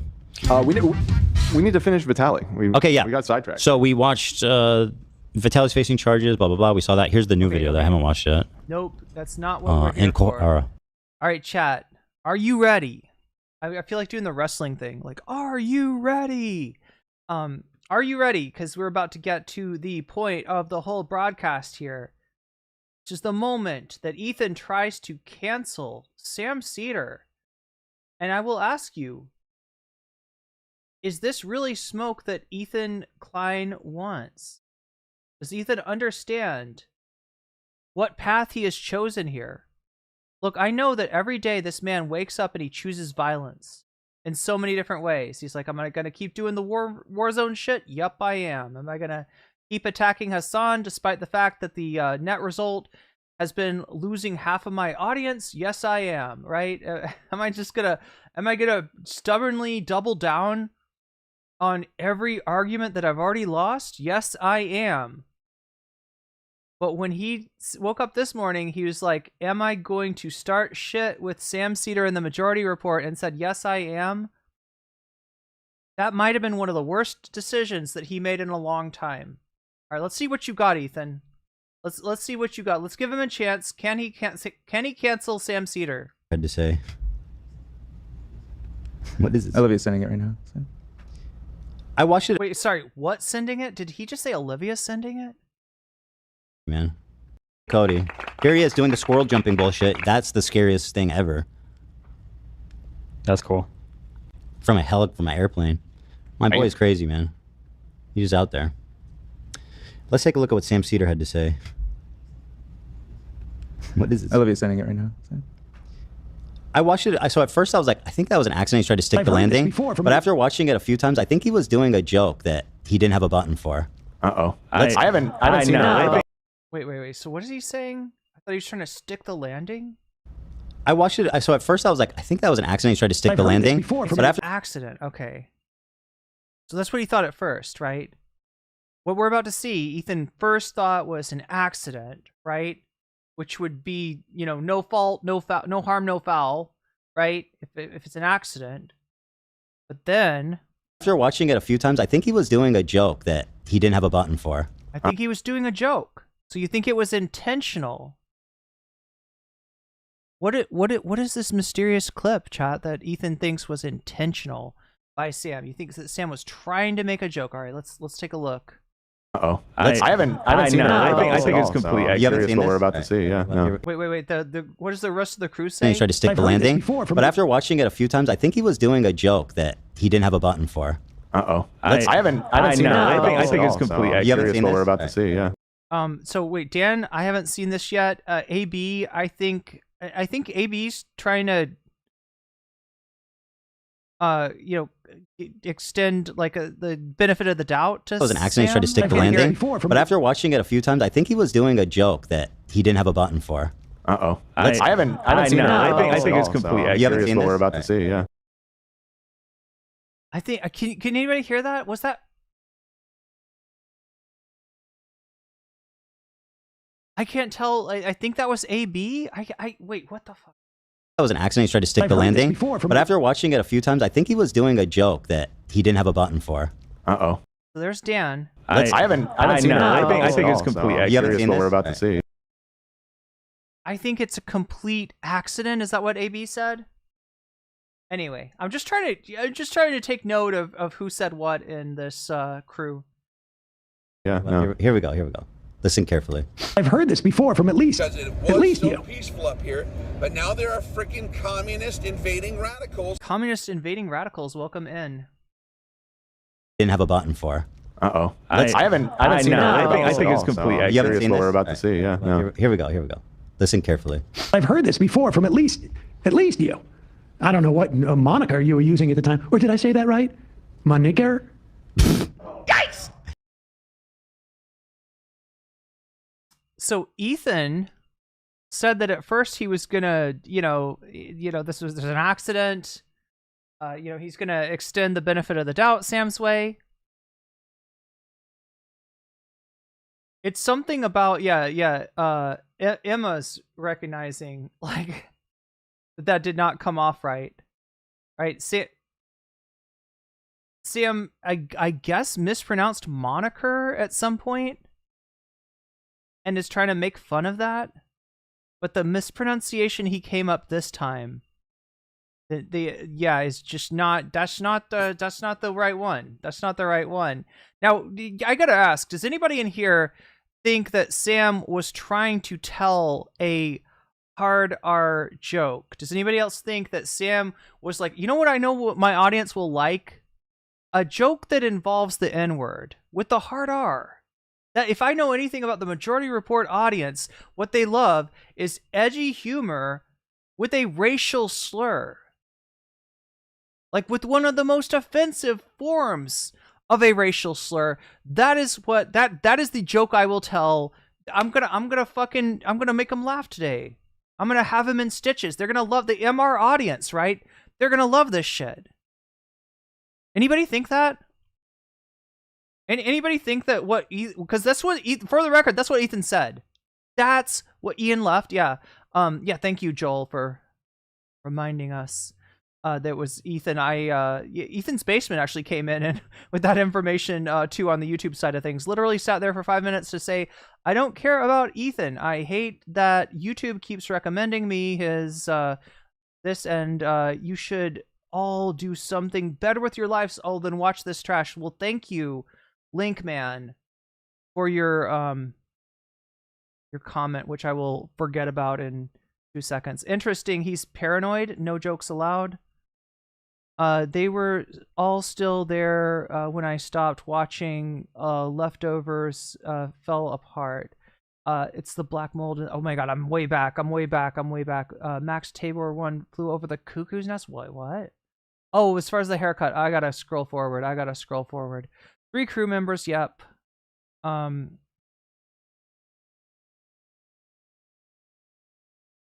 Ethan looked like a bootleg version of Yajirobe. Okay, Jesus Christ. I'm sorry, chat. I'm way behind. Way behind. Let's see. Ethan has just lost a massive anti-slap lawsuit too. Yeah, that was the... Wait, so no, he lost the appeal too? The Cav lawsuit, I'm guessing? I know that he lost the initial decision, the initial judgment, but... Poor Sam, she was easily the most normal person there. Oh, Sam from H3, yeah. Rich Lux, yeah. Who the fuck is Rich Lux? Rich Lux is the guy that says, I can't stand Dan.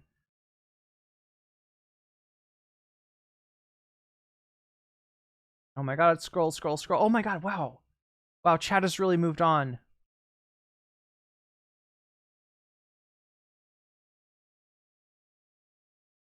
What is Sam trying to say? Wait, did we get to it yet? It was obviously an accident. Okay, there we go. There's the pertinent chat, right? Especially when he's actually said it multiple times. Wait, oh, Ethan has actually said the actual N-word. Yeah, there's a fucking 5-minute tape of all the times that Ethan has said the N-word. But he just wants to drag Sam into the mud and be like, I don't know, maybe Sam was trying to make an N-word joke, right? Sam Seder. Having a button because you say so much horrible shit is not normal. It's not a flex either, yeah. But he thinks it is. He's trying to say... So moniker, chat, is a... like, my moniker is nocommentchick. My name is Irene Geller, but I go by nocommentchick, so that's my moniker, right? Sam had... somehow the word had come up where Sam maybe mispronounced the word before, and he's trying to repeat the magic of him mispronouncing something, and he just pronounces it in possibly the worst possible way. Probably the worst possible way, right? Right? That's just like, if you want to make a joke mispronunciation of the word moniker, that is the one to avoid. But, Sam, like, it's pretty obvious to me that was an accident. Yeah, this was not intentional. Cater Gator, this is what Ethan is using. Come on. Yeah, this is Ethan's material. This is the cancel Sam Seder. Let's get on the cancel Sam Seder train. And he's trying to do it so lightly. He's trying to kind of like take his fingerprints off of it and act like, yeah, no, it's not There's a compilation, yes, Just Be, of Ethan saying the N-word multiple times for like 5 minutes. There's 5 minutes of him, like, saying it for real, all right? So insane to even think of that. I know, I really have to twist my logic to imagine a Sam Seder. Chat, we're gonna have to go into the multiverse of madness, okay? We're going to have to call up Doctor Strange and be like, Doctor Strange, we need to step into the multiverse, right? We need to go into other universes. We need to go into the multiverse of madness and find me the racist Sam Seder. Can you find me the racist Sam Seder, Doctor Strange, please? Find me the universe with the Sam Seder that is racist. And then Ethan can have his cancellation campaign. That's what we're going to have to do. We're going to have to replace Sam Seder with the multiverse racist version of himself. That's what we're going to need to do. It's a silly dad moment. Yeah, never in a million years. Especially, it was so innocuous. I mean, it was bad, you know? Like I said, that's the worst way you could mispronounce moniker. That is truly, you know, that's just, you know, would be really out of character for Sam. But this isn't a thing where, like, you know, Sam did something bad and he has to hide his shame now, right? This isn't somebody catching Sam in a racist moment, or Sam thinking that, like, oh, I don't know, maybe a racist joke is exactly what the audience needs right now. Let me serve them up that, you know. No, that's not what we got here. Yeah, there's a universal disbelief in Ethan's. Ethan literally said that he thought that Sam was trying to be edgy. Like, he really thought that Sam was trying to, you know, make a N-word joke here. Still stuck in his 2010 idea of millennial edgy humor. I think he's just very white, says Kiana. That is, you know, guilty as charged, possibly. Is this the grounds for defamation suit from Sam to Ethan? I don't know. I think because Ethan couched what he said in, like, I think that, right? You got to make a definitive statement of that's, you know, malicious and false, and that you could, then Sam would have to show, like, I lost this amount of money because Ethan lied about me, right? That's what it takes to get a defamation. And in the U.S., generally defamation cases don't go anywhere. That's why Hasan can say, you know, tell Noah to laugh it off, because in reality, like, just on the face of it, not a chance. I know, right? I think Sam was trying to use it as a point, because Sam, well, yeah, I think the joke, there's a joke there where Sam mispronounces words, right? He mispronounced moniker, I think, earlier in some different way, and he's trying to do a callback to that joke and can't remember how he mispronounced it, and just comes up with, tries to intentionally mispronounce it, and just ends up doing it in the worst possible way. That does sound like something that he didn't intend. Ethan thinking this was an intentional as a joke is self-report. Charlie Kelly, Sam pronounced a word that sounds like the N-word. Ethan calls everyone he doesn't like a pedophile.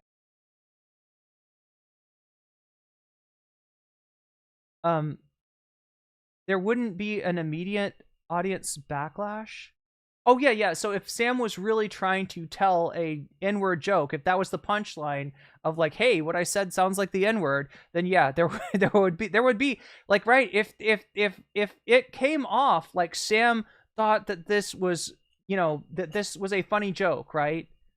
That Sam was, you know, intentionally mispronouncing the word moniker in a way that sounds like the N-word, right? Then yeah, there would be an you would have Emma would quit, Matt would quit, like, right? It would be pretty bad if he was actually going to do that. Obviously, not what Sam's doing here.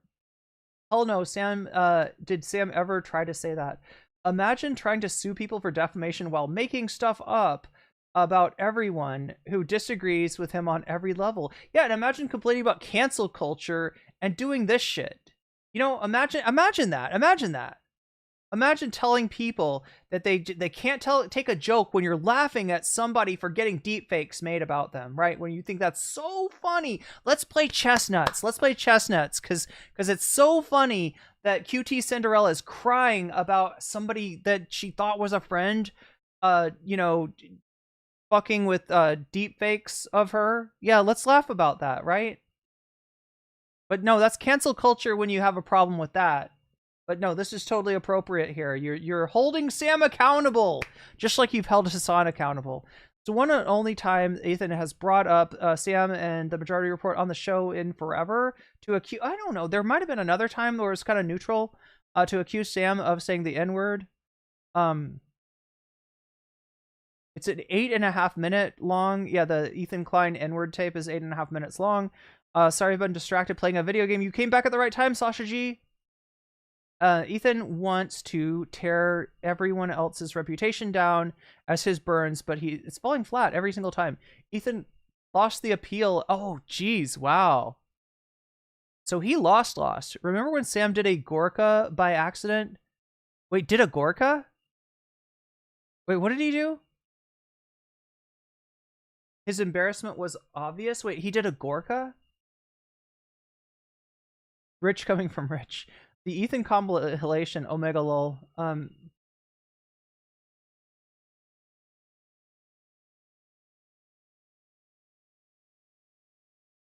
have seen this live the other. Oh, you saw this live the other day, and I think he was trying to pronounce. What did chat say?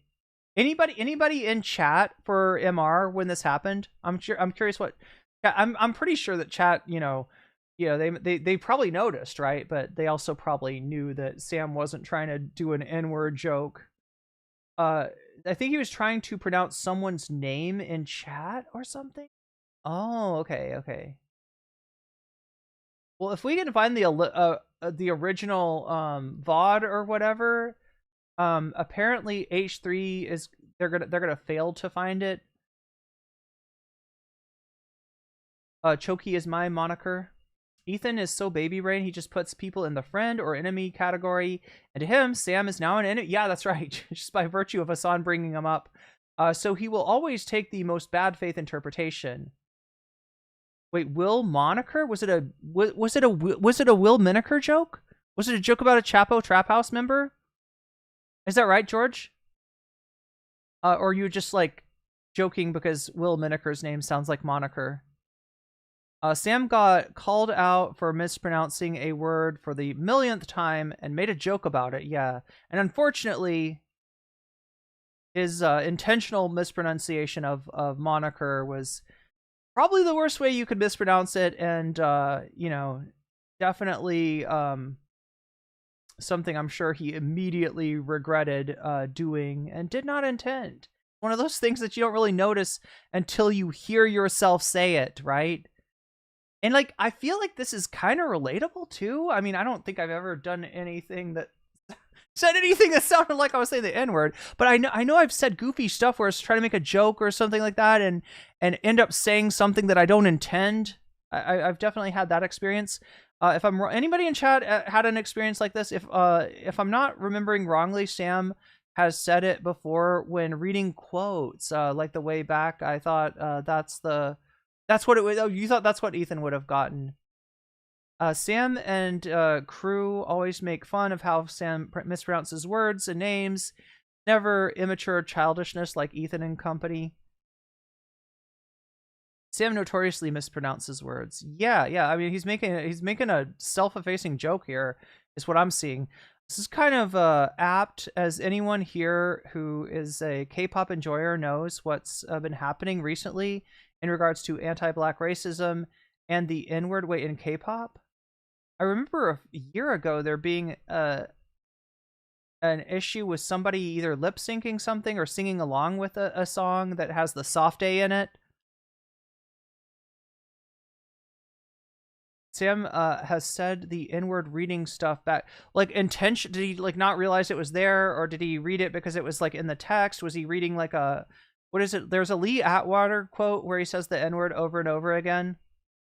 Surprised Ethan didn't clip. Emma calls Sam a bitch. I was there for that day. Matt calls Sam a stuttering a-hole. Yep. Sam would crush him if he starts on him.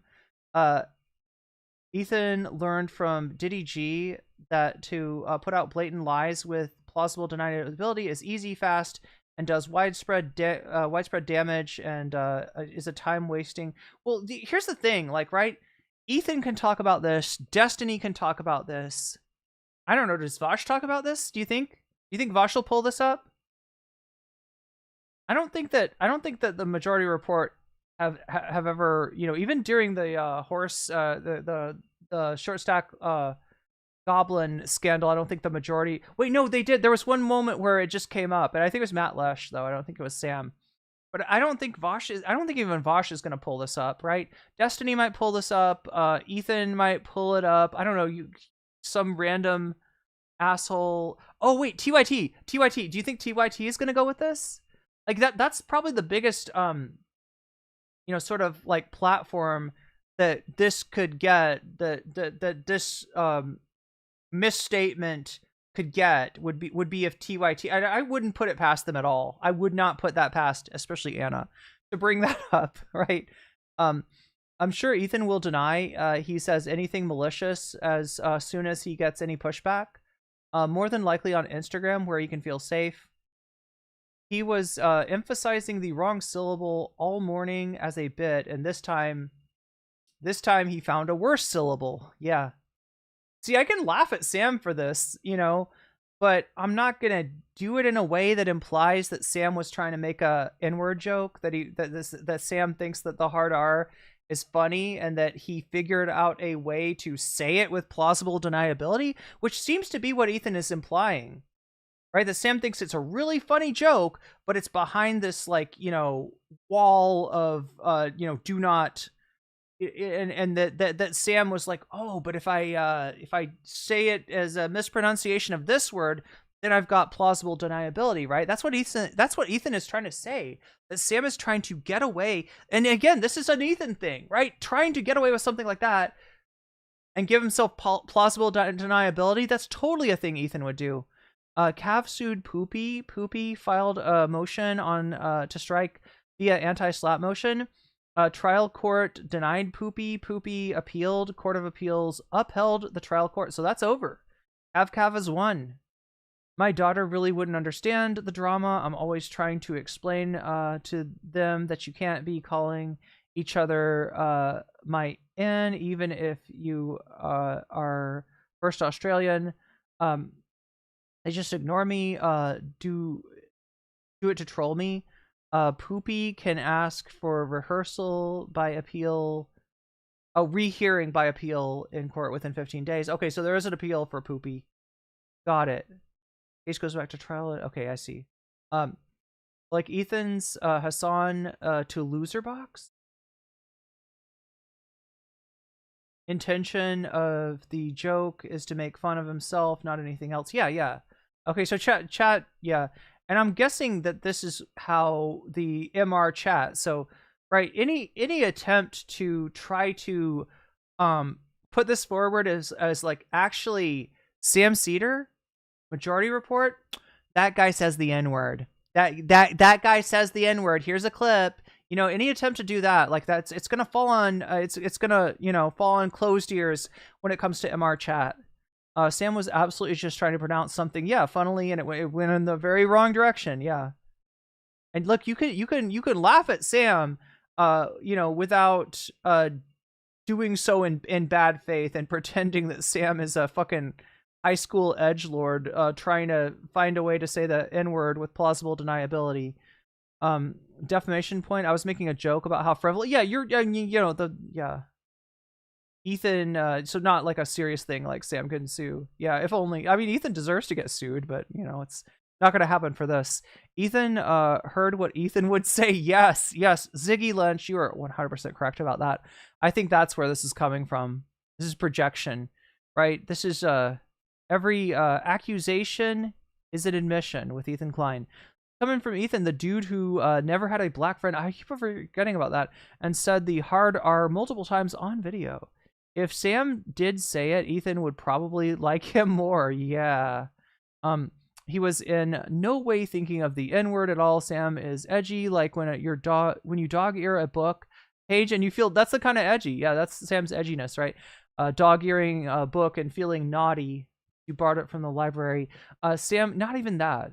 Dog earing his own book. Sam should take him to court for defamation in Australia. The disingenuous blatant smear with plausible deniability always has a wider audience than the debunk, unfortunately. But I honestly don't think this will find that wide of an audience, Got Morsel. Sam is kind of incapable of being edgy. What makes him, oh my God, chat, you have overwhelmed me.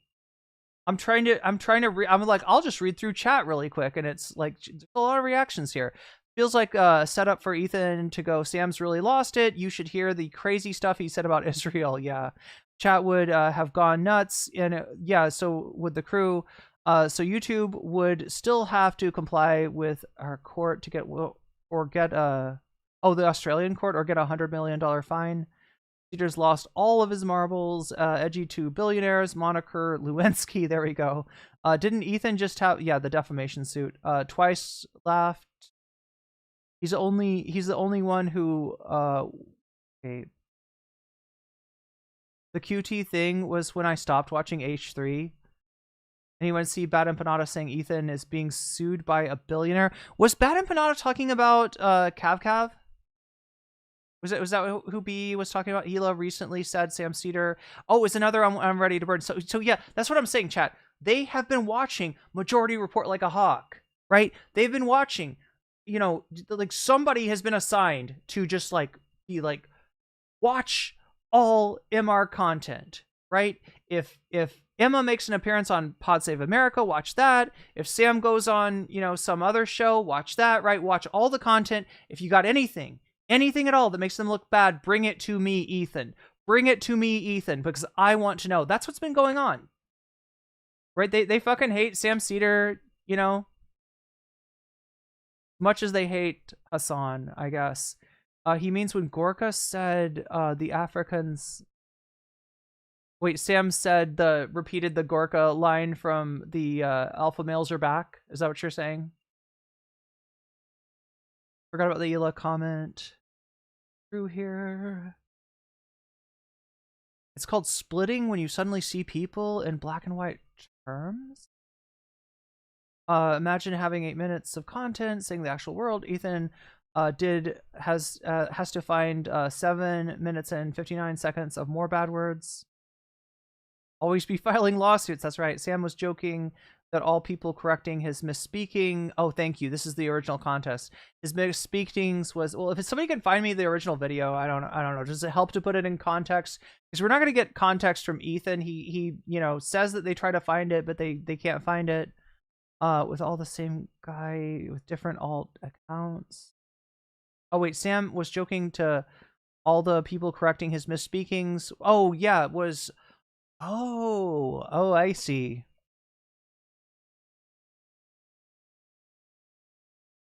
From April 8th Majority Report, if you have to click through the fun half in the description, 1 hour, 28 minutes. Okay, I'll bite, Sitting Cow. Let's take a look at this. April 8th, so that is not yesterday, or not today, but the day before.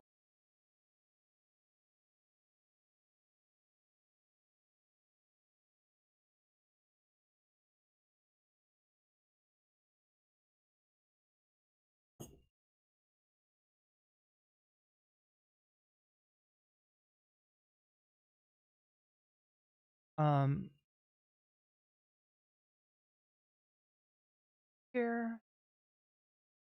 Then we got to go to live. This would be April 8th. Then we click through to the fun half. We go to 1 hour 28 minutes.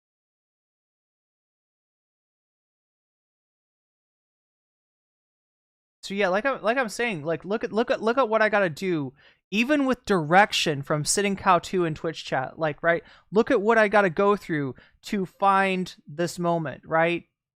This tells me that somebody has been watching every single moment of somebody's assigned to watch every single moment of MR, and probably every single moment of Hasan, probably every single moment of Noah Samson, every single moment of Bad Empanada, every single moment, right? There's like, if being H3 crew, right, that's a tough job.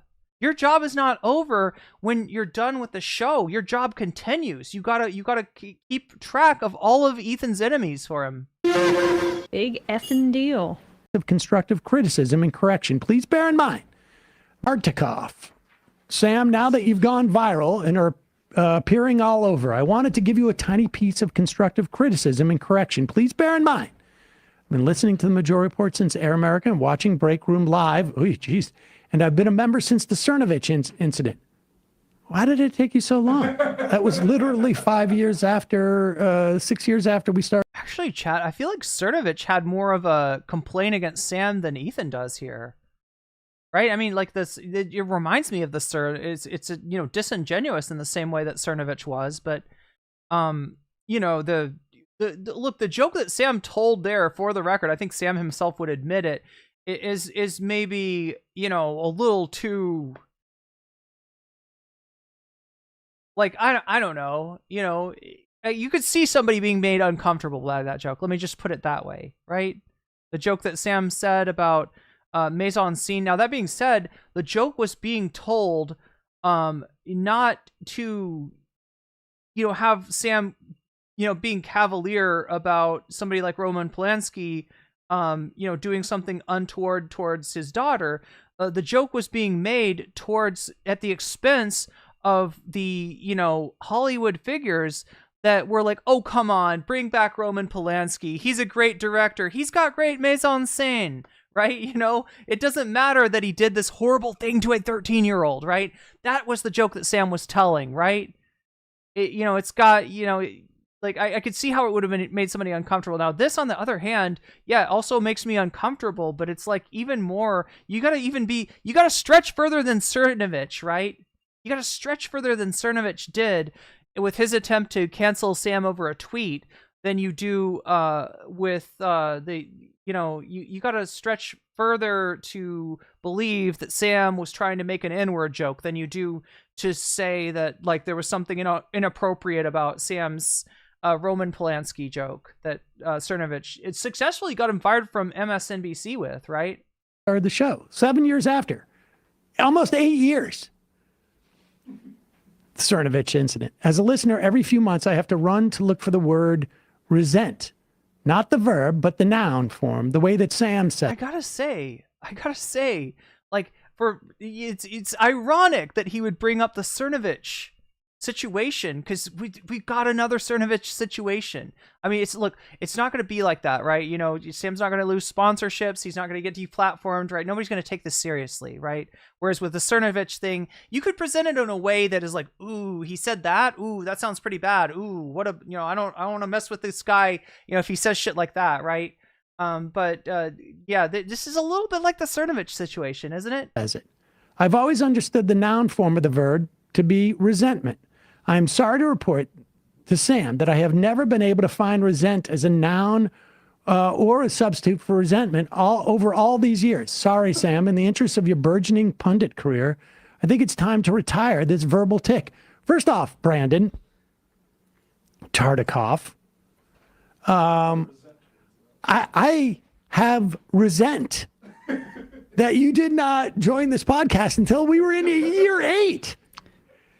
2017 was late in November 28th. I mean, it was December of 2017 when the Cernovich thing happened. You really wanted to cancel Sam, you would use that old clip where he mishears Jamie and then starts berating her for being foolish, and she snaps at him for not listening to her carefully enough. Yeah, this isn't... Ethan's not coming with his A game here. You enjoyed me on Air America and on Break Room Live. That ended in 2008 or 9. Listen to thousands of membership appeals. Secondly, I also harbor resent because I know you've written this before. In fact, I know over the course of the past 10 years that I've... Yeah, Vosh is, I think you're right, pretty favorably disposed towards Sam. And Kiana, Sam, tactical inward cedar. That's the only point I could imagine Vosh showing it, where he's trying to say, like, so people got mad at me for the tactical inward, but here's Sam Seder doing the tactical inward. I don't know.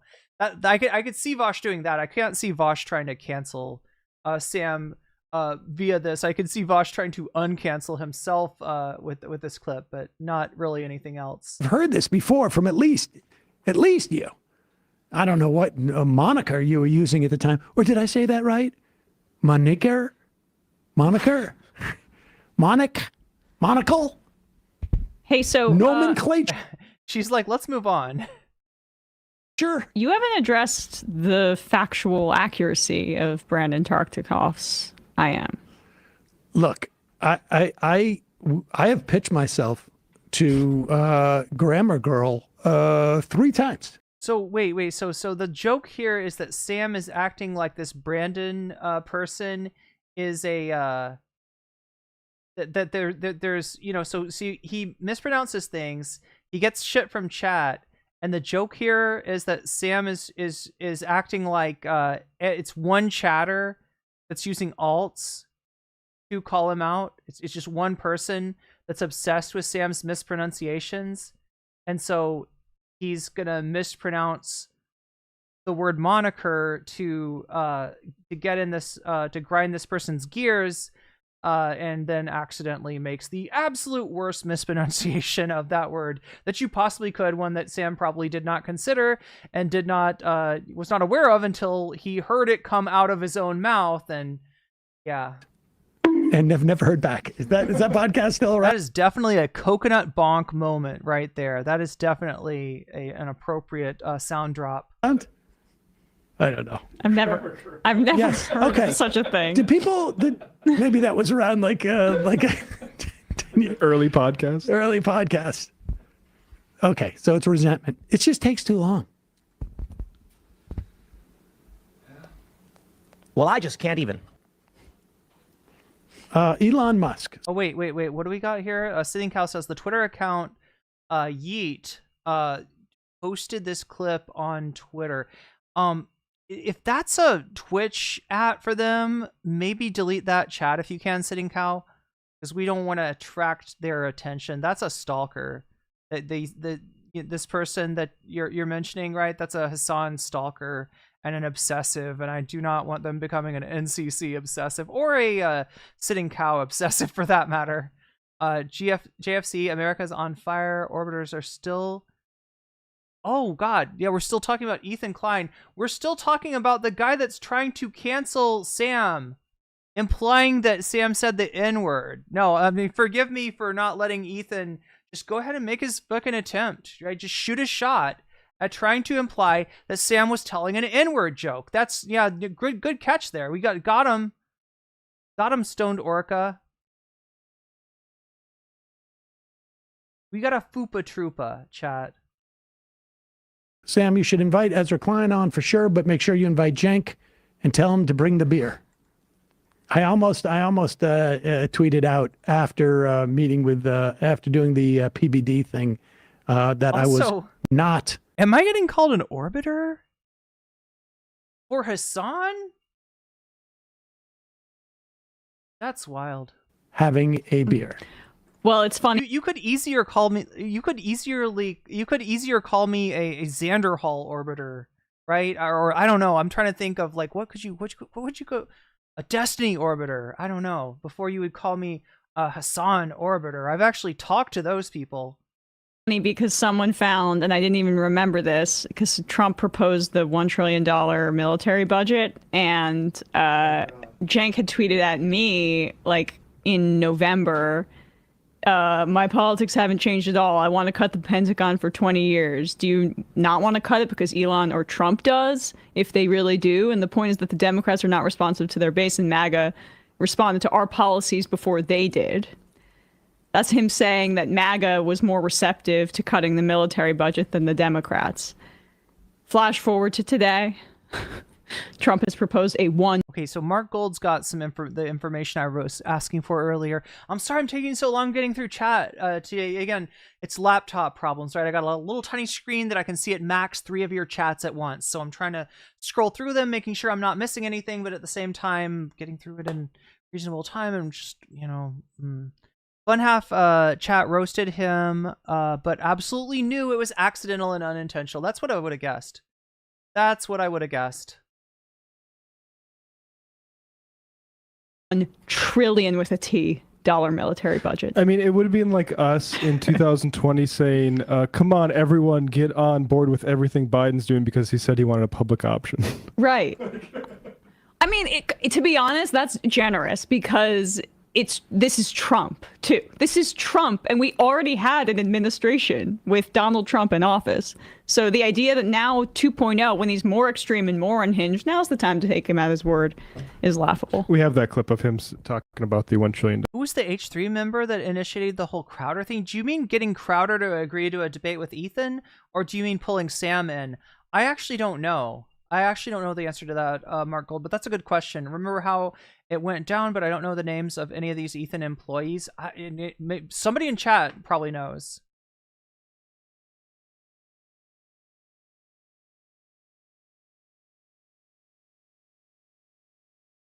Yeah, orbiter for who? No, they meant Hasan. I think right, or unless they are calling me a Sam Seder orbiter. I'm assuming they're trying to call me a Hasan orbiter, and that's really funny because you can bring up my... In fact, no, I shouldn't even say that. Like, what I was trying to get across, though, is that Hasan doesn't know my name. Like, it would be nocommentchick who? Irene Geller who? Like, yeah, he doesn't know me. No, as if you just want to play it real quick. Yeah, let's do this. I mean, I'm shocked. I, for one, am shocked because I really thought that Donald Trump was going to cut the military budget. And I'm also really shocked because he's a businessman. I'm surprised that he's doing this with tariffs. And he also cares about the working guy, unless they're working in places like government where a lot of working class people work. Or unless they're working at his hotels or his casinos or under him in any way. I mean, I'm really surprised. Finally caught up with chat. There was no evidence that the Republicans would in any way increase the military budget. I mean, what about Tulsi Gabbard? So Tony thinks it was probably Dan that connected Sam with Ethan. That's who I would have guessed, just based on Dan's politics prior to Ethan's meltdown, at least. But yeah, here we are back with Ethan Klein and...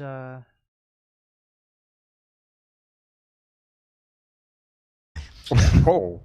I know, that was pretty spicy. Wait, keep playing. That was pretty spicy, Sam. Oh, I didn't realize you were a fan of N-word jokes. Monocle? Hey, so... Nomenclature? Oh, God, Emma's panicking. Addressed the factual accuracy of Brandon Target. Is that if that's what panicking looks like for Emma, she's got, she's got that sang-froid. It was just, he was trying to say the word in a different way, and he got very unlucky. I think he... because he said monocle after, so Yeah. I'm thinking... He's trying to play it off because he knew it was awkward. Well, I think he mispronounced it maybe at a So Ethan's saying that he thought that he was gonna get positive feedback from his audience there, which is wild to imagine that Sam would think, even if you want to think that Sam's secretly racist or secretly loves N-word jokes or has some destiny-like desire to say gamer words on stream, even if you think that that's true, to imagine that Sam thought that this would be something that the audience would tolerate, let alone that the audience would, think was funny, that's wild. previous point. And that's why he's like, did I say it correctly? And then... Yeah. No, but he said it smarmy like he was doing a joke. I don't watch think it again. Sam Watch Seder it would again. sit there and just say the N-word. I just don't think he would do that. It doesn't really add up. Play on words. So yeah, Ethan is kind of alone in his vitriol, I guess. It's Olivia. Right. It's for he did it for the vine. By the way, Sam Seder's not okay. Whatever. I'm not getting involved in this. This is his problem, not mine. I'm sticking my neck out for this. This is his problem. This is his. So, what's the consensus, chat? Does Ethan have somebody watching Majority Report at all times, or did Ethan get this from the Yeet account? This is another thing that sucks about me being on my laptop is I don't have my logins. I think I do have the Twitter login on the phone at least, so I should be checking that. But yeah, I'm not checking Twitter, so I wasn't aware that this was that Yeet that account put this out. Why does Ethan judge others when Ethan always mispronounces? Well, it's not just mispronouncing. With Ethan, if he says the N-word, it's probably not an accident, right? Ethan is projecting so hard, he's like, everyone says the N-word, am I right? What's even Sam's problem? Pulls out a fabricated problem out of his ass. Oh, this is Sam's problem, not mine. That's what you're referring to, chat. Yeah. Ethan got it from Yeet. Which some people hypothesize that Yeet is actually Dan Saltman. I don't think we have proof either way. But they are definitely an obsessive when it comes to Hasan. Yeah. I don't know what moniker you were using at the time. Or did I say that right? The way he's just like, oh, I've got something. I need to see more context. I feel like he was looking. Show me more before now. No, I don't know when, but I feel like he was looking up to a producer. It might not have been this episode, just a previous time when he said that word incorrectly. Maybe the producer corrected him. I think he was doing a joke. I don't see Before, it. from at least you. I don't know what moniker you were using at the time. Or did I say that right? Moniker? Dude, the way he said that. That's crazy. If it was an accident, it was just a terrible accident. Yeah, no, I that's think it what was. that's what I'm suspecting. But I think it was an accident. He just puts too much emphasis on the second part. So what I saw is he was trying to do a joke, and then he realized how awkward it was, and he was trying to stick the landing. So he's trying to be like, no, I wasn't doing.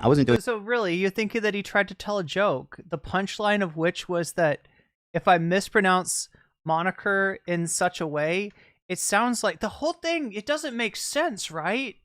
Because that phrase is not a phrase with the hard R. Did you follow me, chat? Like, that phrase is, wait, unless there's like a movie or something where that phrase is used, like it wouldn't follow with the hard R. It would follow with the A, right? It doesn't make sense that this would be an attempt. Like, if Sam, look, here's what I'm trying to say. If Sam was indeed, which he, Pat has confirmed he's not, but if Sam was trying to make a joke with the N word, right? With starting with the word, like, right, it would follow with the soft A. If that was the joke, he would have not pronounced the R. Do you get me? Anyway, chat, it's obviously Ethan's full of shit. Doing a joke. I was trying to say other shit. All right, I'm not sure, but I'm gonna do some investigating. The top comment on our subreddit is that's so Ethan coded.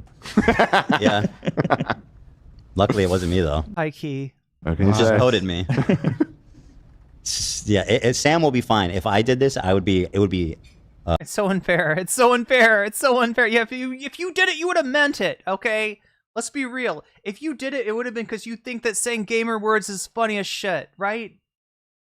If you did it, it would have been for real. It would have. This is not a test, right? This is not a test of the emergency broadcasting system. This is like Ethan making a fucking N-word joke for real because he thinks it's funny as hell, right? Whereas Sam would not find that shit funny. That's the difference between you and Sam, bud. Clip chimp. It would be an apocalypse. Mm-hmm. It would be a YouTube apocalypse. That's bad. Holy. I don't know, Ethan. How many times have you said the word and your career has not completely died off yet? I'm not sure. I'm not so sure about that. I think people expect it from you. Whereas if Sam said it in a way that even seemed like maybe he was trying to tell an N-word, he was trying to tell a joke with the N-word as the punchline, that he would be fucking over. He would be fucking over. If it was plausible that Sam meant it the way that Ethan is implying that he meant it, yeah, Sam's fucking career would be ruined. Kind of like when Linus Tech Tips said he said the hard R. That clip is so. That clip is so sweet and innocent. It's so perfect. Yeah, I love it. He was referring gorgeous, to. Here, I'm gonna pull it up. Pull the Linus one up. Did you catch that, chat? Love was gonna say gorgeous, right? It's something that he says, and for some reason with his Swedish accent, there's a little pop in his pronunciation of the G in gorgeous, and so Zach recorded it and made it a sound drop, and anytime he says gorgeous or anytime anyone says gorgeous, they play it. I think Love's kind of over it. I think Love's kind of sick of being made fun of, and so he now avoids saying gorgeous for that reason. I got it. We're on the It's top. right here. It's probably one of the best. I remember this. This is just one of the greatest. It's been kind of Here, it looks like it's like 2002. Yeah. Like I'm not gonna deny that I dropped my fair share of hard R's back then because we didn't even the term hard R didn't even exist. It's like we didn't think about it. We already watched this. Keep it going. Right? And it's funny because to me that doesn't feel like that He's just long shut ago. down. But to my Who is kids, my co-host? Are you talking like N-word hard R? what? No. Okay. I'm pretty sure that's how people use that term. No. I think That's so. the N-word. Hard R, What are you man. guys talking about? You're Canadian, bro. You gotta Am get I with mistaken? I think so. No, the one with the like for like mental What, if disability. he's I'm saying, pretty sure people use hard R in a very different way. Yes. Dude, Luke's life was just flashing in front of his eyes. I love that. his friend caught In a that. very different way than you just used it. Oh. By the way, can we clip his co-host's reaction the moment he says it? Yeah. And we should just run that up as a Like, reaction. I'm not gonna deny that I dropped my fair share of hard R's back then because we didn't even the term hard R didn't even exist. We didn't think about it. Yeah, and like, here's the weird thing. You know why he's doing that, right? You know why Ethan wants the this. It wouldn't be a sound drop though. He's talking about the clip of Emma, like, you know, reacting like, "Ooh, shouldn't have said that," right? But what they're trying to do, what Ethan's trying to do, right? So his audience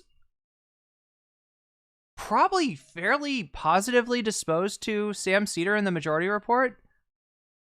I wouldn't be entirely surprised if there were some people that were, both FUPA. I know it sounds strange, chat, but you could imagine, you know, a person being a FUPA Troopa and maybe being an MR fan and just not too steeped in the controversy around Hasan, right? And I'm sure that Ethan can't stand this, right? That like he wants when people bring up Majority Report for the reaction to be like, those are enemies, those are bad people, you know, and you know, maybe even to kind of laugh at them. That's what he's trying to get. He's trying to make Sam. He's trying to make Sam and MR look foolish and get the audience laughing at them, so that eventually, you know, maybe find, you know, them talking some shit about Ethan. Like he's trying to turn his audience on Sam. I know it's weird, chat, when I say there's a Poopa Troopa that's in MR chat, like possibly, but yeah, I mean, statistically speaking, right? More likely than you think. Anyone remember the guy who tried to redefine the N-word as human or something? I don't remember that. Surprised Ethan isn't there yet. Yeah. Throwback to when Ela did 23andMe and Ethan said how hot it was that his wife's. Oh no, I didn't see that one. Term hard R always existed for as long as I've been alive. He doesn't know. No, he does not know Emma's name. Joke is that Sam mispronounced shit wrong all stream and does it all the time. Yeah. And the idea that this audience member, this chatter that was like, you know, mentioning it, the idea being that it's just one person that's complaining, that's got a million alts. Using the Linus Tech clip to reinforce the validity of the cancellation against Sam. Super surprised anyone in the last 40 years not knowing what that means. Yeah, it's kind of wild. I mean, this clip is legitimately hilarious, right? It's hilarious that Linus has just gone as long as he has, thinking that the hard R refers to the R slur and not the N word. Ethan has joined in a conservative hobby of keeping leftists in line with the values they personally hate. Right? Never saw this clip. It's so unexpected because sometimes watch Linus's videos. Hard R also gets used to refer to recession. Really? He mispronounced amicus. Wait, Sam did? Oh yeah, he said amicus, right? Yeah, I remember that. I remember really enjoying reading Michael Brooks's book, which was an attempt at understanding the sudden growth of the online far right. First Trump administration. What was it, against the media or something like that?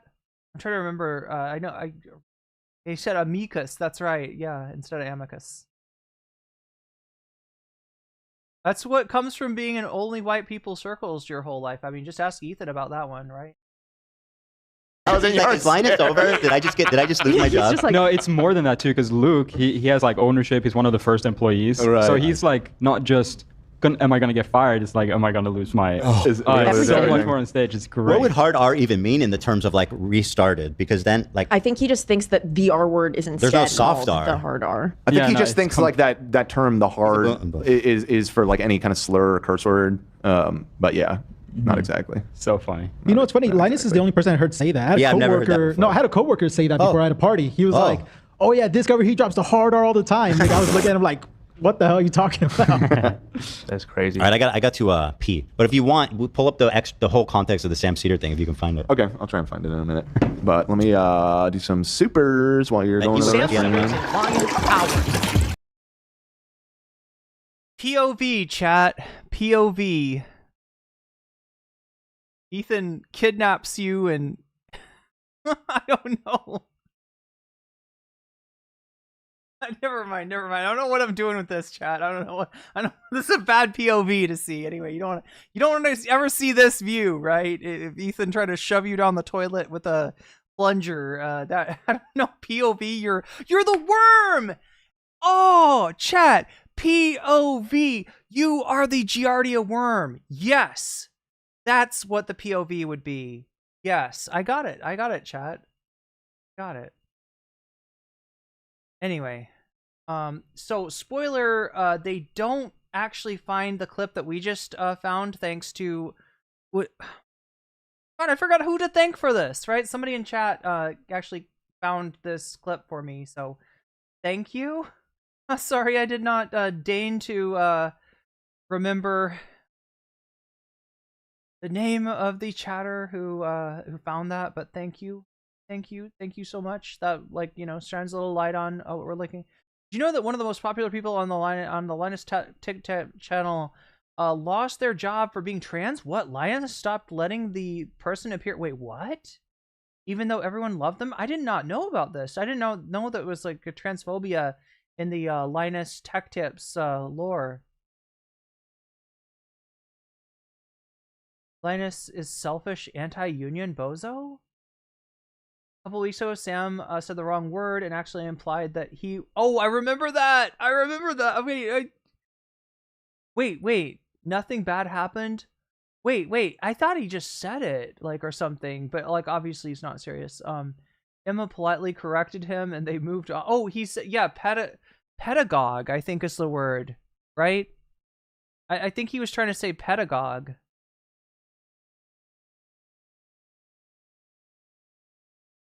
I've always found it was better to drink after you pee if you already need to pee. Really leaning into the poopy. He really is. No stolen valor allowed. But this is what it looks like to be a worm in Ethan's colon, chat. This is the POV for that. Anyway, let us... so yeah, I'm trying to find... God, I pressed the wrong button. All right, let's try Control F. Type in Sam.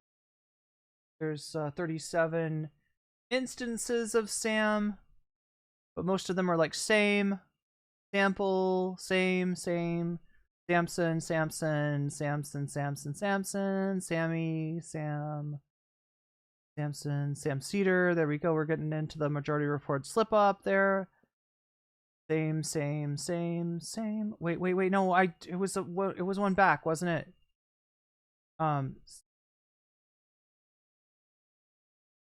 He gets like a one. There it is. All right, so this is the only other time they bring up Sam during the show. I'm finding the email right now. Stand by. Oh, Sam cut it out of his episode. I mean, fair enough. I would have done the He may same. have left it in. It's not in the transcript. It's not coming up. Sometimes. What it did you doesn't. type? We typed. I typed, we typed everything. did I say that right? Except and I also that word. Typed, He probably I looked cut up it. moniker because he's. Listen, he if said, I was did him, say I'd that cut right? it. They probably cut it. Yeah. The N. He didn't cut it. He didn't cut it, chat, and we've got proof, right? So that's what Ethan is claiming, is that Sam tried to hide his shame. He was telling an edgy joke. The edgy joke being the N-word with the hard R, right? Exactly what the Majority Report audience would love. I'm sure that stuff kills. No, it doesn't. Yeah, exactly the kind of joke that Sam would tell. No, it's more like the kind of joke Ethan would tell. And then at the end of it, so Ethan's claiming, and I don't think anyone on the crew agrees with him, right? I don't think anyone that's not just a complete hater would agree that like Sam was trying to tell a hard R, a joke with the N-word with a hard R as the punchline, right? I don't think that anybody would think that, but that's what Ethan said, and now he thinks, oh, we can't find it. It must be because Sam deleted it off the VOD. No, in fact, it's still on the VOD, and if you look at the chat along with it, the live replay chat, you can probably see people, including some chatters, some NCC chatters, commenting on Sam's goof up, but also knowing that it wasn't done with the intention of the punchline being a literal racist slur, right? And with that, chat, I feel like we can wrap this one up. If you've liked this content, make sure to subscribe to the channel. And hell, leave a like if you want to, because that helps me out a lot and I appreciate it greatly. You can also support me on Patreon if you so choose. That is nocommentchick on Patreon. The link should be down in the description. And with that, chat, I feel like we're done with this stream. I was hoping we'd get the Olimey, I was hoping we'd unlock some bonus content, but it looks like it's not to be for today. So we'll have to try again at some other time. 45% out of 100%, and that is nowhere near where we need to be to unlock extra content and keep me on a little bit longer. So with that, I'm going to bid you adieu. I'm going to thank the mods, right? Because I greatly appreciate you for moderating the chat, for keeping us all safe from people who actually want to say the N-word as a joke in our chat with the edgy humor, and other bigots as well, who I'm sure are out and about on YouTube. Thank you, mods, and much appreciation. Thank you to my Patreon. Again, I had somebody say earlier that they were trying to get a hold of me via Patreon messaging. Now, I don't have my logins for a lot of things, and Patreon is one of those things, unfortunately, right? So because I'm on this laptop, because I'm in the situation that I'm in a hotel room, and I don't even have the HDMI cable to be able to plug in my desktop. Even if I wanted to set that up in the hotel room, I don't have that. If you want to get a hold of me, it's nocommentchick@gmail.com. All right. That is the best way to get a hold of me right now. You can also try on Discord. That might be a little bit harder because, again, chat, a lot of shit going on Discord. The best way to get a hold of me during this time is nocommentchick@gmail.com. But thank you to my Patreons. Massive appreciation to people who support me on Patreon, because I really having that support every month means a lot to me, and we're trying to build up a sort of a base of support, because as we saw with President Sunday, the YouTube platform can get taken away from you. The Twitch platform, oh my god, they ban people all the time. So having people who support me on Patreon is a great thing. We're going to be doing more with that as soon as I get my ass into an apartment and actually into a real a real situation here. I'm kind of living out of a suitcase at the moment, but we're going to be doing more with Patreon. So thank you to everybody who supports me on Patreon. Thank you to the Thumb Gang. I always appreciate you, Thumb Gang, for liking the stream. It helps me out a lot, and it warms my heart. It really does to have that kind of support. So yeah, if you haven't already, leave a like on your way out. Thank you to the people who already do. Thank you to the people who do that all the time. As soon as you click into the stream, you hit that like button. That helps me out even during the stream. What an agenda Ethan has, right? Well, yeah, he just wants to make people hate. Classic boomer behavior. You can't even remember your Facebook password, so you claim that your account was hacked. Wait, what? Who did that?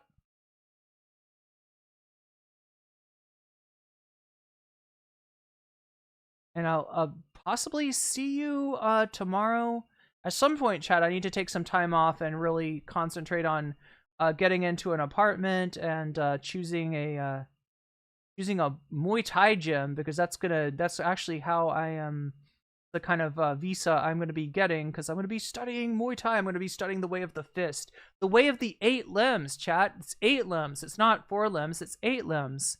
Actually, is it 9 limbs? What is it again? It's like 1, 2, 3, 4, 5 being my feet, 6 being my other foot, 7 being my knee, 8 being my other knee, and yeah, maybe even 9, because I think in traditional Muay Thai, people use their heads as a weapon as well. But I think they call it the art of 8 limbs, not the art of 9 limbs. I'll have to ask my new crew, chat. I'm gonna have a crew, not to say like a crew like Ethan's crew, but a crew means teacher in Thai. So I'm gonna have a new teacher to teach me Muay Thai, and to or show respect to as well as one does, and to make me work my ass off for that visa. No, I don't think they do it quite like that, but 9 limbs is for Burmese? Yeah, I don't know much about the Burmese martial art. I know that, so Muay Thai kind of comes from a style of self-defense, a style of battle, like a military art called Muay Baran. They use the head as well in Burmese. Nice. So look into that. Thursdays are perfect because I can just watch well, yeah, no disrespect, but you will be missing my stream tomorrow. But yeah, Thursday is normally my day off. It just happens to be that way. For any reason, if I do stream on Thursday, it'll usually be starting earlier than Leftist Mafia, so you don't have to pick. I won't make you pick, chat. I won't make you pick. Do not worry. Had a great stream. Turned into a fundraiser for family in Gaza. Nice. Oh, Lethwai. Am I pronouncing it right, Joel? I've heard of that before.